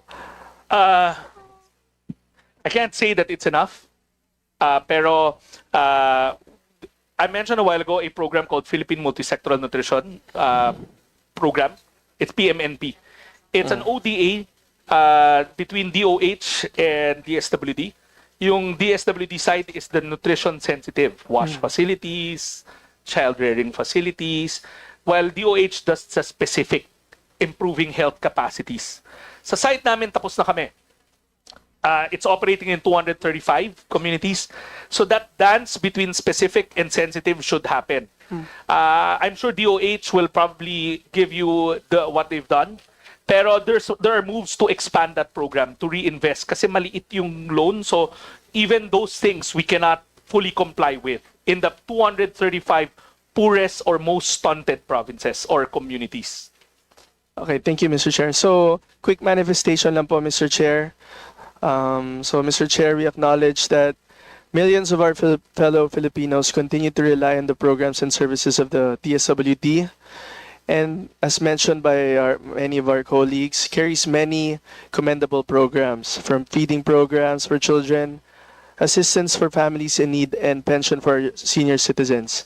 Not to mention po, yung mga nakita ko po dito sa inyong mga presentation, ito pong project Lawat Binhi for yung mga small farm reservoirs natin and gardens, yung and disaster response and rehabilitation. And yung pong pag-abot program, actually I came across that a while ago. It's nice to see that na hopefully we can, especially in the NCR in area, yung mga nasa lansangan po. Kasi we still continue to see a lot of, especially kids po, na sana po matulungan natin, and yung mga kalahi and other programs. So these are true lifelines that countless Filipinos continue to depend on and draw strength from. So I cannot overemphasize the big role of this department na marahil isa sa pinaka nararamdaman ng taong bayan. Sabi nga din po ng ating mga fellow representatives, ito po yung departamento na nararamdaman na diretso po kayo sa tao.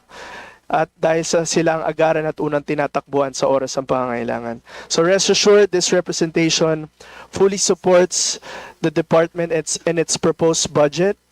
And as mentioned by Representative Howard Ginto, I do manifest also the increase of the budget dahil ito po talaga yung pwedeng mag-iba ng yung maliit na bagay po, or for some, it's malaking bagay na po. So I commend the whole department for their hard work and dedication in helping serve our Filipino people. Special mention ko lang po, Mr. Chair, ang ating USEC Pinky Romualdez and also ASEC Baldir Bringas for all the support and help in ensuring the timely that we get the timely assistance to our fellow constituents my constituents in Vaisia. So yun lang po, maraming salamat po, Sec Rex, and Mr. Chair, yield the floor. Thank you. We take note of that manifestation. If I can Yes, request Secretary. for a 1-minute suspension, I will come back and do it another round. Yeah. Hearing suspended.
Thank you.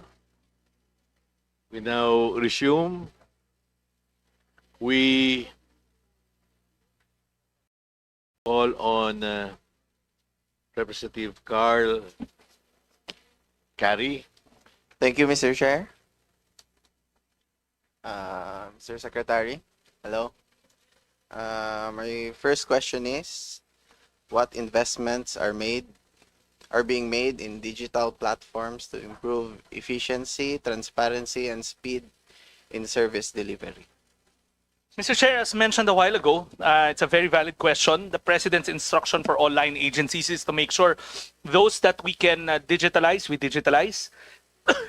But digitalization is paired with streamlining, cutting the unnecessary steps, cutting the unnecessary forms and requirements. First off the bat, when we launched early this year, all our permits, we give permits for minors traveling abroad by themselves.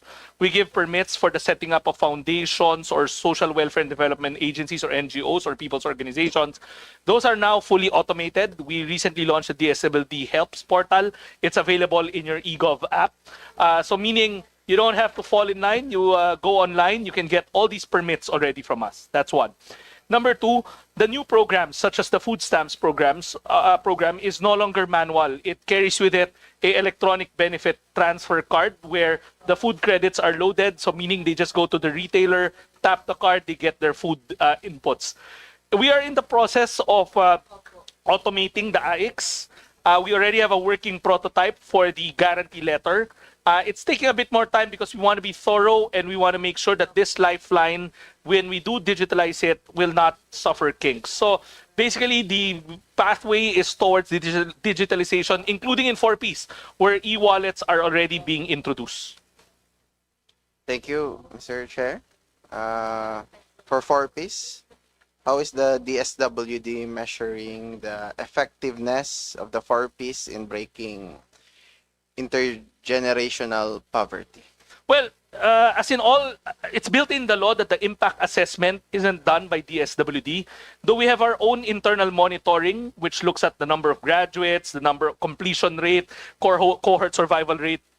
We relieve it to the PIDS or the PIDS to do the impact assessment as prescribed by law. And so far, the recent PIDS studies show that we're doing quite well in terms of education. For early childhood nutrition, we are doing quite well as well, but there are mixed results when it comes to the other health indicators. Meron po bang mga exit strategies na hinahanda? Yes, Mr. Chair, as mentioned a while ago, the President has instructed us to make sure that the case management is quite aggressive. That's why for the past 2 years alone, we have exited 1.4 million households that have been deemed by our social workers or municipal or city links as self-sufficient or level 3. That's the largest number of graduates. And when I say graduates, they're not force exited. They are actually of a better economic lifeline already. Or well-being. Merong mga skills building initiative? That we discussed a while ago. We were talking about how the law prescribes for a convergence of departments to take care of after program initiatives. But clearly, there is still much to be desired in tightening that.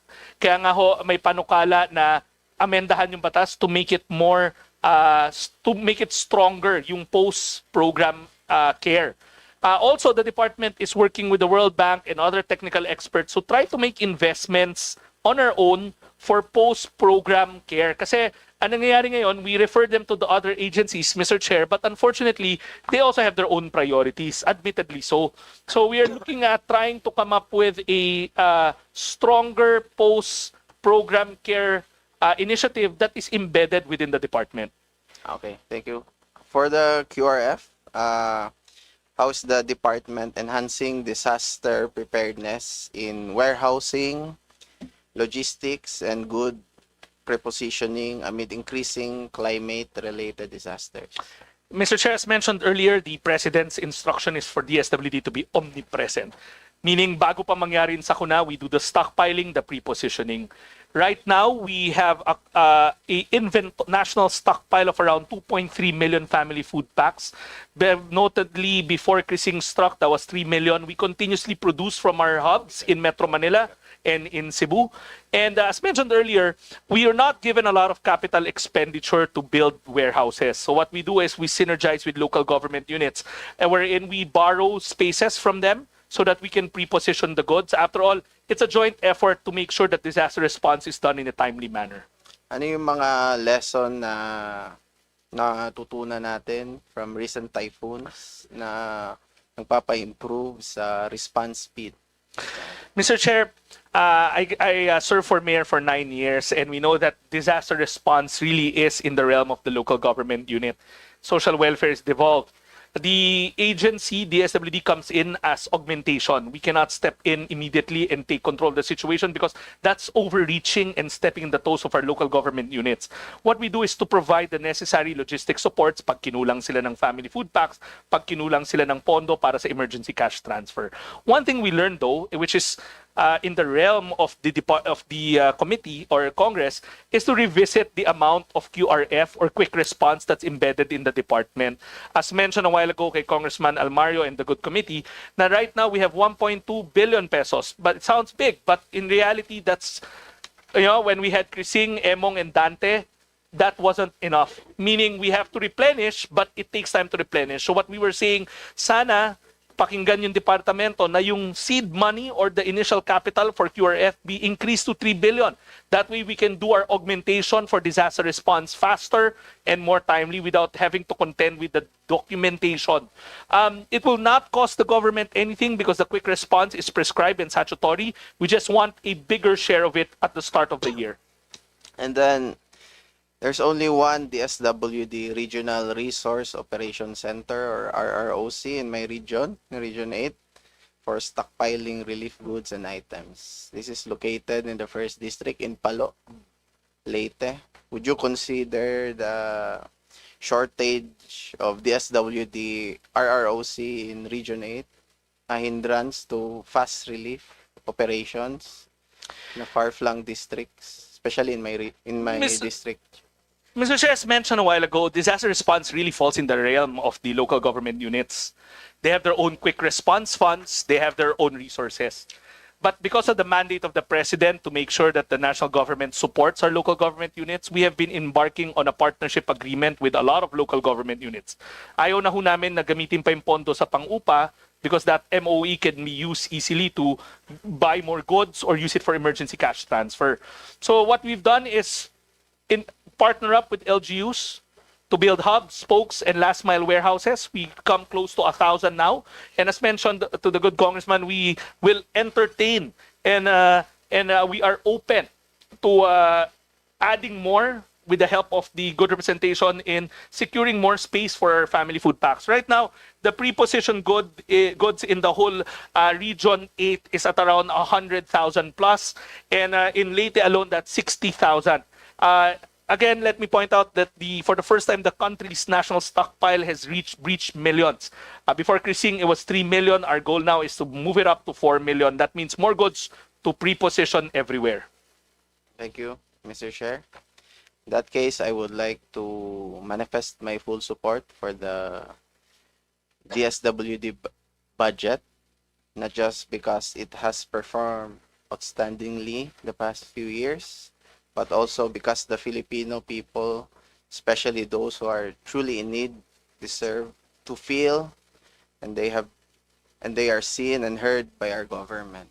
Sana rin po, pag tumaas po yung capital outlay nyo, sana ay malagyan po ng warehouse or QRF warehouse yung distrito ko. Especially cooperative naman po yung mga LGU and mga mayors po. Sana ma-take note nyo po yung, especially in the 5th District of Leyte. Mr. Chair, the Regional Director of Region 8 is around. And we are instructing her to link up with local government units who may have spare space so that we can pre-position goods. Thank you. Thank you, Mr. Chair. Thank you. We move to the minority. We now recognize Representative Paulo Henry Marcoleta.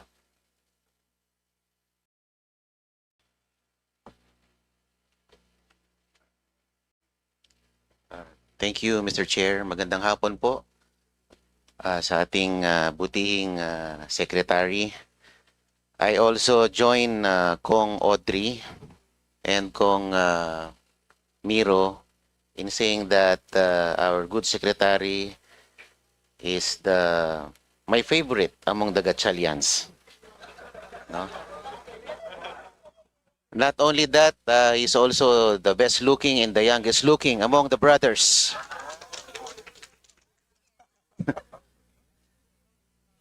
Kaya lang pag nasa Senado ako, baka mainis si Kuya. Oh, pati si Kong Kenneth pa lang dito rin. Oh. Depende siguro sa kaharap ko. Anyway, I commend the leadership of Secretary Rex in the DSWD, especially in the timely and rapid delivery of relief goods during the recent onslaught of the typhoons. Yan sila Christine, sila Dante, sila Emong. We firsthand experienced the swift response of the DSWD in delivering the much needed relief goods. At nabigla ako, ang ganda nung packaging ng relief goods. Binuklat ko nga yung isa. Nag-random check ako. Talagang matutuwa yung makakatanggap. This is a far cry from the other administrations. Yung iba kasi, inaamag na yung bigas.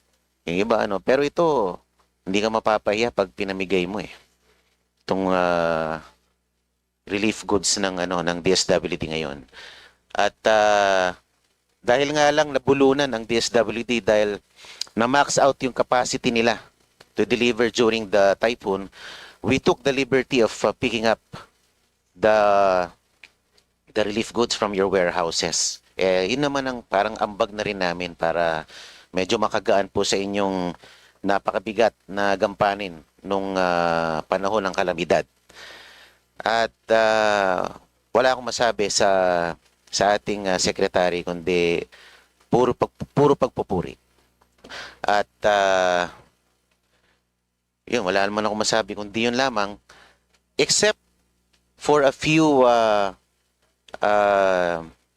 shall we say concerns or experiences that I think it is beyond his control. Wala naman siyang kinalaman dito. Let me just cite a few concerns. Nung pong panahon ng kampanya, habang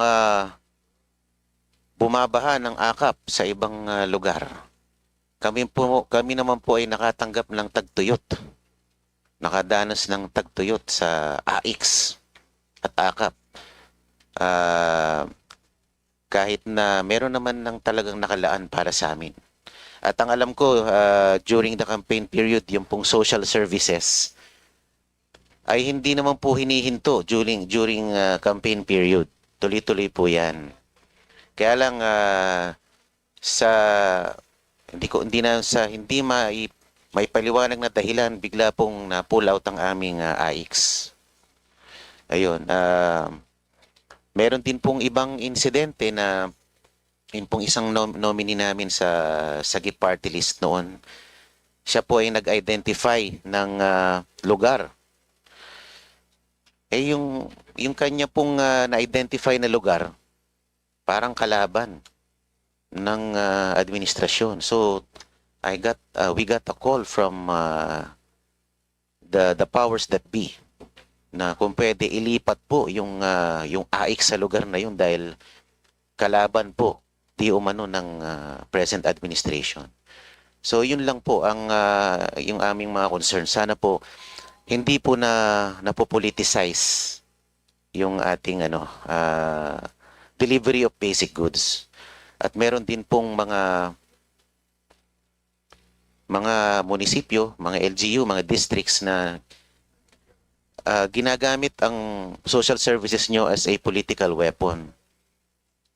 Para, halimbawa, if you do not subscribe to us, if you do not declare your allegiance to us, hindi kayo makakatanggap ng AIX. Basic services like burial, food assistance, or what. So, ang concern ko lang po, Ginoong Secretary, how do we insulate our basic services, yung pong binibigay yung mga serbisyo from further politicization? Mr. Chair, the guidelines for AIX and other social welfare is very strict. If there are such incidents, let me look into it, and I will gladly work with the representation from Sagip Party List to isolate where it happened, which local government units, so that we can address it accordingly. But rest assured that the institutionalized guidelines for the AIX or social welfare programs are very clear when it comes to politicization of our services. Thank you very much, Secretary. Alam ko naman pong this is beyond your control. No, there are higher authorities na nagkukumpas. So, hindi ko po kayo pinupuntusan dito. Kayo po, you're doing a very marvelous job as the head of this agency. And all in all, I would like to also manifest my full support to the proposed budget of DSWD. We believe that sustained and strengthened investment in the department will ensure that it remains fully equipped to address emergencies, pursue vital programs, and deliver responsive services to the Filipino people. Thank you very much po, Mr. Chair. Thank you, Mr. Chair. Thank you po. Thank you. We recognize Representative Max Rodriguez. Good afternoon, Secretary. I go with my colleagues in praising you for your good work, performance, and for your group also, the DSWD family. Congratulations, Secretary. And I would just like to say that I come from Mindanao. I am presenting Abante Mindanao party list. And much is our concern on the budget share of Mindanao. As you know, we have been discussing that in previous congresses, and still now we still are into 15% of the whole pie of Mindanao, of the budget for the Philippines. No? So I would like to ask, in view of the rising poverty rates in Mindanao, where 7 of our provinces are along poverty levels, no? What share would you want to give us regarding budget for Mindanao from DSWD? Mr. Chair, we don't look at Mindanao as just one holistic, monolithic local government unit. We would rather look at it from a perspective all the way sana to barangay or municipal level, whatever data is available. As mentioned a while ago, we are very, very excited in the DSWD because of the onlining of the community-based monitoring system. The CBMS will trigger and show us where poverty is highest, where hunger is highest, where there are concentrations of cultural communities.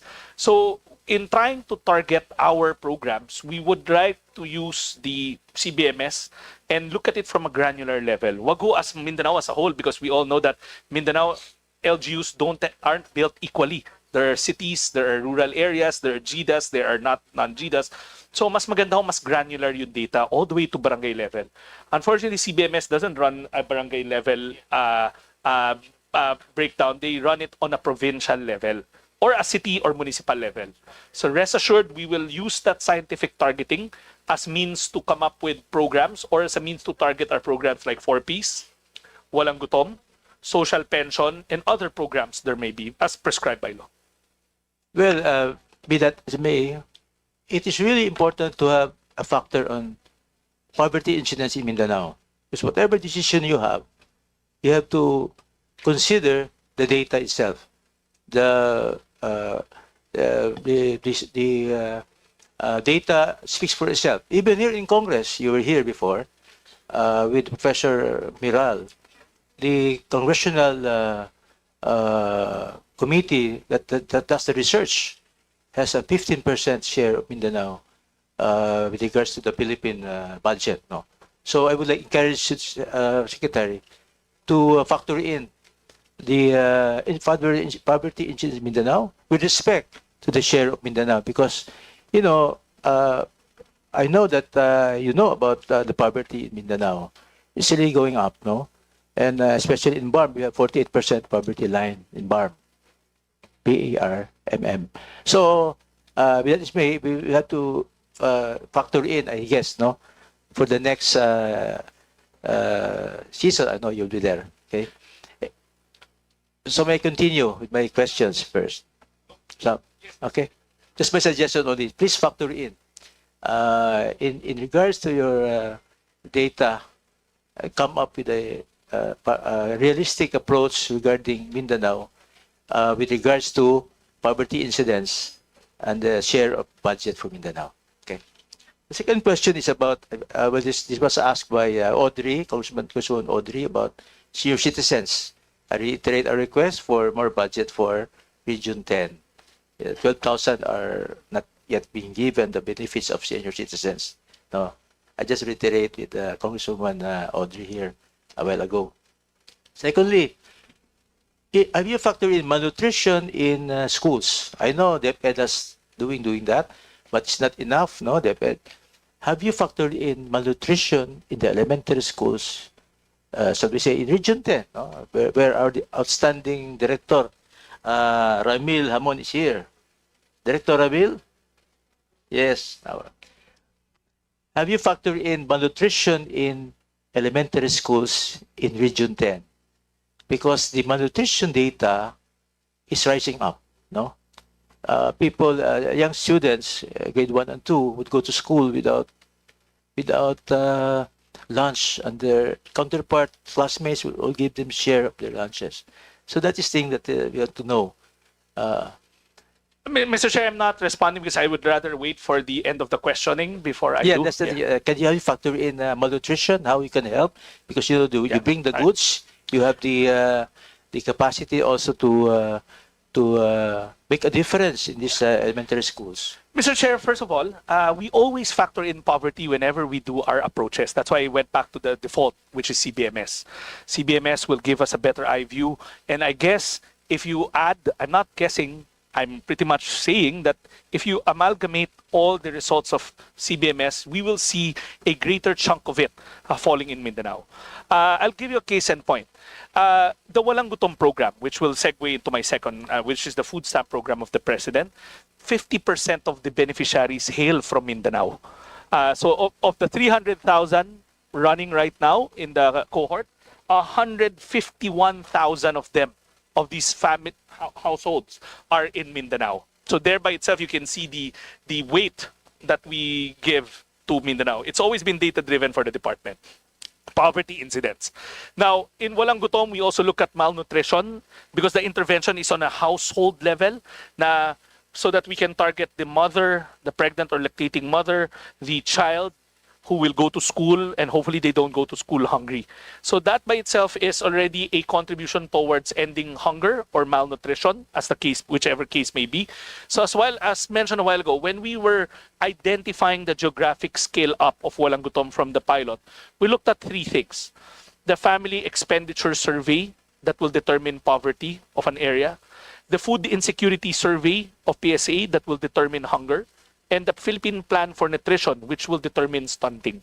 So all these three things will be put together in expanding the Walang Gutom program. And a lot of the beneficiaries, like I mentioned, 50% of it is in Mindanao.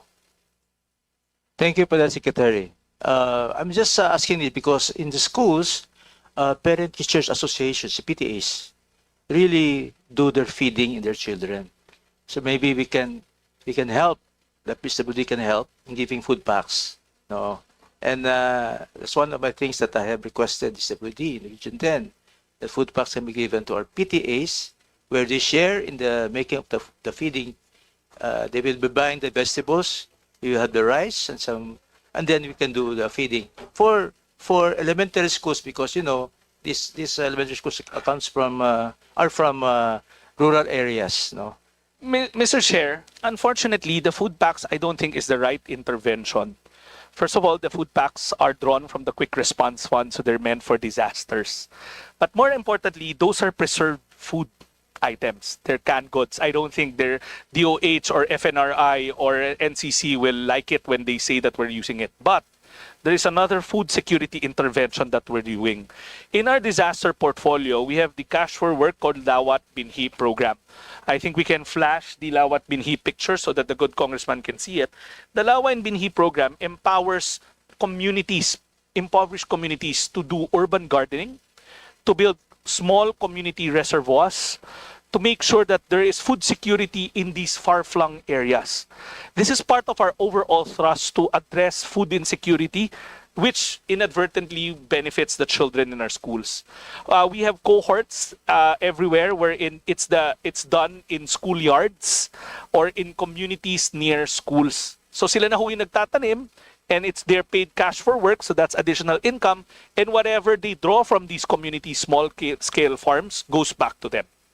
Well, it's sort of an emergency measure only. No, PTAs come to us, ask for assistance and everything, but we do whatever we can to help them. No, thank you for the response, Secretary. My last question is about hospice. You know, in Cagayan de Oro, we have this a house being run by NGOs, and they have 100 patients of leukemia patients, terminal ill, and they get solicitations from other private sources. And one guy, this president, got awarded with DSWD because of his work. And the patients are at 100, supported by NGOs. Can we replicate that, or if you adopt that system where we can bring the terminal ill into a hospice service program so that they can be there until they die? Because, you know, it's really something that families resources are already exhausted, no? Having the medicine, everything, but then there's nothing to be done but to wait for the end, no? So, is there a program for that? Maybe we can have a program for that. Mr. Chair, we maintain a inventory of around 76 care facilities nationwide. Some of them are for elderly people who no longer have families or for hospice care. Nationally, we have around 4 of them. It's clearly not enough. But again, I appeal to Congress that they augment our budget so we can build more of these care facilities. But last night I was coincidentally with the ABSNet, which is the umbrella organization of social welfare and development agencies or foundations or NGOs as they're colloquially called. And we all agreed that it's time that we put in special provisions in the budget that maybe we can use portions of our funds to finance residential care facilities of the private sector through state subsidy or cost of care. Meaning, if we endorse clients to them, then we pay for them. Kasi, Mr. Chair, clearly building more facilities by the public sector will be very costly. But there are existing capacities in the private sector. But obviously, they're hard up for cash as well. So we are enjoining the committee and Congress to look into special provisions that will hopefully allow us to do cost of care transfers to care facilities, as you mentioned. So that depends on the law that will mandate it, so that you can have more budget for it. Apparently, first, to augment the budget, and second, to allow us to do so. COA right now, I believe, has a very stiff hurdle on us doing fund transfers to foundations and NGOs for obvious reasons in the past.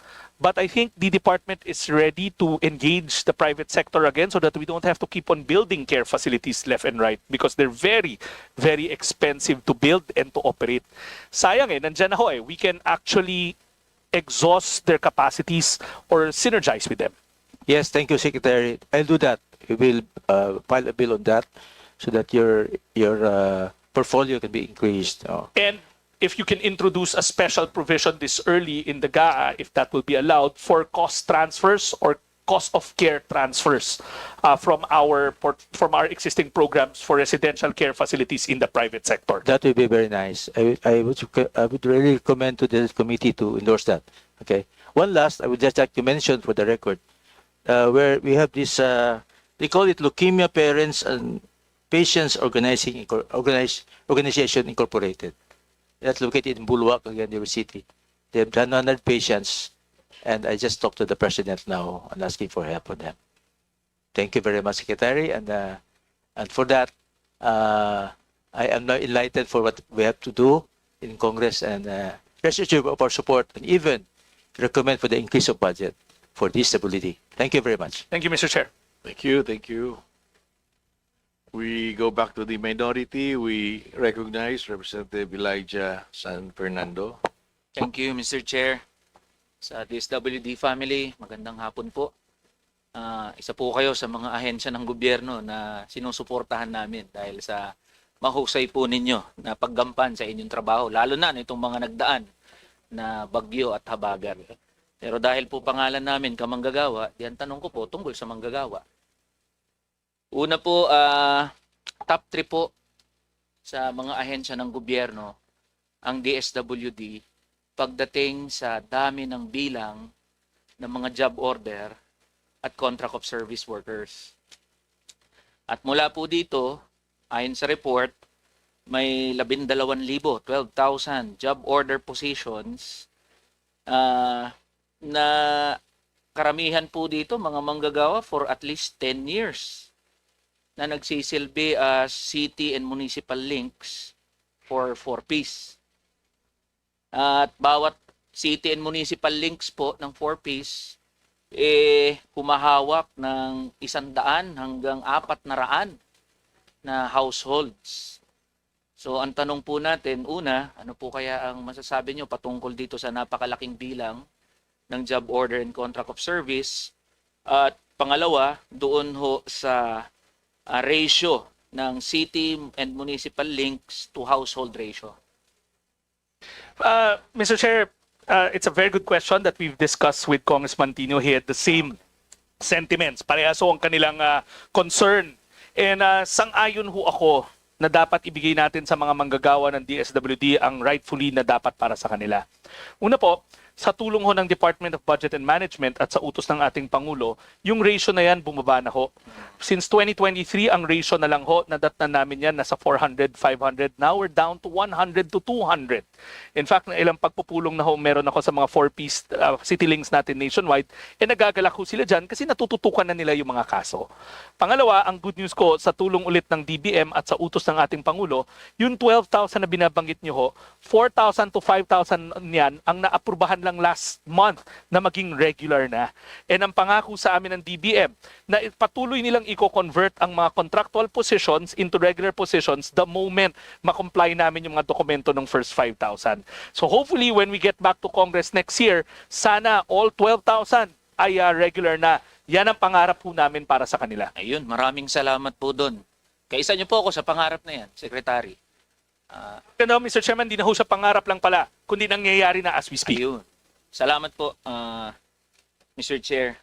Sunod po, doon naman tayo sa staffing vacancies. Taas po ng staffing vacancy natin, 11.6% sa Office of the Secretary, 20.1% naman sa NACC. Ano po yung mga measures natin to fill in these vacancies more quickly? Mr. Chair, I cannot speak for NACC at the moment because I don't have their data, pero nandito ho yung ASEC nila for admin, si ASEC Luz. Pero para sa DSWD itself, wala hong 11%. The current data is at 7.84%. 7.84. Ito ho ay kumbaga operational in nature, meaning yung iba dyan nag-resign, tapos papalitan na in the process. Kasi meron ho kaming sinusunod na mga guidelines on publication to give everybody the equal opportunity or the equal information to be able to apply for this position. So yung iba naman ho, nagko-comply pa ng mga dokumento, pero rest assured these are operational. Ibig sabihin they're part of day-to-day operations. Sa pag may nag-vacant, we post immediately. Thank you po. Kasalukuyan po naman may mga pag-uusap among lawmakers pagdating po sa pag-institutionalize ng staff to beneficiary ratio. Ito po yung pinag-uusapan natin kanina. So suportahan niyo po ba to? Halimbawa po nito, bawat municipal or city municipal link hindi dapat lumagpas halimbawa sa 200 na households. Susuportahan po ba ng DSWD dito? 101%. Sa katunayan, kasama ho yan sa agreement namin ng DBM. Kaya nga ho, sa punto na to, ang average na lang ho, hindi na lumalagpas ng mga... Anong ratio? 1:200 ngayon. Pero syempre meron hong mga vacancies, kaya pagka may vacancy, umaakyat sa 300. Pero we are one with you because mas natututukan ho ang mga kaso, lalo na in case management nila for exit, kapag maliit ho yung ratio. And we are striving to make sure that all vacancies are filled up para ho masigurado natin na mababa at mamanatili nating mababa ang kanilang ratio.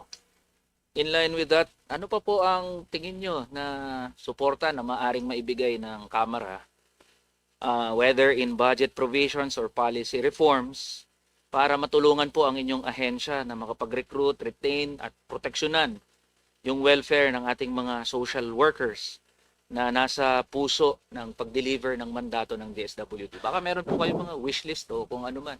Patulong man ho kami. Mr. Chair, every time na bumabalik ho ako dito sa Kongreso, ang apila ko, wag lang ho yung 4-piece ang tignan natin, kundi yung buong departamento by itself. Marami sa aming mga kawani, for instance, sa protective services namin, sa promotive services namin, ay hindi pa rin ho regularize. Ang lagi ho namin sinasabi, kung contractual sila, sana sa madaling panahon ma-regularize na because the cost is actually the same. May benepisyo yan nagkakaroon lang ng security of tenure. So yun ho yung isa sa advocacy namin at patuloy kong ipaglalaban yan because nasasayangan ho ako sa institutional knowledge na meron ang department. The longer they stay with the department, the more experienced they become. And it's time that we give to our social workers and our development workers what's due them. Alam ko ho, we give heavy weight to social workers, pero marami rin ho kaming development workers who are equally as dedicated, who have spent years in the department, who know the programs very well. So sana ho, wag lang yung 4-piece ang tignan natin, but maybe you can help us fight for our entire department's manning. Maraming salamat po, Mr. Chair. Makakaasa po, DSWD, na ang kinatawang ito ay makikipaglaban para itaas ang budget at maipaglaban natin yung karapatan ng mga manggagawa sa DSWD. And with that, Mr. Chair, I yield the floor back to our honorable colleagues. Thank you, Mr. Chair. Thank you very much. Thank you. Next, we have Assistant Majority Floor Leader Mark Anthony. Oh, sorry. Deputy Majority Floor Leader Sebong Teves Jr.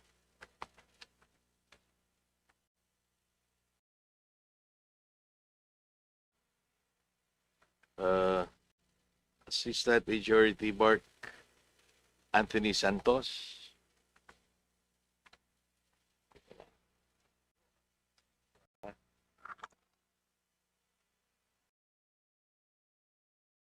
Representative Larnie Roque.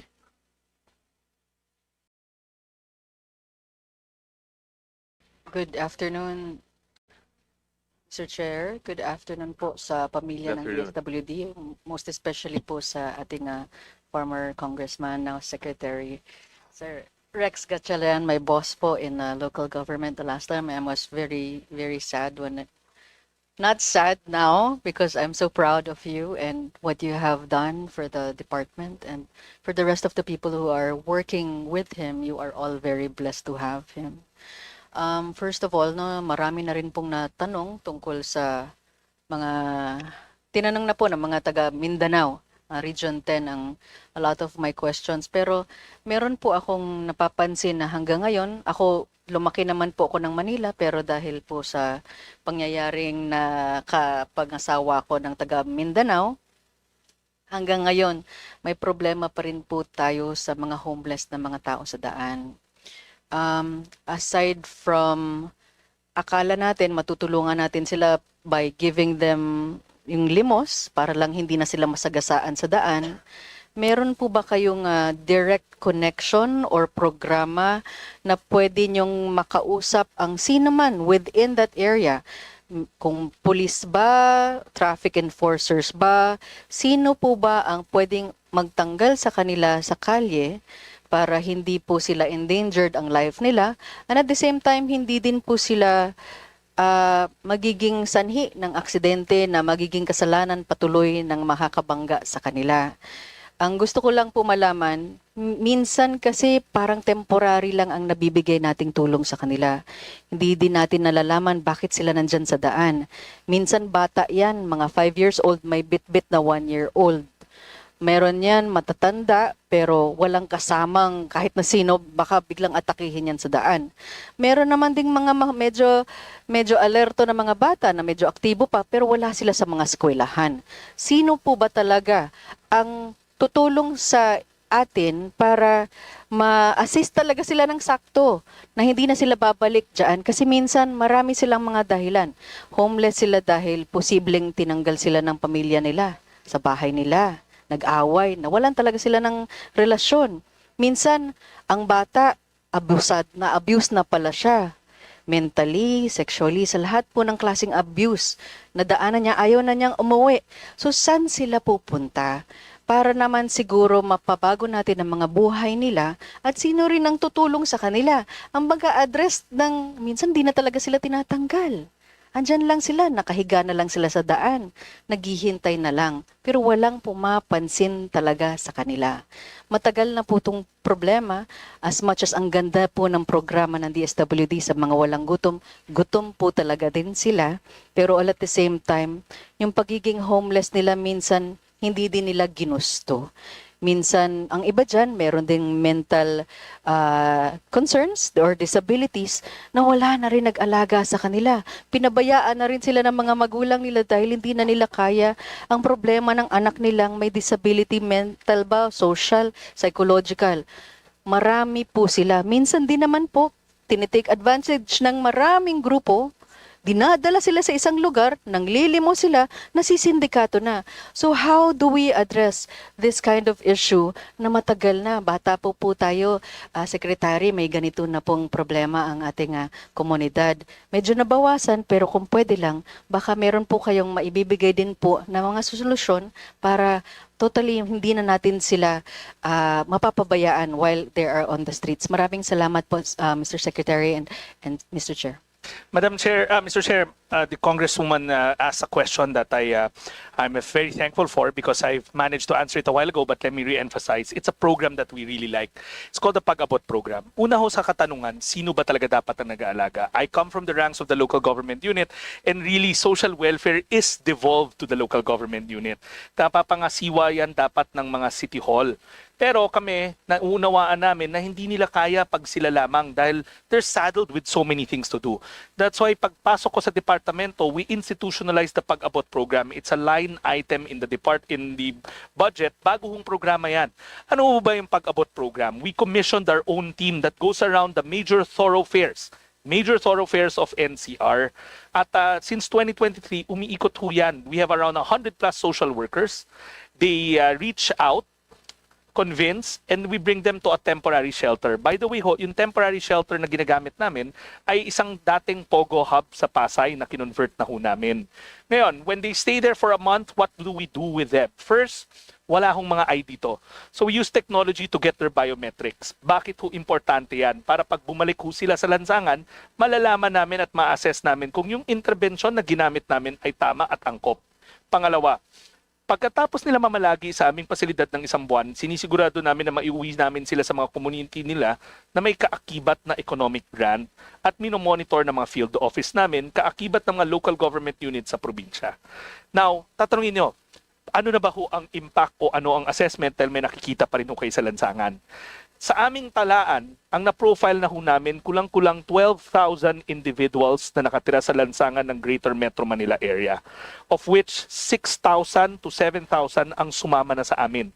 Bakit hindi ho sa pilitan? Even if we wanted to, it's still a rights-based approach. The Commission on Human Rights has protocols on this. Social workers have protocols on this. Kadalasan, kinukumbinsi ho namin sila pero meron talagang ayaw sumama sa amin. So, may motto nga sa loob ng departamento, ang sabi ng mga social worker, pwedeng kulitin pero bawal pilitin. So, ang role na lang namin, balik kami ng balik sa kanila. And in fact, one of your colleagues, si Congressman JC Abalos, joined one of these reach out operations wherein he witnessed firsthand how hard it is to convince. Clearly, what we're doing is an intervention, but it has to be holistic. And hindi namin kakayanin to without the necessary support from local government units and from other partners in the community. But what we can tell you is almost 50% of those profiled are no longer in the streets. At patuloy namin silang i-reach out, babalikan at babalikan. Pangalawa, we are now in the process of expanding to other metro areas. Metro Cebu is something that we're looking at. The northern corridor of Metro Manila, we're looking at that. Kasi itong problema ng homelessness is something that we see very prevalent in highly urbanized areas. So we're in the process of expanding, making sure that we employ rights-based approach in trying to reach out to these individuals. Salamat po, Mr. Secretary. Okay na po ako, Mr. Chair. Thank you po. Thank you. We go back to the minority. We recognize Deputy Minority Leader Laila De Lima.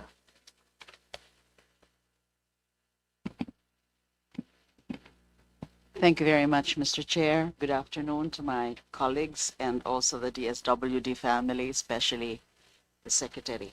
I'd also like to greet Yusek Sulit, a former co-worker in the Department of Justice, and of course si Edu, who used to frequent DOJ sa mga ambush interviews niyo noon. Okay, good afternoon again. I know may overdose na kayo ng commendation and praises from many of us kasi well-deserved. So may I also add to that? I wish to really commend the Secretary, the entire DSWD dun po sa pag-rescue. You know, the very a quick, decisive, and compassionate response in rescuing 160 children from that church-run facility in the municipality of Mexico, Pampanga. Grabe naman po talaga. Imagine, it's supposed to be a child care facility, but what we had was abuses, all sorts of abuses committed against the children there.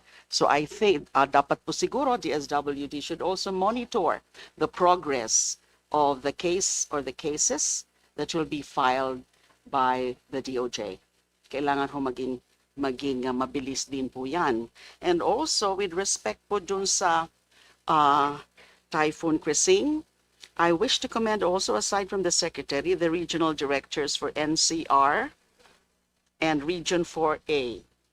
Dahil po dun sa napakabilis na response ninyo, nung meron pong mga umaangal na mga communities in Quezon City and also in Laguna, immediately I communicated to the regional directors, and the next day, the relief goods were brought to them.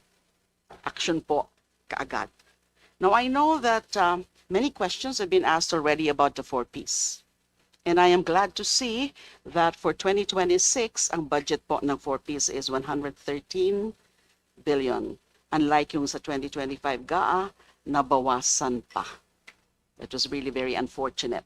Now, of all programs of government, bakit ganun? Bakit yung 4Ps pa ang bawasan ng budget? But of course, we also know, Mr. Secretary, that there are problems with respect to the implementation of the 4Ps. And I'm sure that your department is very much aware the challenges lie in the implementation of the 4Ps, because I think everyone would agree, and you know, hindi naman po ako bias as the principal author of the 4Ps institutionalization law, but I do believe that compared with the other ayuda programs of government, 4Ps is the best because it's institutionalized, it has conditions, it has safeguards. But implementation is another matter. Meron pa ring problema.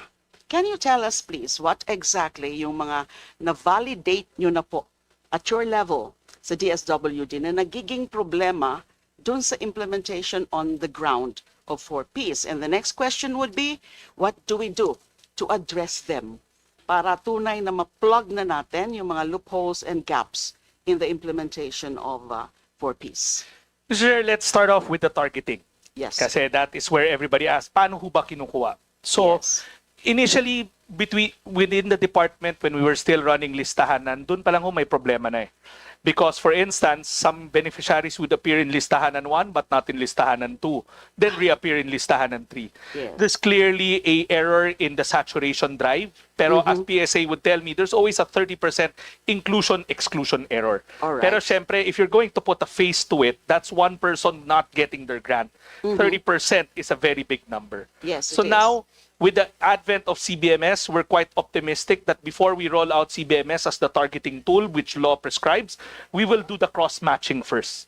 We have USEC MAPA of PSA and I agreed na there should be a transition period wherein we look at the beneficiaries of 4Ps, babangga natin sa CBMS to make sure that they fall in the poor category. Kung wala sila doon, we shouldn't haphazardly do the disenfranchisement without looking at the other tools that we have like SWD, which is the social welfare indicator survey, that case management tool that we use. We want to make sure na accurate before we disenfranchise anybody. We don't want mass swaths of beneficiaries disappearing from the database. That's one. Number two, I keep on mentioning SWD. SWD is a proud child of DSWD and its social workers. For the longest time, nandyan siya pero hindi naman ginagamit. But the President, when he instructed to make sure that we clean the list, that became our default. Yan yung kaninang kinikwento ni Congressman Kimbo na it's more humane because it looks at social adequacy and economic independence. So mas human yung dimensions niya. But SWD itself, kailangan na hong repasuhin. Kaya nga ho, meron tayong consultants ngayon from the academe who are working at making SWD more granular para talaga na-detect natin yung changes in their lives. We have made sure that the department does SWD annually para masigurado natin that we track down or we track the progress of the life of our economic well-being of our beneficiaries. Third, the family development sessions. That is the crown jewel of this program. No other conditional cash transfer worldwide can be proud of their own FDS. Wala nga sila nun. In fact, a lot of countries who had conditional cash transfers ahead of us are now looking at our conditional cash transfer because of the FDS. But the FDS, after 17 years, kailangan na rin ho repasuhin. In fact, I've been going around talking to the beneficiaries and they're saying na yes, it's good, but sana it's in tune with the times. We have commissioned Masayang Pamilyang Pilipino, again, from the academe, to look at the curriculum of our FDS to make sure that it's current, it's updated, and it's relevant. We're also looking at arming our city links, making sure that they have the supplies. They're the lifeblood of our program. Marami sa kanila, walang mga lapel, walang mga supplies, notebook, Manila paper. So we've addressed that by making sure that quarterly they get supplies from the department. May pera naman, so bakit ayaw natin gamitin para sa kanila? Last but not the least, there are 14 systems from targeting all the way to payout in the program. 14 unique software that do not talk to each other. So that's why the compliance, yung payout, will take 75 days to the most. So you're addressing that already? We've already procured consultants through the World Bank, and by next summer, the goal there dapat same month crediting pagdating from compliance. So that's the plan that we have. Do you encounter problems with respect to the conduit banks? Actually, we're only using Land Bank as it is. Yes. But we've already, as mentioned a while ago, this is the age of e-wallets. So we've also come up with a program to migrate them to GCash. Lalong-lalo na yung mga sa GDA. Because, Mr. Chair, can you imagine sometimes it takes them almost 8 hours to get to the nearest ATM there is. But yung kapitbahay nila happens to be a GCash merchant. So we're looking at these innovations to make it easier for them to get their grants immediately. Okay, second point. So those are very good initiatives of the part of the DSWD, trying to plug really all those gaps in the implementation of 4Ps. Now let's go po sa Bahay Pag-asa. Ano po ba, well, I understand that COA has flagged the slow pace or low utilization of the Bahay Pag-asa. That's the BPA project. Lost opportunities for better facilities, reintegration, and support to LGUs. Given the COA's findings, how many BPAs or Bahay Pag-asa are fully functional today? And how many meet the standards under the Juvenile Justice Welfare Council? As mentioned a while ago, it's 117 Bahay Pag-asas operating. And the reason why JJWC cannot use that fund is because in the law, it has to be the LGUs build the Bahay Pag-asa, and we Yes. provide the technical assistance for the standards Yes. and the funds to help them maintain and operate the Bahay Pag-asa. Unfortunately, not a lot of our LGUs are capable of building their own Bahay Pag-asa. Okay. We share the sentiments of not lowering the minimum age of criminal liability, and our position is to You make share, again, please? not to lower. Oh, yes, definitely. Because of international commitments, Thank because you. the science says Thank that you. the kids are not yet fully developed to discern what's right and what's wrong. But we also believe in a stronger restorative justice program. And we can Yes. only do that if we have these Bahay Pag-asas. So what is the department's recommendation? If the LGUs cannot do it, maybe we can get off by doing regional Bahay Pag-asas as a start, as mentioned a while ago. That way, we can somehow do the necessary steps in complying with what's prescribed in the law. But again, we need to help our LGUs.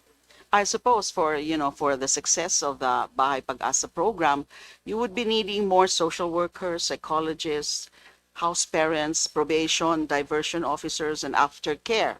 So does your budget cover those? Madam Chair, Mr. Chair, these things should be incorporated in the local government MOEs Yes, rather yes. than our MOE. Yes.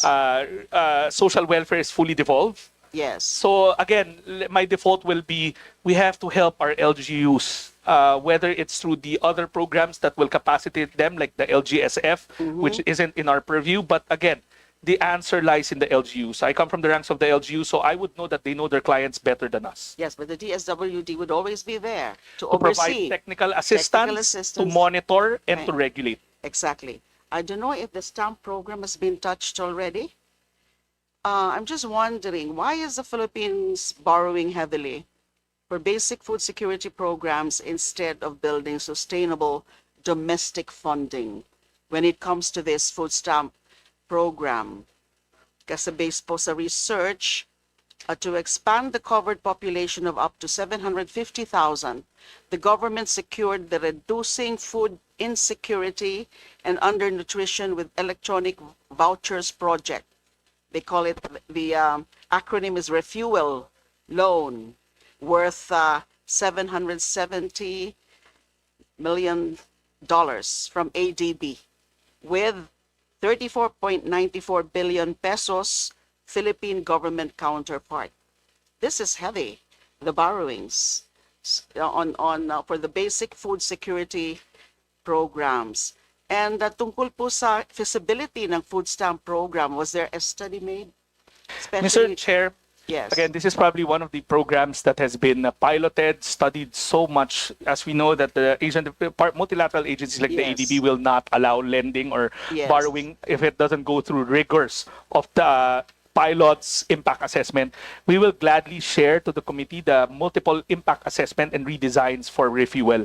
The food stamp was conceptualized in 2023, and it's only late last year that we scaled it up because we had to study it carefully. In Yes. fact, the studies are the first of its kind in the country that looks at the food behavior patterns of our poor Filipino families. No administration has ever invested in it except the Marcos Jr. administration.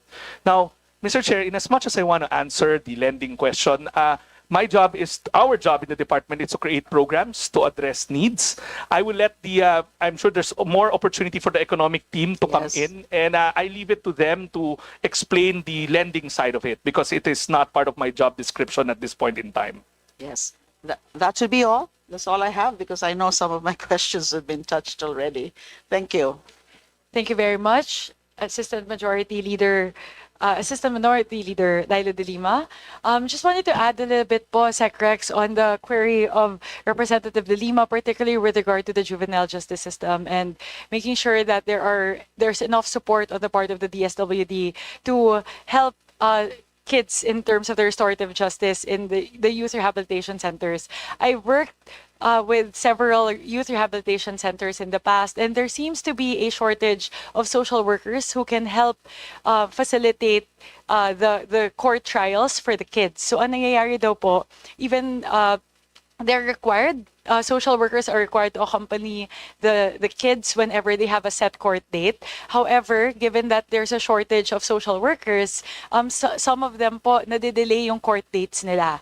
Only because there's no social worker who can accompany them in the set court trials or the proceedings. So I was hoping to ask po what the current funding level is for the support that the DSWD provides these youth rehabilitation centers. We don't. Madam Chair, the social welfare is devolved, and it's in the purview of the local government units to provide their own social workers. But as mentioned a while ago, there are initiatives from the department to arm their social welfare assistants, but obviously in the law, it doesn't provide or recognize social welfare assistants to accompany them. Clearly, there is a shortage of social workers, even in our own department. And that's why we really need to work with CHED to make social work something relevant so that more kids go to do social work as a four-year college degree. Madam Chair, it goes back to what is devolved to the local government units. This is a responsibility of the local government units. Our task in the JJWC, an attached agency, is to provide technical assistance. In some cases, provide MOOE in terms of equipment to augment. But nowhere does it provide that we provide them the social workers. So I was really hoping that we help our local government units gain that capacity by being able to hire more social workers.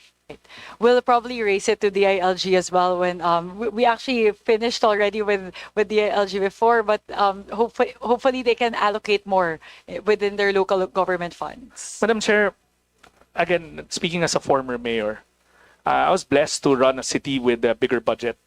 But when you have fourth class, fifth class, sixth class municipalities who barely have enough to pay for their electricity or something else, we have to face the reality that we have to do something with the share of the NTAs. It's the root of everything. We can push our LGUs again and again and again, but if it's like squeezing blood out of stone, kung wala talaga, hindi naman ho sa ayaw nila eh. Hindi sa ayaw nila eh. Wala lang hulaman minsan ho yung bulsa. Me coming from a local government unit. And I will do disjustice to LGUs if I don't say that right now. I don't want more burden on them na, kumuha kayo with an MC. It's not as simple as that. We really have to look at the systemic issue why they cannot bring in more talent into their employment pool. Thank you, Sec Rex.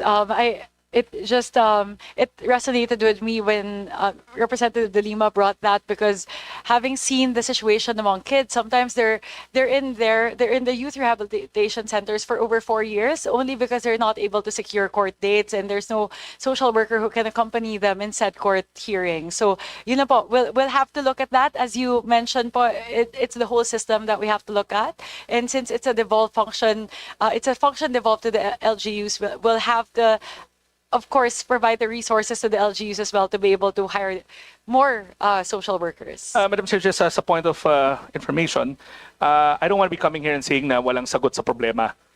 We brainstormed heavily with the JJWC Executive Director, and one of the things we were looking at would be hopefully proposing regional Bahay Pag-asas that's nationally ran, rather than doing it on an LGU level. It's one of those things that's on the table for us to be able to solve this problem of not having facilities to cater to our CICLs.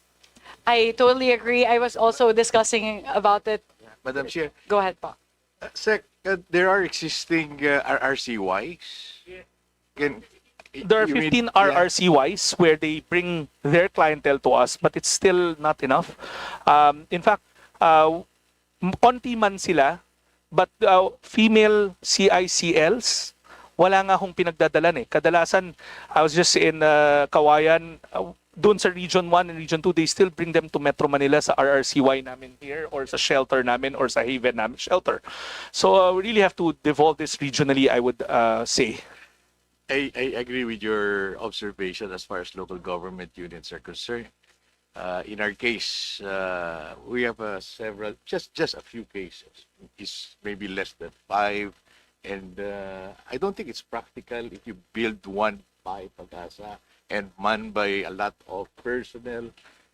And it really entails a lot of cost for just a few numbers. That's why we're thinking about it before. Why not merge this these children with the existing RRCY, considering that we, in fact, are hosting RCCY in our province? I just Mr. thinking Chair, about it. we're looking for solutions. That's correct. But it's in the law na may mga bahay pag-asa, and we don't want to run across where we put victims and perpetrators in one facility.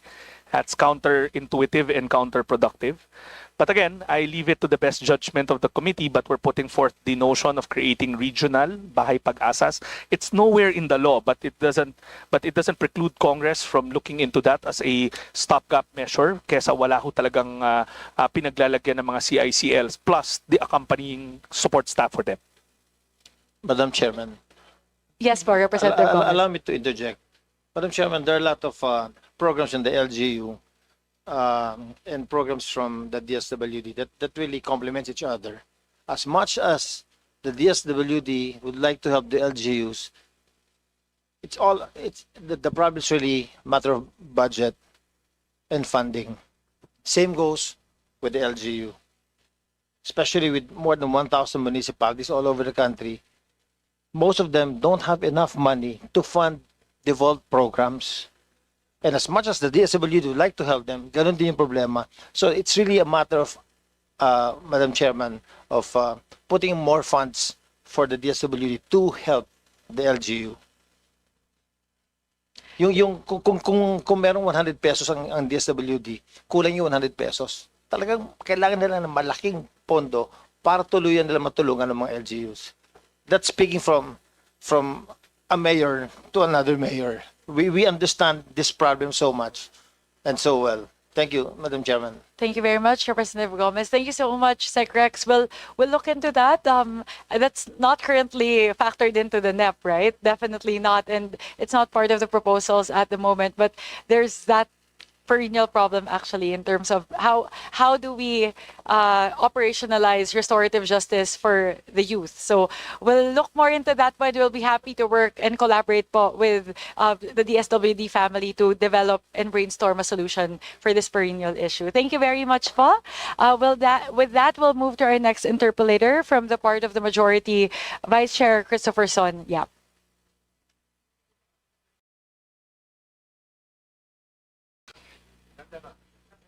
Mayong hapon kanatuntanan to our DSWD families, our colleagues.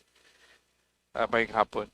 Our district in 2nd District of Southern Leyte is 3 to 4 hours away from the regional office in Tacloban, DSWD.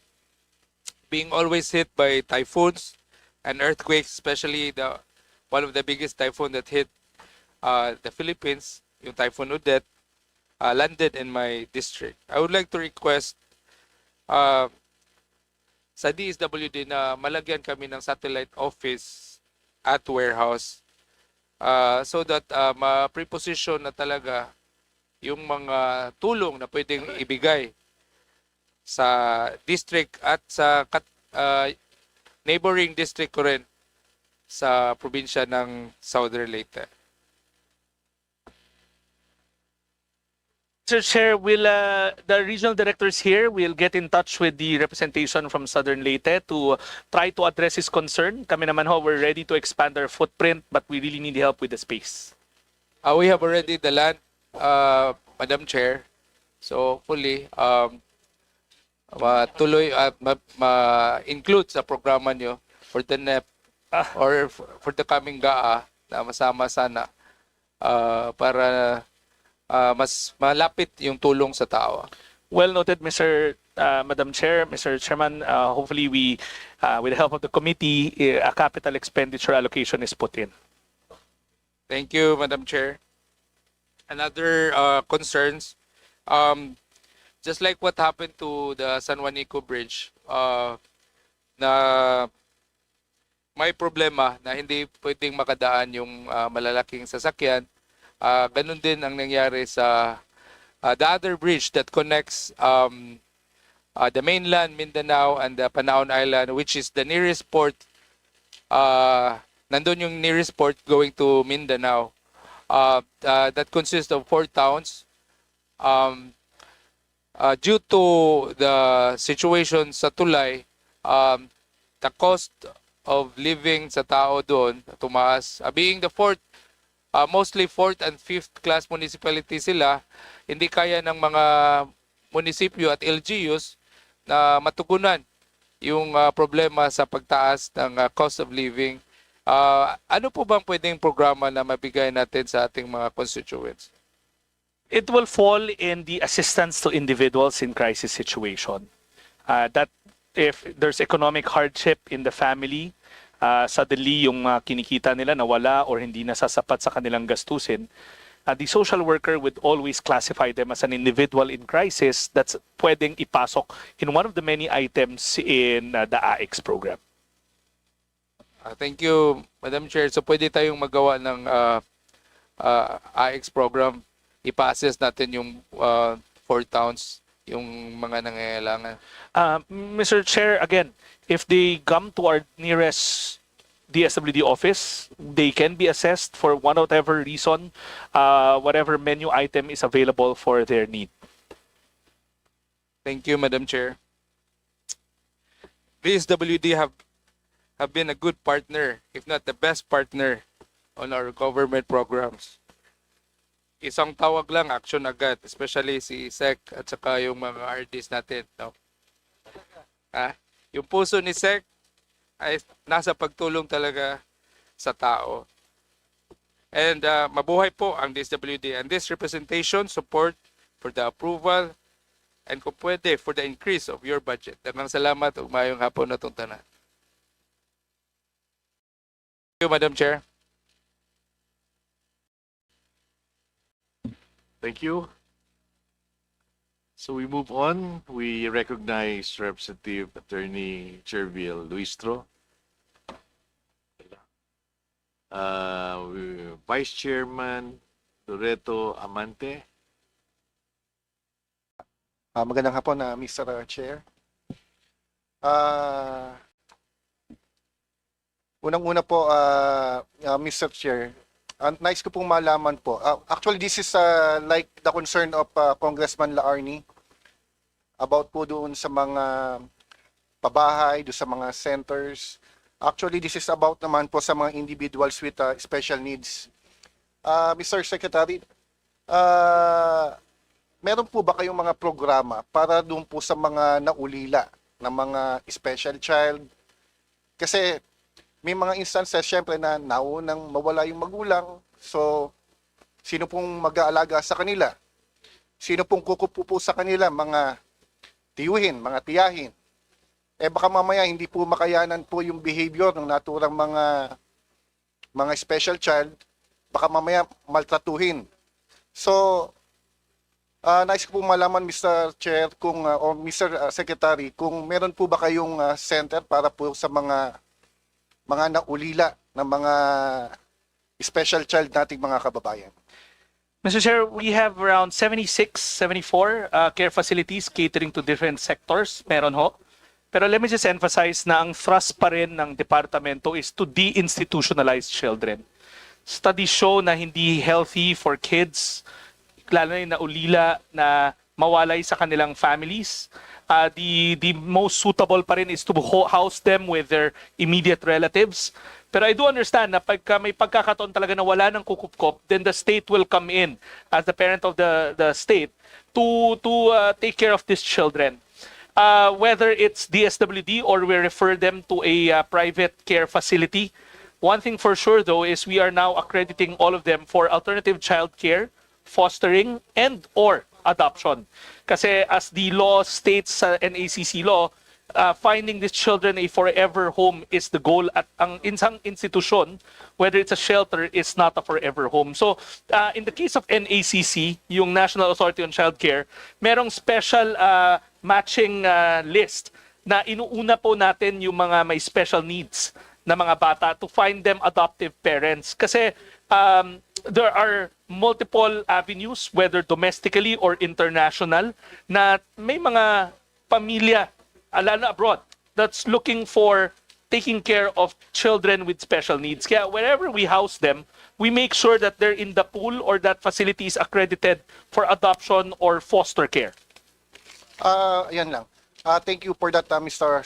Secretary. Pero ako po, Mr. Secretary, nagsulong po ako ng panukalang batas na kinakailangan po ang ating pong gobyerno at least kahit papano ay meron po tayong center para po sa kanila do sa mga naulila ng mga special child at ganyan din do sa mga abandoned. Na kung saan ay supposedly dapat kinakailangan meron tayong isa sa Luzon, isa sa Visaya, isa sa Mindanao, at meron po din isa sa National Capital Region. Para at least kahit papano, baka mamaya wala pong center para po sa mga taga Mindanao, kinakailangan pa nilang pumunta ng Visaya or ng Luzon para lamang ma-accommodate nitong center coming from our government. So sana po, Mr. Secretary, masuportahan po nito itong panukalang batas pong ito. We currently maintain around 26 child caring facilities for children of varying needs.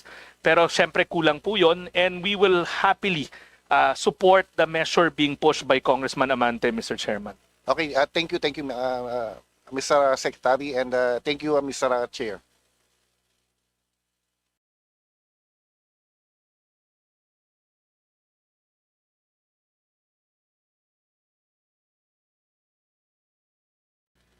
Thank you. We now recognize Deputy Majority Leader Eliza Micaela Gonzalez. Thank you, Mr. Chair.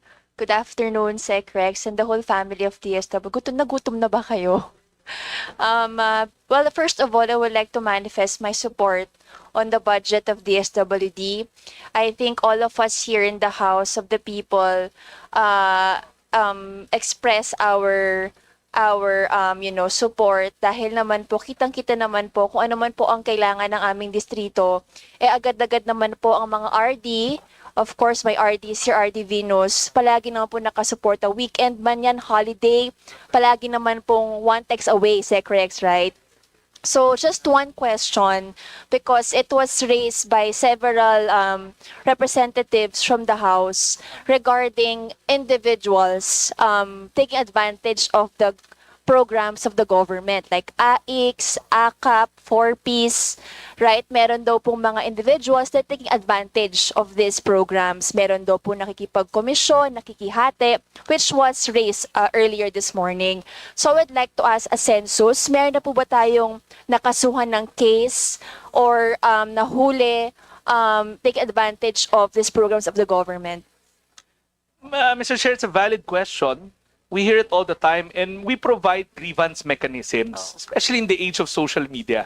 In fact, lagi namin inaanunsyo na mag-complain sa amin, pero we really get very few details. Meron lang kaming natatanda ang case, yung nag-viral na buntis na kinaltasan siya 2 years ago. And yung case na yun has been filed already, and we are monitoring it. But Mr. Chair, madalang kami makakuha ng detalye. Marami kaming nakukuha na broad strokes. Pag in-engage na ng grievance mechanism namin, which we maintain, there's very scant details. Now, meron kami rin kinasuhan yung mga nag-repack ng goods. We have 2 or 3 of those pending cases. And they've been filed. Kami, we always say na ang para sa tao, para sa tao. So sana, kung meron kayong alam ng mga detalye, ang panawagan namin lagi, there are grievance mechanisms installed, meaning yung Facebook account namin, our regional offices are also ready to investigate. Thank you, Madam Chair and Mr. Chair. That was only my inquiry because madaming kami experience na ganun, madaming nagsusumbong, but then again, we have to be very specific, no? So, thank you. Curious lang ako, Mr. Chair, if meron ba tayong census ngayon na nakapag-file ng case. But aside from that, I'm very supportive of the budget. Again, thank you very much, Secrex, and the rest of the DSWD family. Thank you very much po. Thank you. We recognize Representative Julius Cesar Vergara. Thank you, Mr. Chair. Good afternoon po. Magandang hapon po. At tatlong question lang ho. Yung DSWD po ay totoo po ba na they will no longer conduct enumeration or surveys for the 4Ps. Mr. Chair, that's in the law passed by Congress. Bumalik na ho siya using CBMS, which the good representative knows kasi naging local chief executive rin siya. So the PSA is now tasked to do the saturation in the survey for all government programs that will tap into the CBMS. So, maraming salamat po, Mr. Secretary, sa unang tanong. So, para maintindihan po nung iba, kasi tanong po sila ng tanong kung paano mangyayari. Hindi yung sa inyo pong departamento, hindi alam. Mr. Chair, we assure you that we are working closely with PSA kasi sila na magiging depository ng data for all national government or even local government kung may CBMS sila programs. Last Friday, they gave us portions of it. Kino-cross-match na po namin ngayon. Salamat po. Pangalawa po ay yung food stamp program.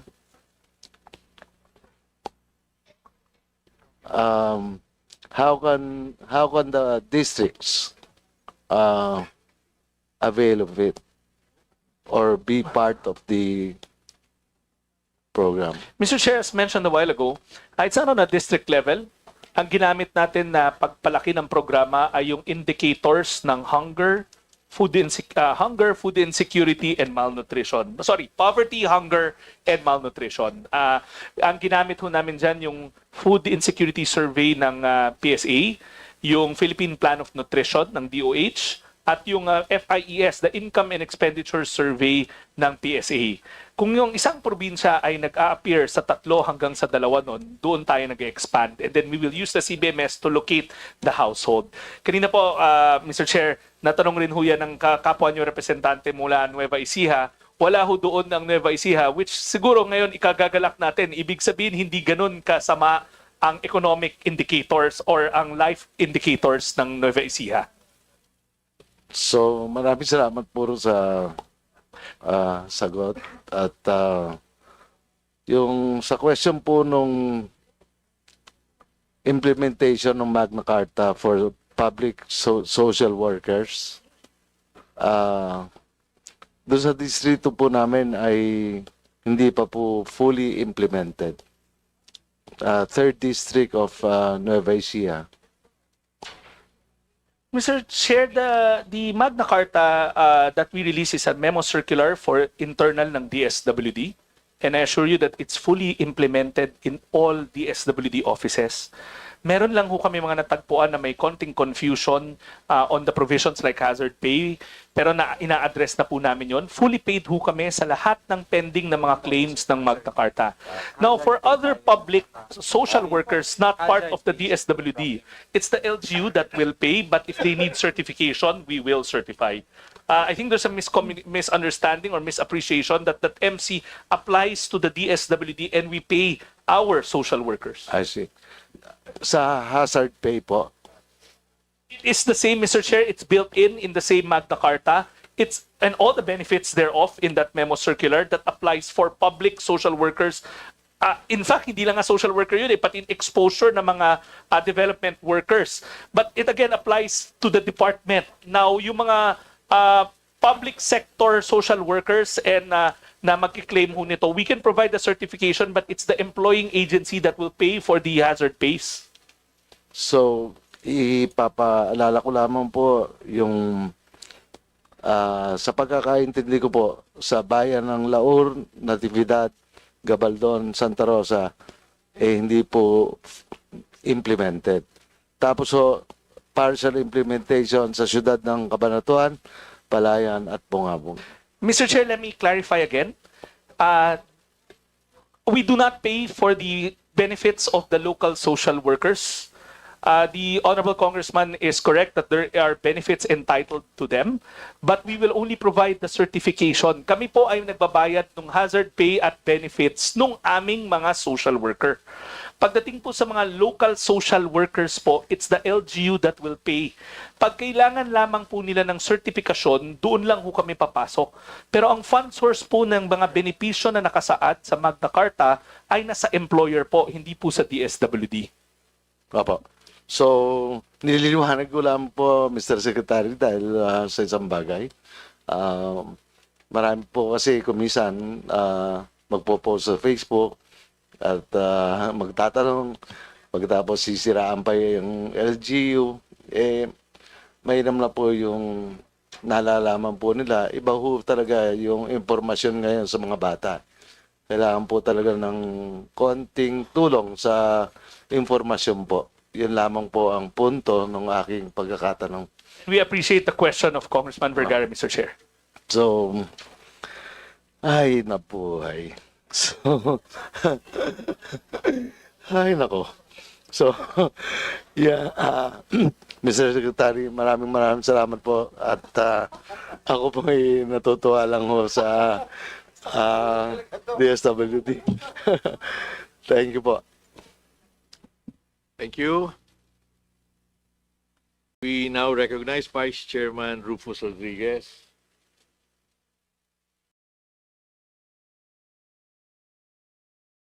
Thank you very much, Presiding Chair Raman Nava, who has been defending the DSWD since the 15th Congress. Yes, and that was the scaling up of 4Ps. And so many questions. He stood up for 3 days non-stop. Chairman Mika, thank you very much. Let me just therefore acknowledge and welcome the Honorable Secretary of the Department of Social Welfare and Development, the outstanding Secretary. We have here Rex Gatchalian. When I say outstanding, it is in a superlative tone. The USECs here, and I would just like to mention USEC Edu because he was with us in Congress. I had a very good coverage in the Philippine Star. Yan. And all the other USEC and ASEC, I know all of you, and I thank you for all your services to the nation. And of course, we have here with us the exemplary performer in Region 10, your director. There he is now. Excuse me, nandun na siya. Pakitindig naman. Ramel Hamen. Ayan. With a request not to transfer him. But he wants to go back. Okay. So, Mr. Secretary, the Department of Social Welfare and Development is the principal and primary instrumentality of government to provide social welfare to our people, especially the country's poor, vulnerable, and disadvantaged. And that is why I am just happy to thank you, because the poor, the vulnerable, and disadvantaged in Cagayan de Oro City, because of the proactive leadership of RD Ramel Hamen, we have been able to give and be felt by giving assistance and support to our poor and disadvantaged Cagayan de Oro. Who are these? Fire victims. Immediately, even before the fire, we already have the DSWD. Because you have increased, because before it was only 50,000 stock in Region 10, now 103,000 packs. So immediately, before the fire, this is already there. Before the floods, andyan na rin DSWD. Shear line, all of this. That is why they are always thankful, because immediately there is assistance given. Government is immediately felt through the DSWD. And that is why we are here to thank you, Secretary. And of course, we thank you because not only that, the food packs, you have always given us a good share of the AIX, Secretary. And also a good allocation on our livelihood program. Yeah, so, and then you've already said that you're going to increase to give already. We have 733 senior citizens already listed, found to be deserving to be included. Thank you. 13,000 lahat yan sa Region 10. So therefore today, Mr. Chairman and Madam Chair, we are here because we are really concerned about the budget of DSWD. There is an increase, all right, but if you will look at the protective services of individuals and families in difficult situation, there is a big reduction. Can you confirm that? This is really a big reduction, which will mean that we have less support and assistance to those in need. Can you confirm that, Secretary? That is correct, Mr. Chair. In fact, if the good congressman would want to see the table I put up a while ago, we'll pull it up again. Mr. Chairman, this is a table that's not yet there. This table, not this table, yung isa, yung una. The gap. Ibang table, hindi ito? Mr. Chair, we have a table that will show the gap. Basically, the table will show you that around 7 million families or individuals are endangered of being displaced because of the reduction in the protective services. So, is the table there already? 7,000? Yes. 7 million. 7 7 million. Because now, if you can see, 2025, you have served 6.6 million. That's very good. But then, with the budget given to you for 2026, you will only be serving about 3,000. So now, we are going to miss out 7,000. 7 million. 7 million 7 in million total. will be missed out. And so, therefore, Secretary, how much do you need to be able to give what is due to the 7 million Filipinos poor, disadvantaged, vulnerable? Mr. Chair, we humbly submit this table for the consideration of the Appropriations Committee kasi dito ho nyo makikita na sana ibalik lang kami sa original level. Now, if AKAP is no longer considered because there is no line item for it, as earlier discussed, consolidating it in AIX would not be a problem. We will make sure that we cater to the needs, so we are more than ready to consolidate everything to AIX, yung amount na nawala ho. So how much is that? Because we'll talk of figures here. 70 minus 20. 50. So, because we have here the chair herself, Mika Swansing, the chair, is present to make sure Mr. that you'll be heard. Chairman, we would humbly seek the augmentation of this line item by another 50 million on top of what we have. 20 plus 50B. Yeah. Plus 50B. 50B. Because the math there is we're losing the AKAP, which is 26 billion, correct? Yes. And then we're missing around 15 to 16 billion in the side of AIX. So if you put that together, that's close to 50 billion. Oh, that's 42. So Mr. Chairman, 42, pero sana kung kaya 50. Pero 42 is what we're missing. I am also, that's quite a big sum. But the good news is the President has said the 280 billion for flood control will not be given. According to him, it will be given to education, health, and social welfare. You see? So therefore, there's a chance, but the chairperson is here. So we always, make sure that the chairperson will be able to be the one. But 50 billion is really necessary to continue with your services. Yes, thank you very much. So, Madam Chair, 50 billion lang naman yon. So, now let's go.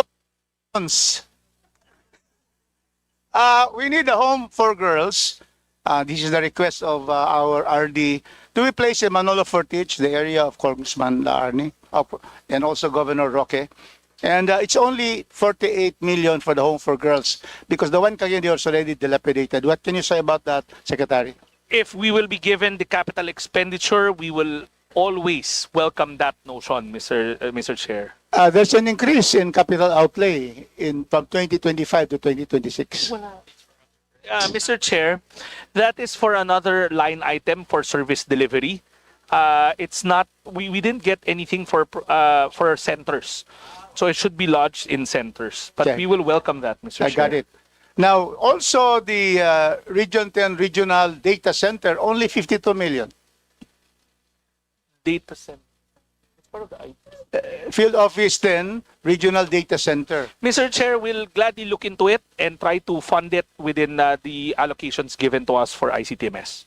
Thank you. And also now the regional warehouse at Lunocan, Manolo Fortis. I am working for the region because the region needs to have this regional warehouse. Only 280 million. Is that part of the increase? Well, Mr. Chair, unfortunately, there is nothing allocated for the creation of a repacking center in Mindanao. But when Secretary Pangandaman visited our facility in Luzon, she concurred that we need one in Mindanao for quick response. But as mentioned in earlier budget hearings, the location that we've identified together with the technical experts is in Butuan City. Because of the land that has been given to us by the LGU and facilitated by Congressman Joboy Aquino. And at the same time, its logistics proximity. The property is beside the Butuan Airport and in close proximity to the seaport, which will make it easier for us to shuffle goods around. But that being said, I understand that there is a need for a hub also in northern Mindanao. That's correct. It may not be a repacking center, but it can be one of those hubs where we store goods more than the prescribed number that we do right now in Region 10. Thank you for that, Mr. Chairman, Secretary. So finally, I have a letter given to you during our pre-conference, and I will not mention the amounts, but these are for Sustainable Livelihood Program, SLP, and then the AIX also.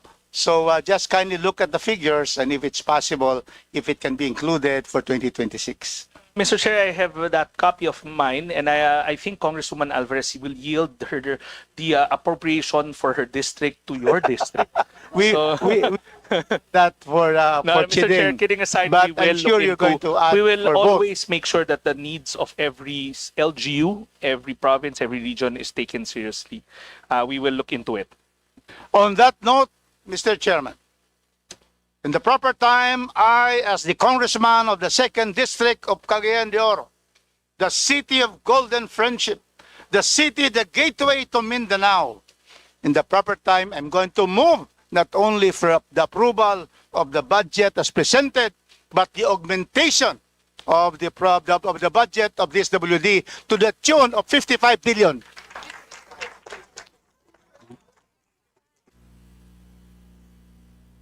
Fi- 50 kasi yung ano para sa ito sa mga iba, saka yung mga buildings pa, 5 billion yun capital outlay. Thank you. Thank you. We take note of that recommendation, Kong Rufus.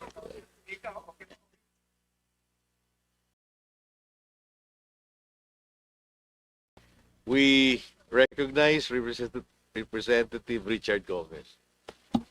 Thank you, Mr. Chair. Again, congratulations, Mr. Secretary, on a job well done. No, thank you so much. I only have 3 points. I was listening a while ago regarding prepositioning of goods prior to or expected typhoons in different places. As you all know, as we all know, our region, Region 8, karamihan ng bagyo doon nagsisimula. And with our Yolanda and Odette experience, the prepositioning system is very important. And I'd like to ask you, Mr. Secretary, if you can have a MOA with Ormoc LGU. Kasi ang layo ng Tacloban to Ormoc, it's about 120 kilometers away. So at least days before, expected na pumasok yung bagyo, prepositioning of your goods can already be Gladly, placed Mr. there. Chair, Yes. as long as the LGU can lend the space, Yes. kami na ho bahala maglagay ng laman.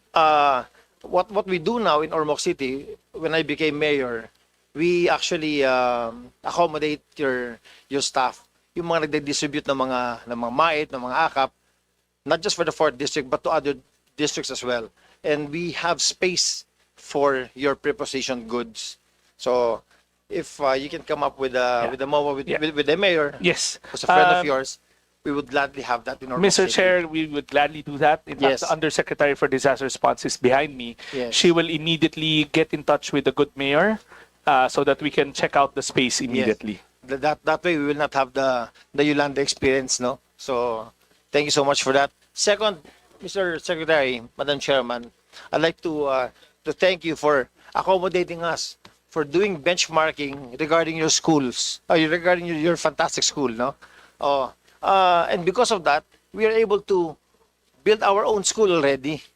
And one of the courses that we are now offering for the City College of Ormoc, which is a very scarce course, na naghihirap tayo maghanap ng tao, especially for the kind of services that you give, are social workers. So we are offering that course now. And what we want to ask from you, Mr. Secretary, is if you can assist the newly built City College for Ormoc for technical expertise, no? Maybe if you can take a look at our curriculum, kasi kayo talagang nakakaalam nun no? that would be very beneficial, not just for Ormoc, but for other municipalities as well. Kasi pahirapan talaga maghanap ng social worker. That's why we're offering that. Gladly, Mr. Chair. Again, the Undersecretary in charge of standards and capacity building is behind me. Yes. She will get in touch with your school administrator to make sure that we review those things so that we're aligned. Yes. A symbiotic relationship is something that we look towards. Thank you so much. It's actually the LG of Ormoc who's running the school. So thank you so much for that. And then, Mr. Secretary, I'm going to hand you a document kasi merong complaint na dumating sa akin. Kinorso sa office ko, but I think the best department to take a look at this is your department, because this is regarding a Kalahi Seeds program, yung kalsada na pinapagawa ninyo. I don't know if it still exists, but it is a Kalahi Seeds program. Gladly, Mr. Chair, if I can get hold of that folder, we will look into it and revert back to the good congressman for the results of the investigation. Yes, just a short story about this. Meron kayong 140 meters na kalsada na pinagawa, pero dineclare po ito ng Mayor ng Merida na ang ginamit niyang funding is a local government fund, the 20% development fund, no? So, in short, may double funding, but please take a look at this. It's not under my menu to do this, but sa inyo. I won't preempt, Yes. but Mr. Chair, I just want to put on record also na merong counterparting ang LGU sa Correct. Kalahi. Yes. We will make sure that it's whatever documents are given to us will be validated, and we will revert back to the good congressman on our finding. Thank you. And last, a center for boys and girls. Right now, we already hold that. But, with the increase in population, pati yung mga boys namin, saka yung mga juvenile delinquents namin, dumadami rin. So, just in case you have extra funding for that, we have the extra space for that program. Well noted, Mr. Chair. We'll Yes. keep that in mind. And again, lastly, isa na lang, with regards to repacking center, you have in Luzon, I think you want to put up in Mindanao, but please do not forget the Visayas. We Yeah. have one already in Cebu. Yeah. But again, once we wrangle and finish the Mindanao hub, we were looking at sub-hubs, like Yes. where the normal typhoon routes are. We're looking at the eastern seaboard, Region Yes. 2, Region 5, Region 8, to make sure that that side of the country is well fortified in terms of disaster response. Cebu is a good place for repacking. We do have Yes. done right now, but we believe that we have to do smaller repacking centers in the eastern seaboard of this Yes. country. Well, Tacloban is there, or Moc is there, ready to work with you. Thank you, Mr. Chair. Thank you so much, Mr. Secretary. Madam Chairman, this is a presentation. In the future, if in case we are going to augment the budget of the DSWD, I'm here to support that. Thank you so much. Thank you very much. Madam Chairman, can I ask someone to give this to the Secretary? Thank you. Thank you, Mr. Chairman, Mr. Secretary, thank you. We now recognize Deputy Majority Leader Maria Elena Samantha Talinio Santos. Thank you, Mr. Chair. Madam Chair, Mika Swansing, maraming salamat po. And of course, Secretary Gatchalian, congratulations to the implementation of the 2025 budget. That's why we have so much support for the 2026 budget. Pero dalawang questions na po siguro yung natanong kanina na was also my concern, which was the implementation of 4Ps and at the same time, the distressed children, no? Not only in Mindanao, but of course all over the Philippines. Pero for my last, I guess there's only one last question I could actually ask. It's my last concern is actually the credibility of the PWD IDs. In reality, there's instances na the unseen disabilities, such as psychosocial, learning disabilities, there are some establishments that do not actually acknowledge it, the PWDs. Why? Because its credibility is questionable. There are instances that people that do not actually have those disabilities have acquired the PWD IDs.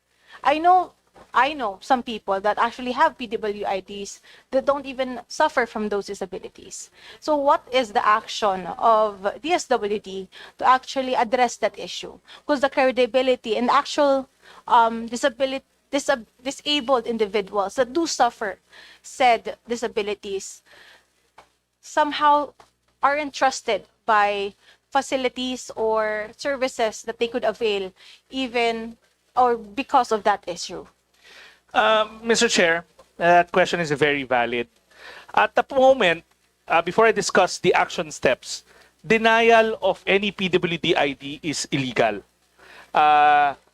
There's always a presumption of regularity when they are presented these IDs. If there are establishments who deny them the basic benefits and discounts entitled, we would gladly take it on and refer it to the necessary local agencies to help us whip these establishments to order. But we also know that the whole story to this is that maraming establishment natatakot sa fraud. And we met the ILG, we met DOH, we met the Restaurants Association, we met PWD's group a couple of times. I myself sat in those meetings. And the idea was to come up with a unified ID nationwide. Now, there are 3 points of potential fraud in the system. First, some scrupulous individuals issue certifications haphazardly. DOH committed to issue a guideline na bawat disability, merong specialista na pwede lang mag-issue ng certification. That was the agreement in that meeting held late last year, and DOH was tasked to come up with a memo circular addressing that. The second point of fraud, or the second access to fraud, will be in the local government unit. Minsan may masamang empleyado, may barkada siya, ipiprint niya na lang yung ID para sa kaibigan niya.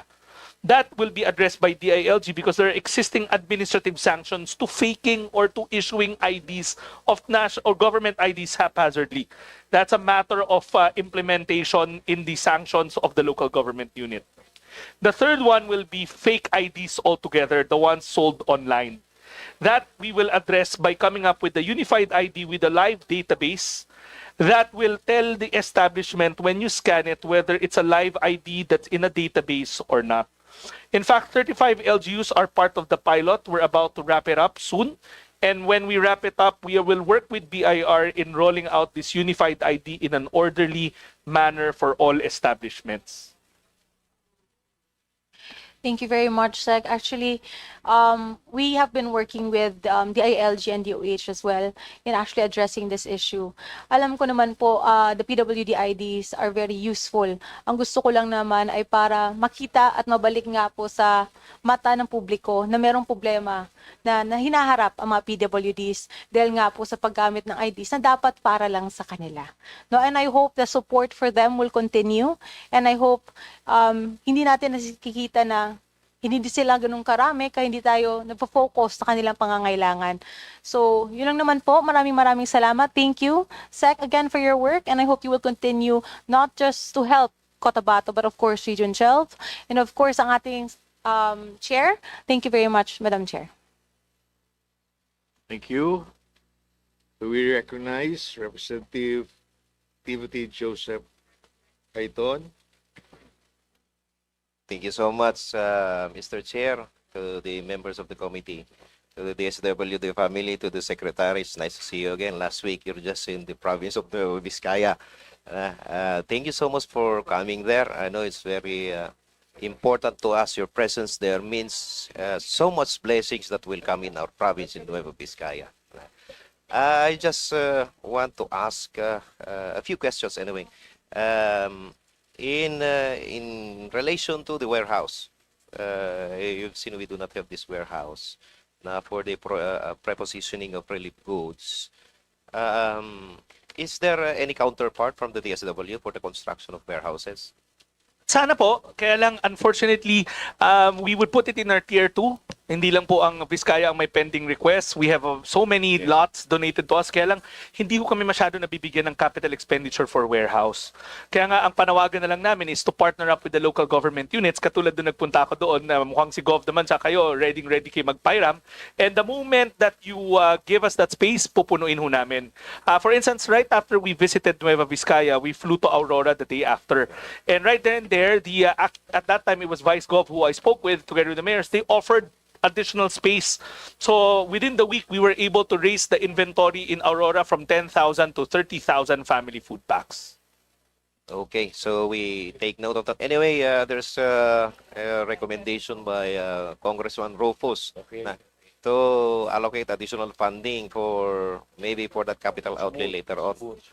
Second is in Region 2's allocation for disaster response and management program, in the 2.4 billion allocation, is there already a earmarking of for provinces, or is it still in the lump sum so that we would be able to know already?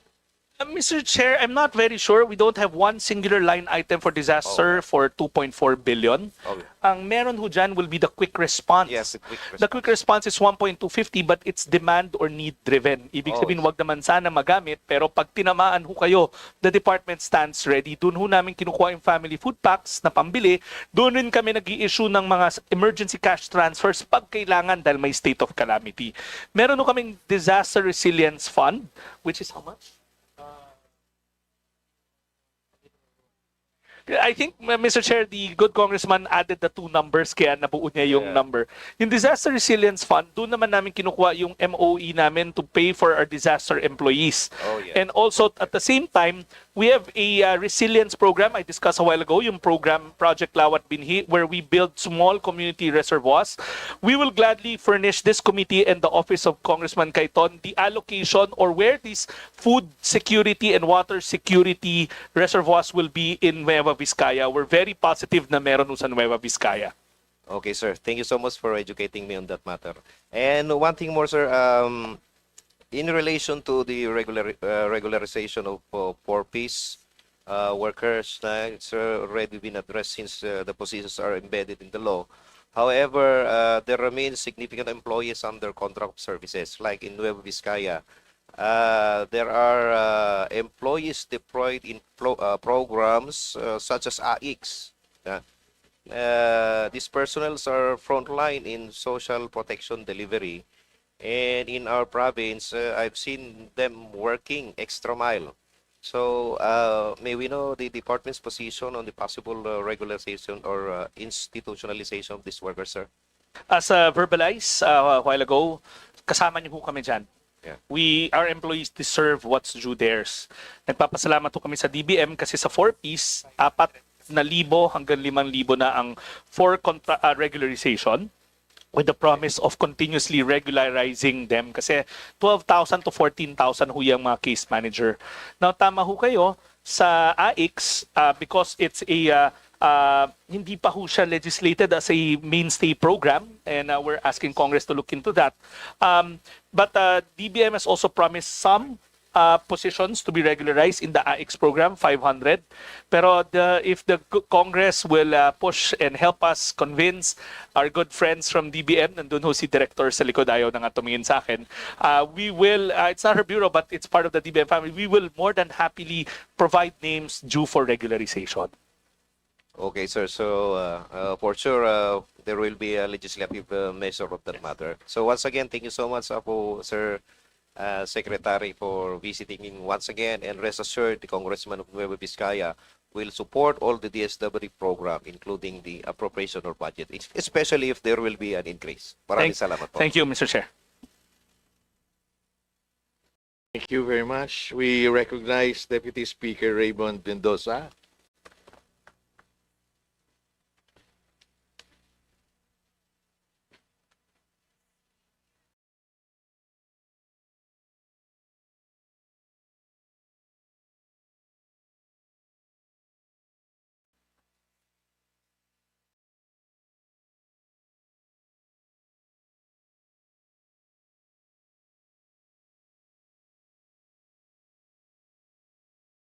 Mr. Chair, sinabotahe ho siya ni Yusek Tanhusay, nakita ko.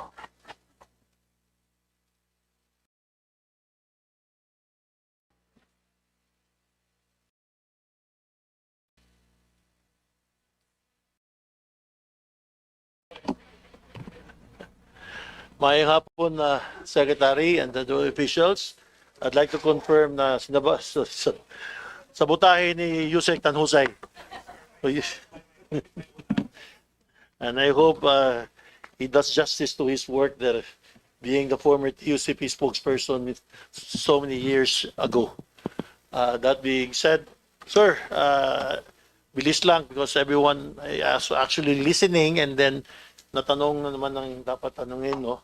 Kompleto naman. First and foremost, I'm so happy with the DSWD. The 4-piece is my baby, considering that I was the chairman and the principal author at the time was passed.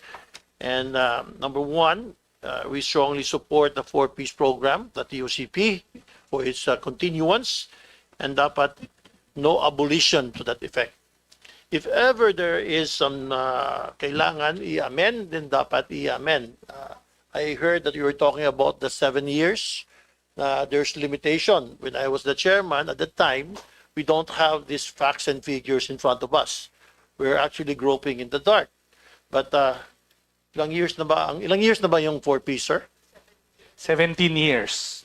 Hindi 17 years. 17, When it was passed by, when it was passed. 13. When it became institutionalized, it was, I think, 2019. 2019. Correct. Yeah. Of course, it was long time. It was started with GMA yata. If I remember it right, 800,000 lang start. Now, it has ballooned to something na maganda naman.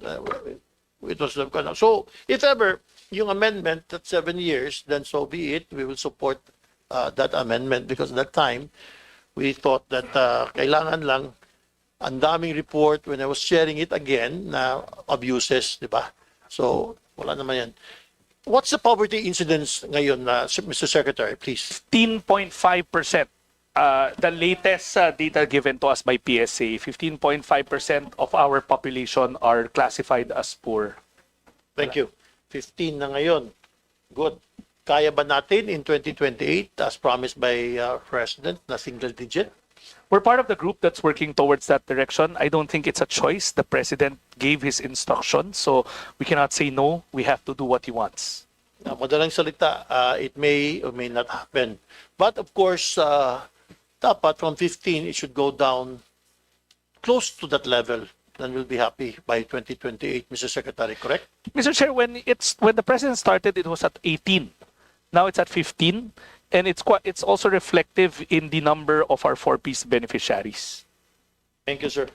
Ito yung food poverty threshold, which is 9,000 pesos, correct? From According PSA. to the PSA. Yes, the 2023 PSA data. Alam mo, Secretary, we're always for minimum wage increase.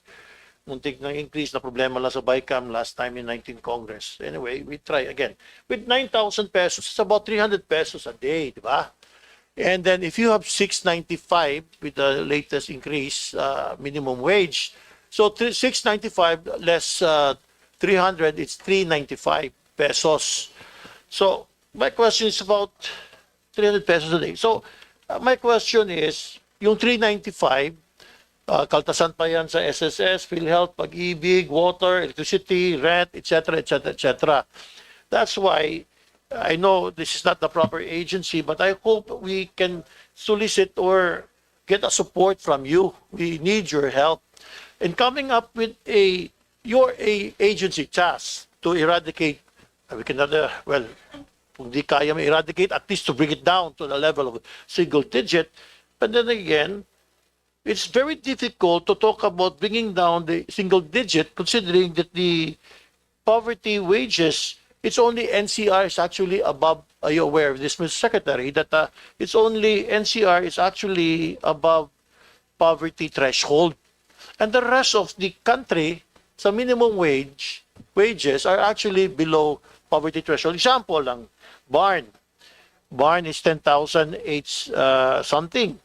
And then yung poverty threshold is 12,000. So kulang 2,000 pesos.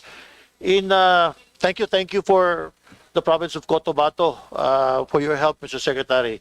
That being said, so sa Cotabato, for example, 430. So you have a nominal wage of 11,000, but the poverty threshold is 12,000.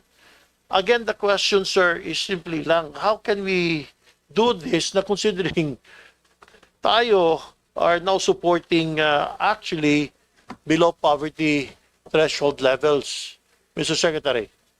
Mr. Chair, I will not dare question the wisdom of our Deputy Speaker, who is a labor expert. If I can just inject to the discussion and put it in the table, I believe that Secretary Balisacan in the DBCC macroeconomic hearing in the Senate said that he will revisit all these thresholds because, like as pointed out by by Deputy Speaker, how a lot of the prescribed minimum wage is not suffice to be able to meet the daily requirements prescribed for a family to call themselves not poor. So I subscribe to what he is saying. He clearly ran his numbers, and I think the DBCC has also taken cognizance of this. Thank you. Just to be clear, I know you're not the proper agency for this, but we really need your support on this, Mr. Secretary. In the last waging, hike, we passed it in Congress, we passed it in the Senate. Nakaproblema lang sa BICAM. And those who oppose it are actually the person that you're talking about, yung economic managers. Very frustrating, and at the same time, ay wala tayong magawa if they have the ear of the president. That being said, sir, I hope I can elicit support from you on how are we going to come up this seemingly problem na sabi nyo, we eradicate poverty, but in the first place, minimum wages in this country is actually below poverty threshold. In the meantime, kami sa TUCP with more of a statement na we'll work with you trying to find out na kung pwede, how are we going to get there. Problema talaga to us, as we filed it, salamat lang kami, yung isang committee chairman sa Senado na palitan, ayaw eh. So dito, we're working with the speaker and we can find common ground with that, Mr. Secretary. Yun lang, Mr. Secretary, I am happy that you're a bit supportive. Please, go ahead, sir. Well noted, Mr. Chair. And I will always make sure that the department shares the position of a decent earning for every single Filipino family. My time is up. Other than that, you have my full support, and of course, of all the agencies, dapat naman increasean, full increase, more budget for DSWD. Agad salamat, Mr. Secretary. Thank you, Madam Chair and Mr. Chair. We recognize from the minority, Deputy Minority Leader Percival Setanya.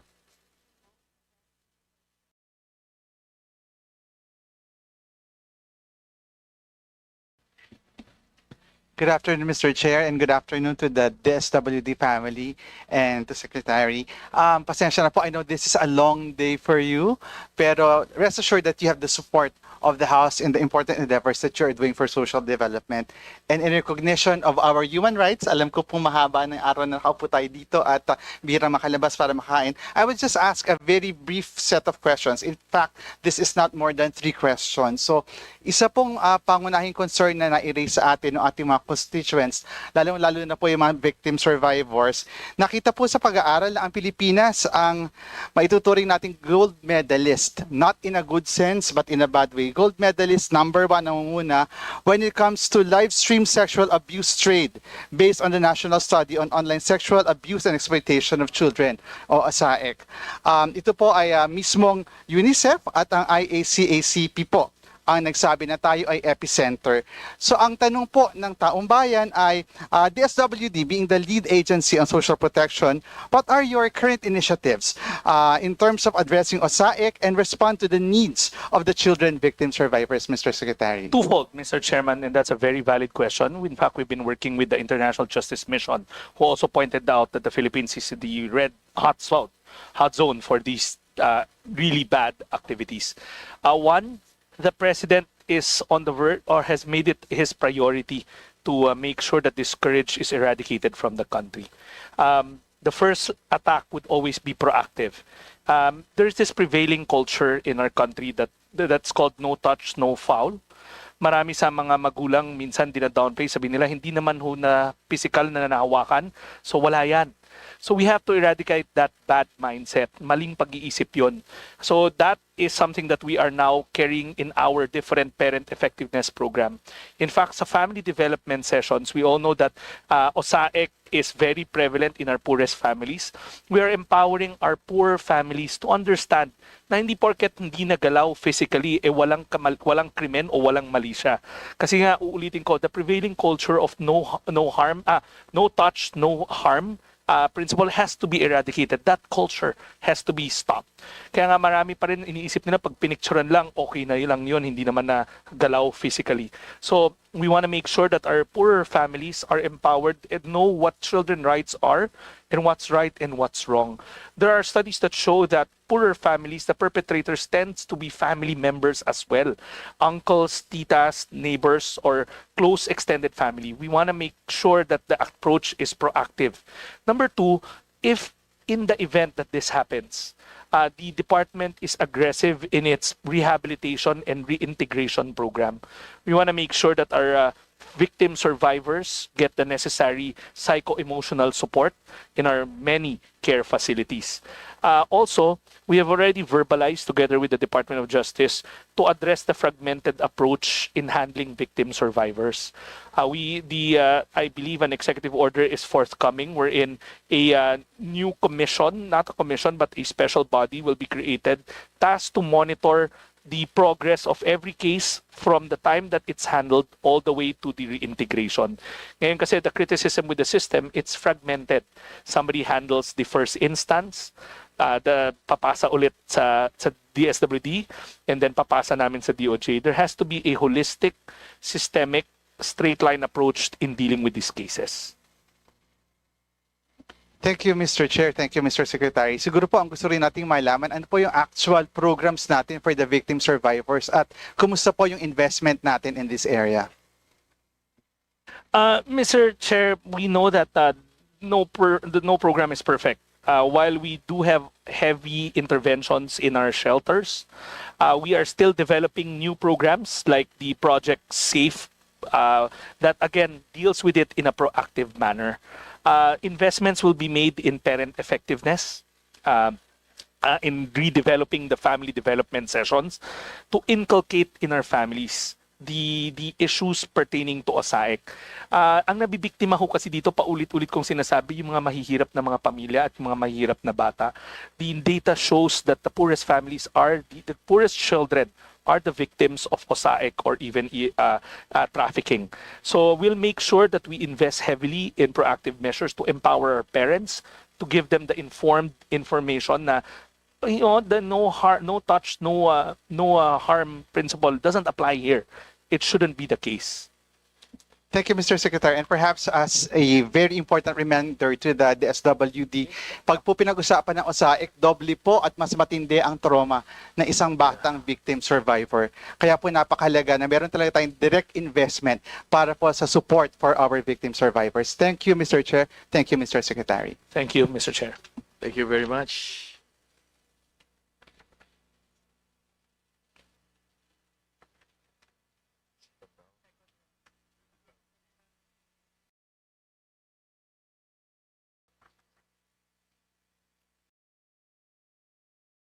We recognize Vice Chair Sheila Garcia.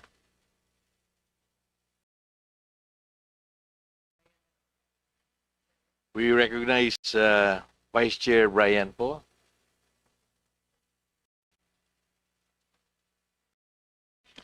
Thank you, Mr. Chair. Actually, this is the first time I've actually ever registered for round 2. And the only reason why is because nakalimutan ko kanina. Dapat magpasalamat talaga ako sa DSWD because for the first time in over a decade, Pangasinan was hit very badly recently by Typhoon Krising. And thank you to DSWD responded so quickly to the needs of our kababayans out in Pangasinan. I wanted it on the record that the Secretary and his team were able to help our kababayans, lalong-lalo na in my hometown the city of San Carlos, every single family that was registered by the LGU as a severely affected family was given a food pack right away. And until now, we still have maintaining efforts with DSWD to address the needs of those who are still submerged or recovering. Kaya nagpapasalamat po ako because this isn't the first time. Even when the public market of San Carlos burned down, DSWD within a week responded immediately to all the vendors who had lost their livelihoods. Kaya I would be remiss, Mr. Chair, if I didn't thank the DSWD for their services. And this stands as a testament kasi hindi lang to isolated case. Ginagawa to ng DSWD for provinces and cities around the country.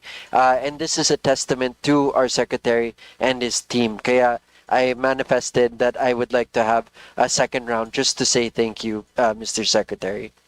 Thank you, Mr. Chairman, for the kind words. I'm sure the people behind me, all the implementers, are happy to hear that the good congressman pointed out positive observations in disaster response. Maraming salamat, Mr. Chair. No more? No more.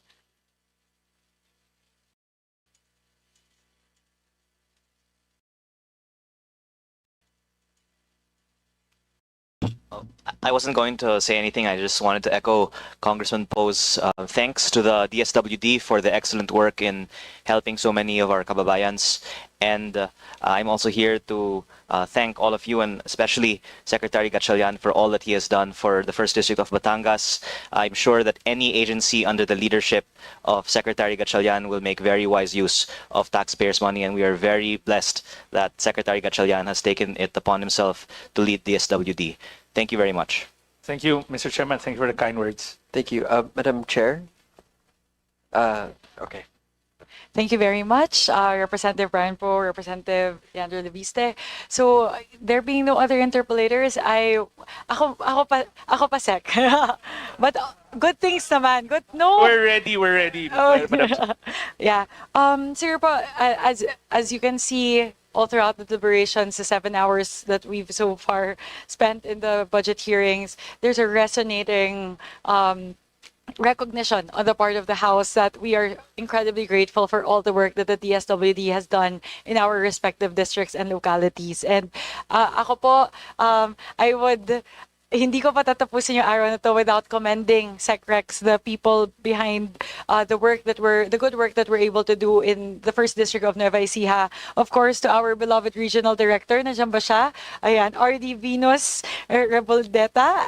I love you, RD. You know that. ARD pa lang po si RD Venus. Katrabaho ko na po siya, Chief of Staff pa lang po ako. And for so many years, she has supported our district. Not just mine, but also SVCs as members of the Central Luzon. Of course, to our provincial team leader, kay Ma'am Au, Ma'am Aurelia Senayo, and to our team leader in the 1st District of Nueva Ecija, kay Sir Ever Giovanni Perpose. Thank you very much po, and to all of the good people in DSWD for fighting the good fight, doing the hard work, ensuring that the social services reach the most geographically isolated and disadvantaged areas and those who need our help most. So thank you po, RD Venus, and to the whole team. And SecRex, you know this, I'm so grateful to SecRex. Sobrang bilib po talaga ako sa kanya kasi may malasakit po yung secretary ninyo sa inyong lahat. Even to all the field staff when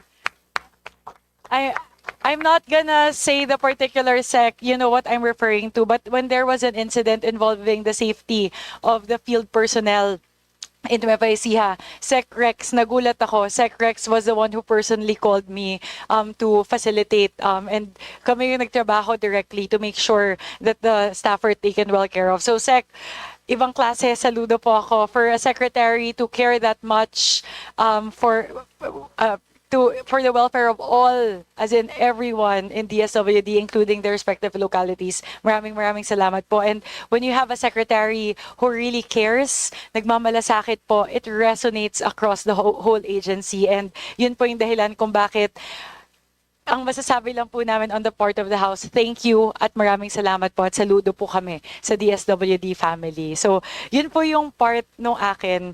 And then I have a few questions. First, Madam Chair, thank you again for the kind words. Apa.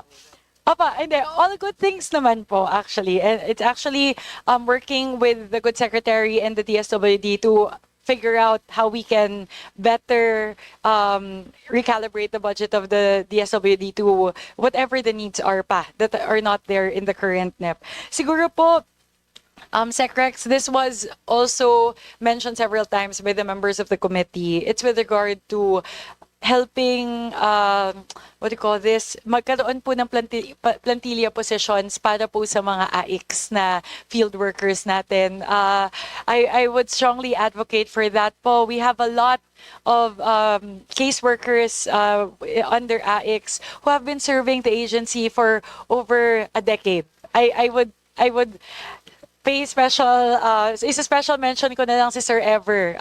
Sir Ever, who's catering to our district, he's been with DSWD serving under AX for 12 years and yet hindi pa po siya regular. Hindi man lang po siya plantilla, no benefits for the last decade. So, ang dami pong kasong ganon.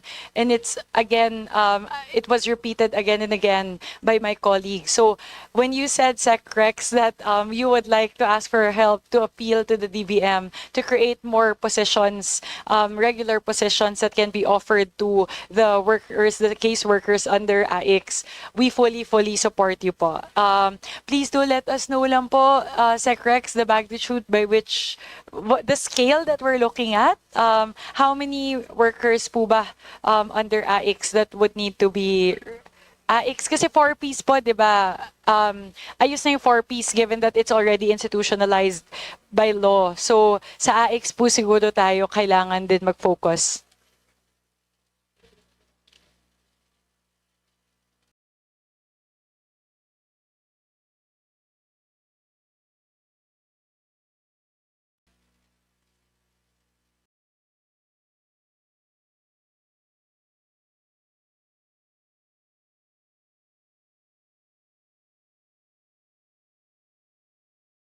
Madam Chair, she's our HR person is getting the exact details. Ayaw ko magkamali kasi the golden opportunity na ho to. But suffice to say though, for the time being, DBM has approved the conversion of 584 positions to plantilla. So, but let me give you the divisor of how many contract of service or contractual employees we actually have working the lines para sa protective services sa CIU namin, sa Crisis Intervention Unit. Thank you very much po, Secrex. Madam Chair, with your kind indulgence, we'll get back to you. She ran out to make sure that the numbers are correct so that when we do state it for the record or submit it to the committee, it's an accurate number. It's okay po, Sec. I have a few questions. We can go through the other questions first and then get back to this. But definitely the 584 positions are not sufficient. I think that's not even sufficient for Luzon alone. You still have Visayas and Mindanao. So yes, this is really a golden opportunity for us to be able to address this gap. So sige ba, if ready na or I'll move to the next one po. So we have around 5,000 working the lines for our crisis intervention unit, of which only 500 plus, as I mentioned, are now due for regularization. So we are appealing to the kind hearts of our legislators or policymakers to find fiscal space, hopefully, to be able to convert more of these hardworking people into regular positions. May I ask po, Secrex, the 584 positions that have been converted, that's part of the unfilled positions within DSWD? No, these are new added. conversions. Okay. It came together with the 4-piece na conversion of almost 5,000 positions. Okay. If I may solicit the response, or not response, insights of a representative from DBM. Sorry, Director, kanina daw iniiwasan mo na ng tingin si Secrex. Sorry, I'll kind of shine the spotlight as well. Just so we have an indicative amount as to how much we're talking about if we're able to create the additional positions for the roughly 5,000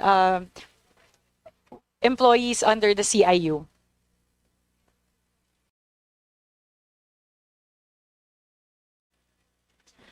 Madam Chair, right now, we have not received a request from the DSWD for the creation of position under AIX po. We have some other requests po, but not.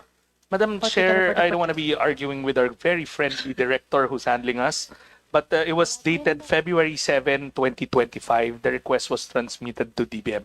I don't want to put director on the spot, but madam, maybe she's not, kasi iba yung portfolio ata ng director natin doon sa plantilla. But we have transmitted it as early as February 7, 2025. But again, not to behoove the issue, DBM has been prompt in acting on our other requests. Baka ito ho, we can give them a little nudge. Thank you.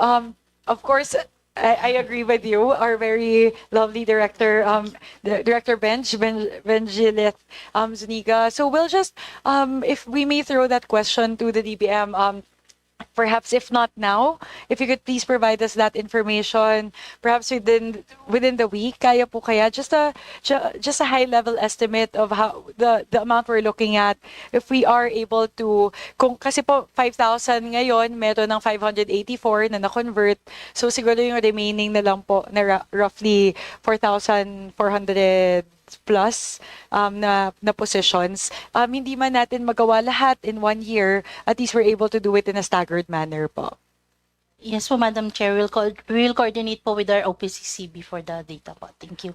I thank you very much po, Director Bench. Actually po, I also know there are several measures that have been filed here in the House to institutionalize AIC. So similar to 4Ps before, it's easier for us to be able to regularize the positions once na institutionalize na po yung AIC. So maybe we can try both routes and see, diba, how we can best address that gap at the moment. Definitely, Madam Chair, and we'll also be providing you the rough estimate from our end. I believe our HR has that number. Perfect. Ready na po ba to disclose? Not now, but we have around 30 to 31 items we committed to submit to the good committee. We were keeping track of it. This will be item number 32. Okay, perfect. Thank you very much po, Sec Rex. Thank you very much po, Director Zuniga from the DBM.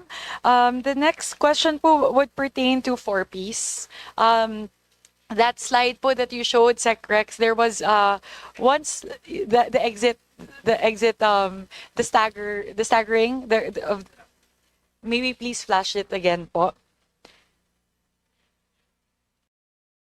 Yung may 1 million, 1.8 million na mag-exit, mandatory graduation exit in 2026. There you go. Sec Rex, here po, just wanted to ask, kasi for 2026, there's that big figure of 1.9 million out of the 4 million beneficiaries of 4Ps who will be doing the mandatory exit. If I understand that correctly, tama po ba? Ganun yung interpretation natin. Madam Chair, let me just point out that this slide was done before the latest updating. The current inventory of the 4Ps now stands at 3 million. So tama ho kayo, 1.899 out of the 3 million. So it's pretty much force exiting almost the entire program. So just to understand po, Sec Rex, because right now there's 113 billion lodged under 4Ps for FY 2026. Has that considered this mandatory exit? But Madam Chair, it has, but we don't envision the program to go below, hopefully, the poverty incidents. Kasi we did a rough table estimate. At 15 point something poverty incidents, the number of 4Ps beneficiaries should be at around 3.4 to 3.5 household. So even if this exits, and hopefully the new CBMS when it comes in, nasaan yung data kanina? The new, kasi yung CBMS partial binibigay, mari-replenish naman ho. So meaning there are already earmarked poor. We just don't know if they're new poor or they're part of the number. So there's 1.7 poor tagged already based on the new CBMS. We are now in the process of cross-referencing it. But Madam Chair, if I may just share, the President's SONA stated in not so many words that the exit of the program should be based on the economic well-being of an individual, of a family. Sayang naman yung pinundar natin kung hindi pa tapos yung progreso, pipilitin natin sila lumabas because of the 7-year cap.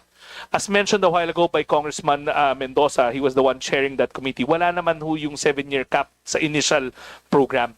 So the amendments being pushed now, and it's, I believe, certified urgent or will be certified urgent by the OP, will be to remove that 7-year cap. Kasi it's going to waste whatever investments we've made. So it has been imputed, but that amount given to us, that 112 billion, ang vision niyan is 4.4 million or 3.5 million households.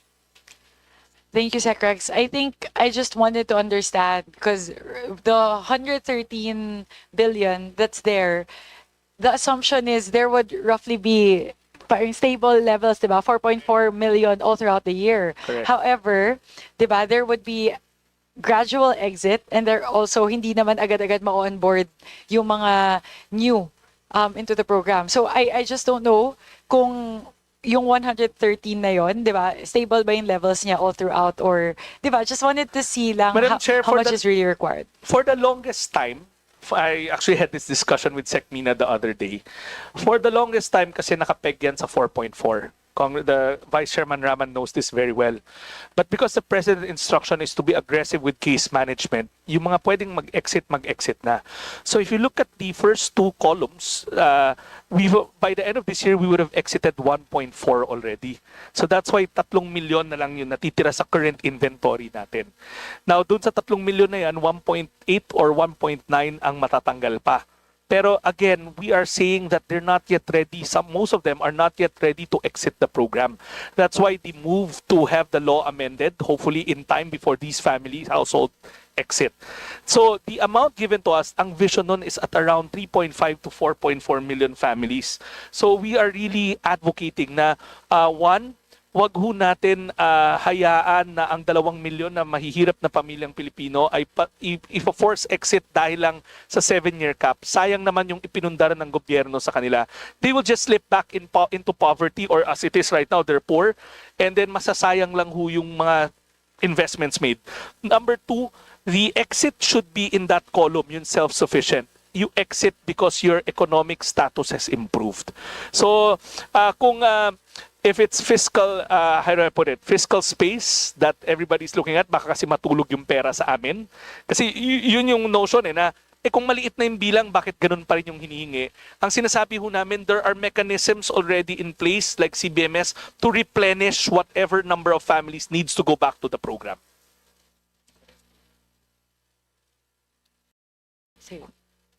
So just wanted to clarify po, so itong 113 billion na to assumes that there's that either those that are slated to mandatorily exit would not be exiting given their current financial situation, and likewise those that can exit will be replaced right away. Yes. So we'll be able, the assumption is we'll be able to maintain that that target level of 3.5 to 4.4 million households all throughout 2026 po. Despite all of these movements. Madam Chair, I stand corrected. It's only worth 3 million household. The 113. The amount, yes, given to us. Okay. Of the total 112 billion, 98.4 billion are earmarked for grants. Mm-hmm. The others will go for administrative expense, for PS, for MOE, for supplies and all that. So yung amount na nandyan is just suffice for 3 million household. Now you might be asking, paano yun? Di short ka rin pala pag ginawa nyo yung 3.4. Madam Chair, again, they're paid in arrears of every 2 months. So some of them, let's say the last pay period of this year is not due or won't be obligated or dispersed until the first quarter of next year. Right. Thank you for clarifying that, Sec Rex. I think that's a really important thing for us to align on. That what's the assumption? What's the assumed number of beneficiary households that fed into the computation of the 112 billion? Kasi I think medyo malaki po yung range ng 3M versus 4.4, right? So it's very important, at least we're all aligned, that the assumption that was used to compute for the 112 billion is the current levels, which is 3 million households. That's correct. Noted on that po, Sec. At least aligned tayo on that. You have something to add po? Yeah, go ahead po, SVC Yes, Garcia. if I may, Madam Chair, maraming salamat po. Good afternoon, Secretary Rex, and to the whole DSWD family. In line with the questioning of our chair, isa sa pwede nating gawing basis, and I think Secretary Rex knows about this already. I think we've discussed with you, kasama si Governor Joet ng province of Bataan. since demand-driven or the data-driven yung ating basis for the poverty incidence, and we're dependent on the CBMS, which takes time kasi sinusurvey pa yan nationwide. If you remember, I think we've discussed na isang pwedeng basis na hindi na natin kailangan magpa-survey is the electricity consumption. Which is the data is readily available with the electric cooperatives and Meralco and other utilities distribution. For example, nagkaroon tayo ng PEG ng 50 kilowatts or 100 kilowatts and below, yun yung poverty level. We can have a recurring data on this as opposed to yung CBMS na it takes time before we get an update. So, tapos dahil exact science po ito, malalaman kagad natin kung sino yung poorest of the poor sa ating community. So I think that's one data we can rely on.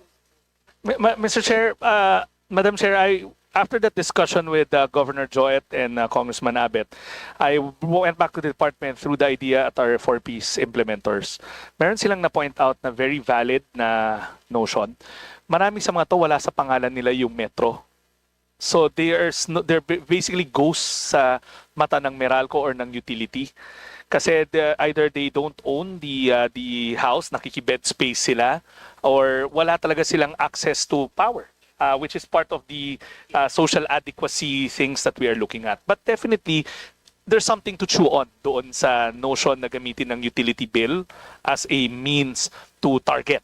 Yeah. But Madam Chair, I would like to state for the record that Bataan is one of those most sophisticated CBMS run. Nung hindi pa uso CBMS, Bataan nagpapatakbo ng CBMS. And I'm a firm believer, and I'm sure si Kong Abet will also agree na the CBMS talaga gives you kasi a granular picture that goes beyond just poverty, pati yung food insecurity nila. There are telltale signs there that will give you a better idea kung ano yung pamilya. Kasi maring mababa yung kinukonsumo niya, pero you need other dimensions to look at. Like kumakain, meron ba silang access to running water? But yes, definitely, meron ho tayong, there's something to look at in that data set. Yeah, I think it's just a matter of cleaning up the data. And local electric cooperatives can take this initiative para mas maging klaro and recurring for free. Kasi nakatali sa electric consumption a lot of the poverty data that we're looking at. And it's recurring, libre siya. It can be one of the basis. Tapos, gusto ko na idagdag, Madam Chair, in our briefing with the DBCC, just to bring it out there, sinabi ni Secretary Ralph Recto, when we hit middle income status, magbabago na po yung criteria natin sa poverty incidence. So I just want everyone to know para aware tayo moving forward dun sa mga bagong criteria. So thank you, Madam Chair. Maraming salamat, Secrex. That's a really important point raised by SVC Apet because essentially our poverty incidence will go up because the threshold will go higher. So very, very important for us to consider that as well when we look at our targets and metrics for the next year. We would like, before I move to my next question, we would like to acknowledge the presence of our Majority Leader, the Honorable Ferdinand Alexander Marcos. Thank you very much, Majo, for being here. Madam Chair, not to be disrespectful, if I can ask for another minute to excuse myself really briefly. Go ahead, Pasek. The timing is perfect.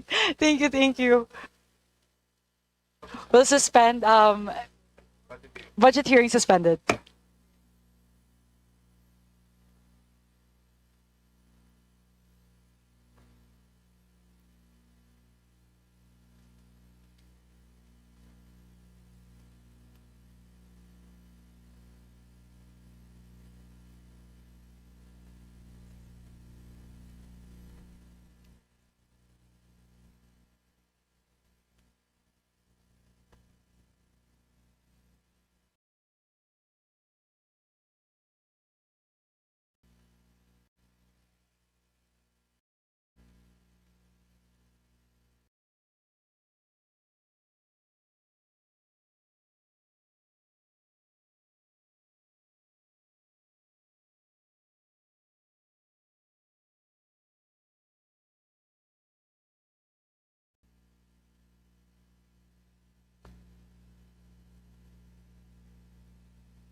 budget hearing is resumed. So my next question po, Sec, actually it's not a question, it's more like an alignment lang. It was mentioned as well several times with regard to the social pension for senior citizens. So I know that Sec Rex is aware because we've been working with him on this. It's in the House, we've actually passed the Universal Social Pension during the 19th Congress. And we are, hopefully po, that will be refiled again for the 20th Congress. And if that is operationalized, at least that will address the concern with regard to the social pension for senior citizens po. We are fully supportive of that concept of a universal social pension. Leave it to the policy experts, but we will always support that. Thank you very much, Sec Rex. Kasi ngayon talagang, even though we augment it and we increase it, it's really not sufficient to cover all of the senior citizens. And Madam Chair, and I'm sure everybody has gone back to the districts, mahirap ho ipaliwanag minsan sa mga senior natin ba't hindi sila kasama. It's very hard to explain kasi may pension ka, may nag-aalaga pa sa'yo, hindi ka indigent. So it's a bit difficult for implementers to actually be able to explain it. Yes, I agree. And you know naman po, Sec Rex, the sentiment of the seniors when they share it with us. So that's the reason why we're really pushing for the universal social pension. So it takes out that whole idea of subjectivity in the identification process of who will be part of the social pension. So yun lang po, I just wanted to highlight that because that's something that we've been pushing for here in the House since last Congress.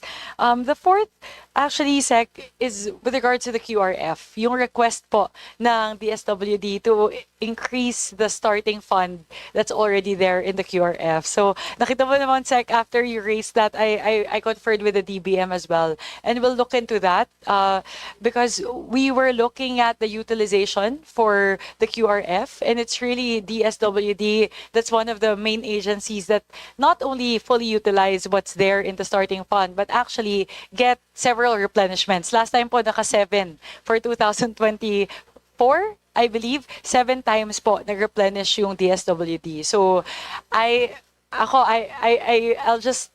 won't commit just yet, but that's something that we will seriously look into, only because of what you raised po, that upon the utilization of 50%, there's that mandatory reimbursement, and that actually kind of delays the process for the rest of the disbursements po, right? Ay baliktad, 1.2 ngayon, tama, it's 1.2 and yes. then half of that. Madam Chair, it's not mandatory, it's a call of responsibility.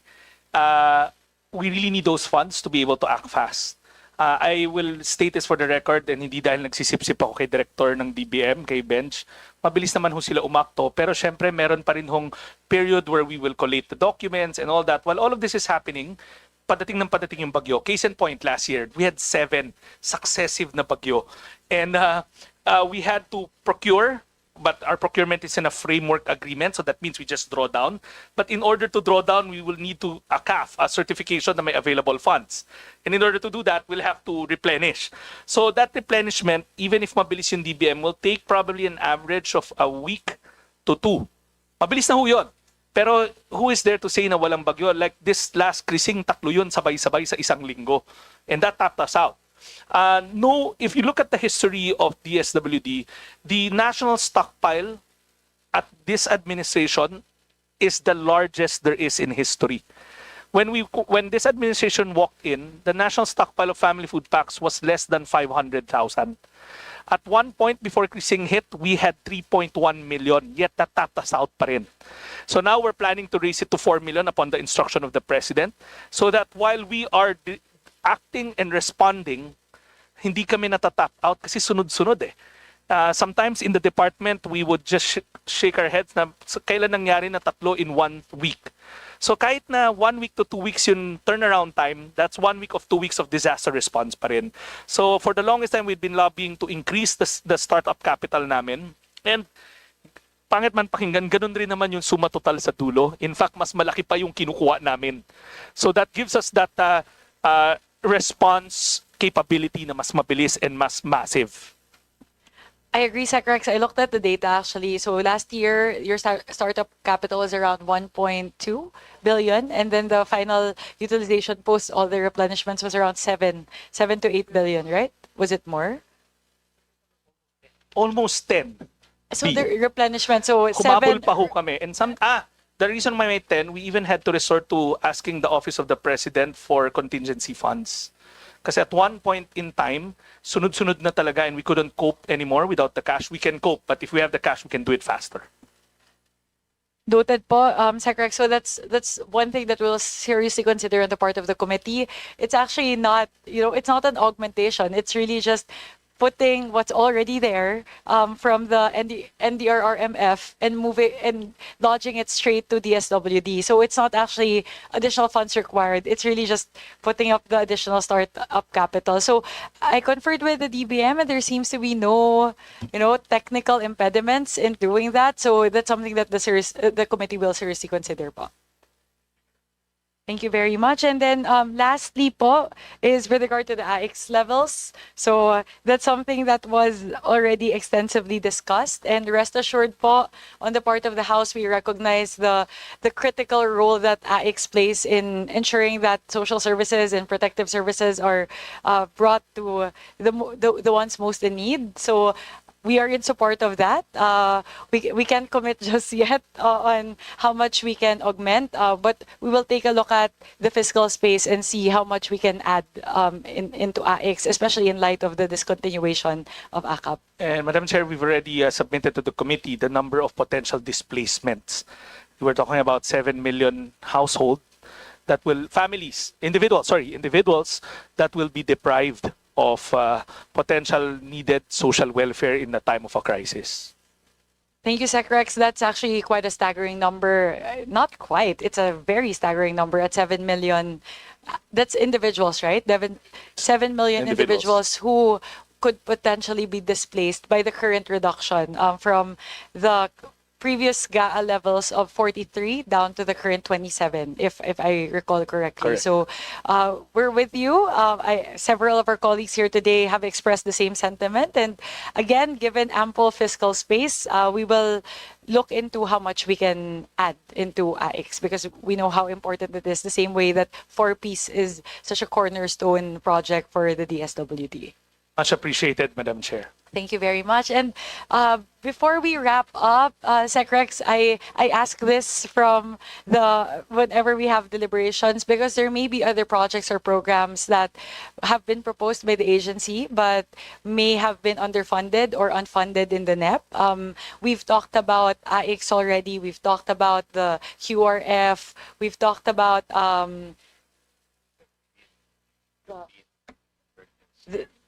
the other programs po. So I just wanted to see po, if we're able to find ample fiscal space, which other priority programs of the department would you like us to look into for additional funding? Madam Chair, again, as explained to us by SecMina, this is a zero-sum game. I don't want to be depriving other department. What is our gain is somebody's loss. But if tatanungin nyo lang ho kami, the President has been lauded for quick response in times of disasters. Time and time again, Pulse Asia, SWS, independent survey firms have said one of the strongest suit of this department of the President is disaster response. That number can improve if we fund that Mindanao repacking center that's long been envisioned. We have one in Luzon, we have one in Visayas, but the dream of having one in Mindanao is left unfunded. That is the first one that we would wish for. It's a 1.5 billion expenditure. Of course, we won't be asking for the entire 1.5 kasi absorptive naman to construct that. Will take time. So at least that will come to fruition. It's a legacy project of the President to be able to say that we now have a repacking hub in the 3 major island groups. Number 2, the President instructed us to make sure that we're innovative in social protection.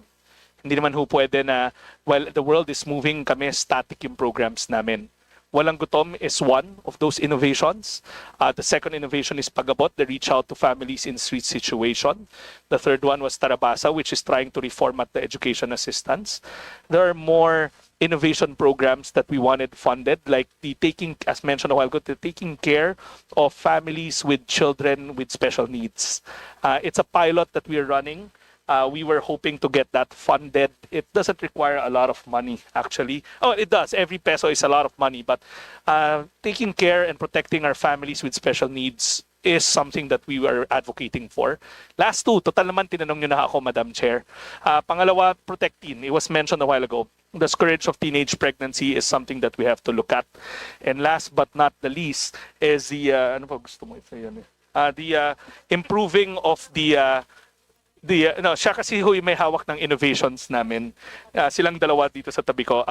Taking care of our care facilities. It has been noted a while ago na we run 76 care facilities nationwide, but there are more LGUs giving us land to be able to open facilities for women, for girls in conflict with the law, for hospice care.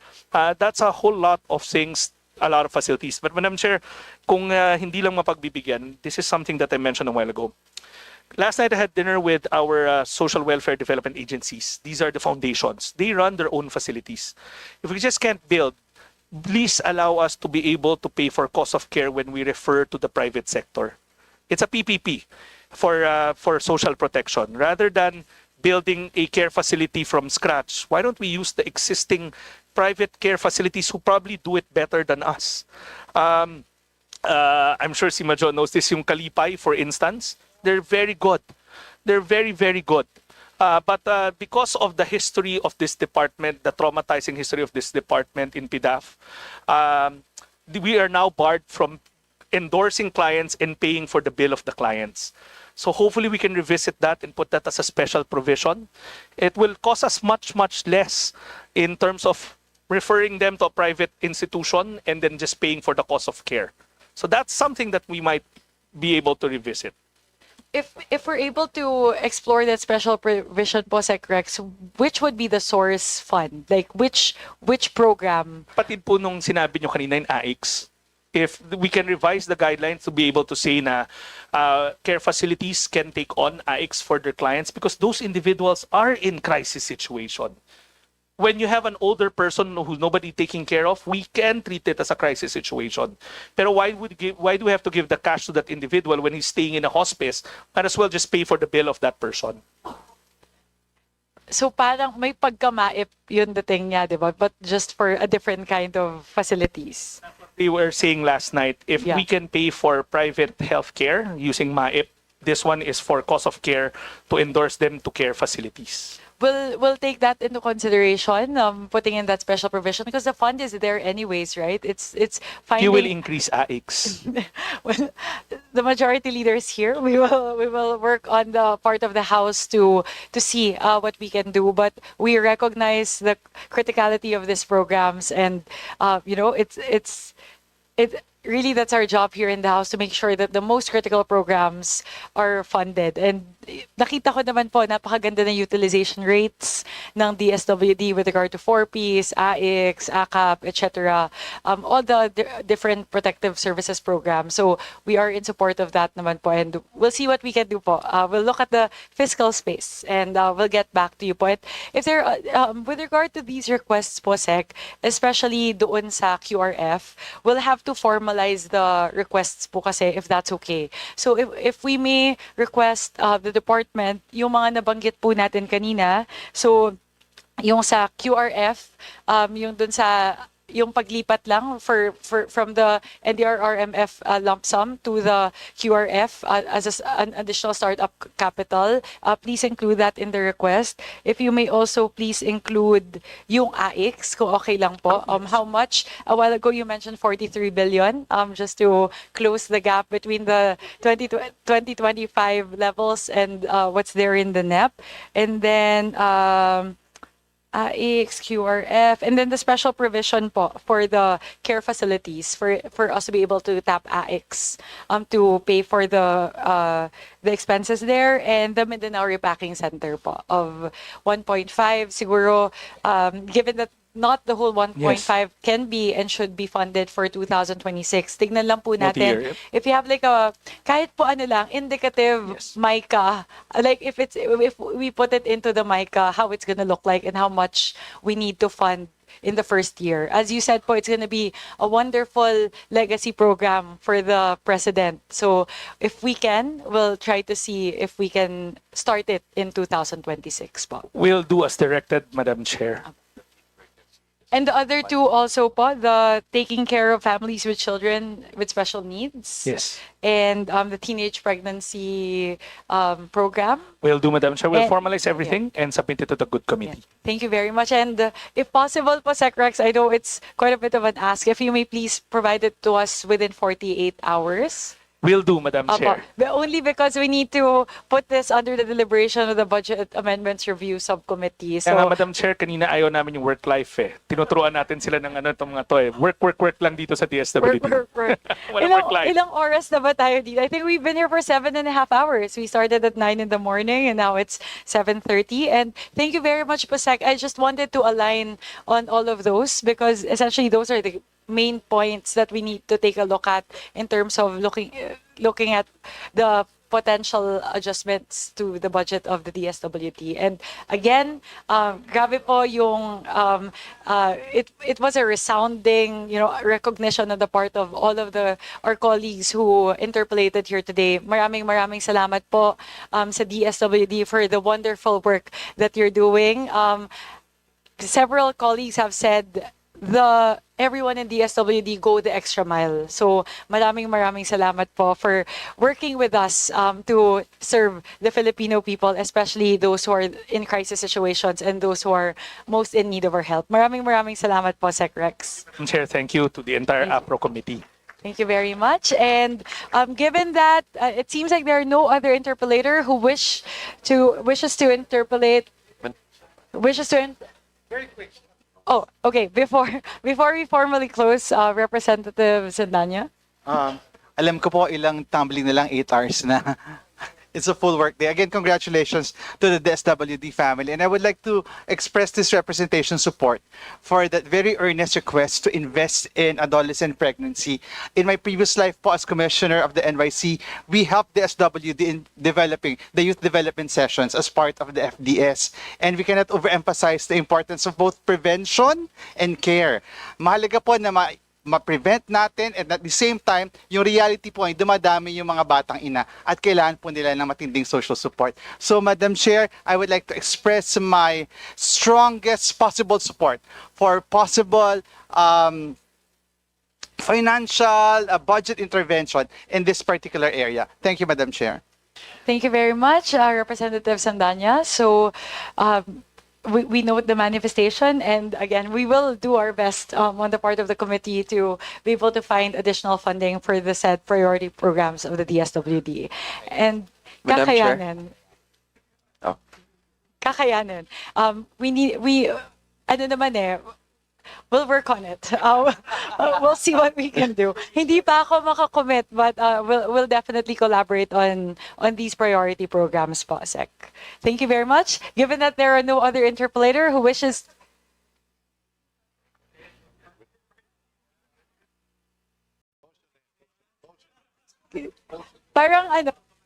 Parang hindi pa pagod yung DSWD family natin. It's been 7.5 hours and I know that we have closely scrutinized every single program. I don't think there's a program that was left untouched in today's hearing. So thank you very much po, Sec Rex, for the 7.5 hours and to the whole DSWD family for being here. Thank you for invaluable insights, and we assure you we will take all of those incredible insights into consideration as we look into how we can further augment the budget of the DSWD for fiscal year 2026. And with that, may I solicit a motion? Madam Chair, I move that we terminate the budget hearing on the proposed budget of the Department of Social Welfare and Development and including its attached agencies. I so move. Is there a second? Second, Madam Chair. There is a motion to terminate the budget hearing on the proposed budget of the Department of Social Welfare and Development, including its attached agencies. The motion has been duly seconded, and with that, the motion is carried.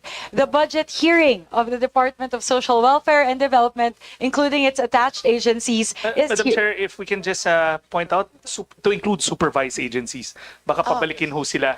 Sumenias ho sila. We have 2 supervised agencies. Yes, we'll amend the motion. So, Madam including Chair, the I supervised. move that we terminate the budget of the budget hearing on the proposed budget of the Department of Social Welfare and Development. It's including its attached agencies and supervised agencies. I so move, Madam Akala ko Chair. mag-o-object si Sec Rex sa ruling. Parang nagulat ako. Ako eh. Aba. It has been moved and seconded. The motion is carried. The budget hearing of the Department of Social Welfare and Development, including its attached agencies and supervised agencies, is hereby terminated. Maraming salamat po. One more motion, please, I from the move body. to suspend the. Oh, sorry. Madam Chair, may I move that we suspend the hearing and resume tomorrow, September 11, 2025 at 9 a.m. I so move, Madam Chair. Any second? Second, Madam Chair.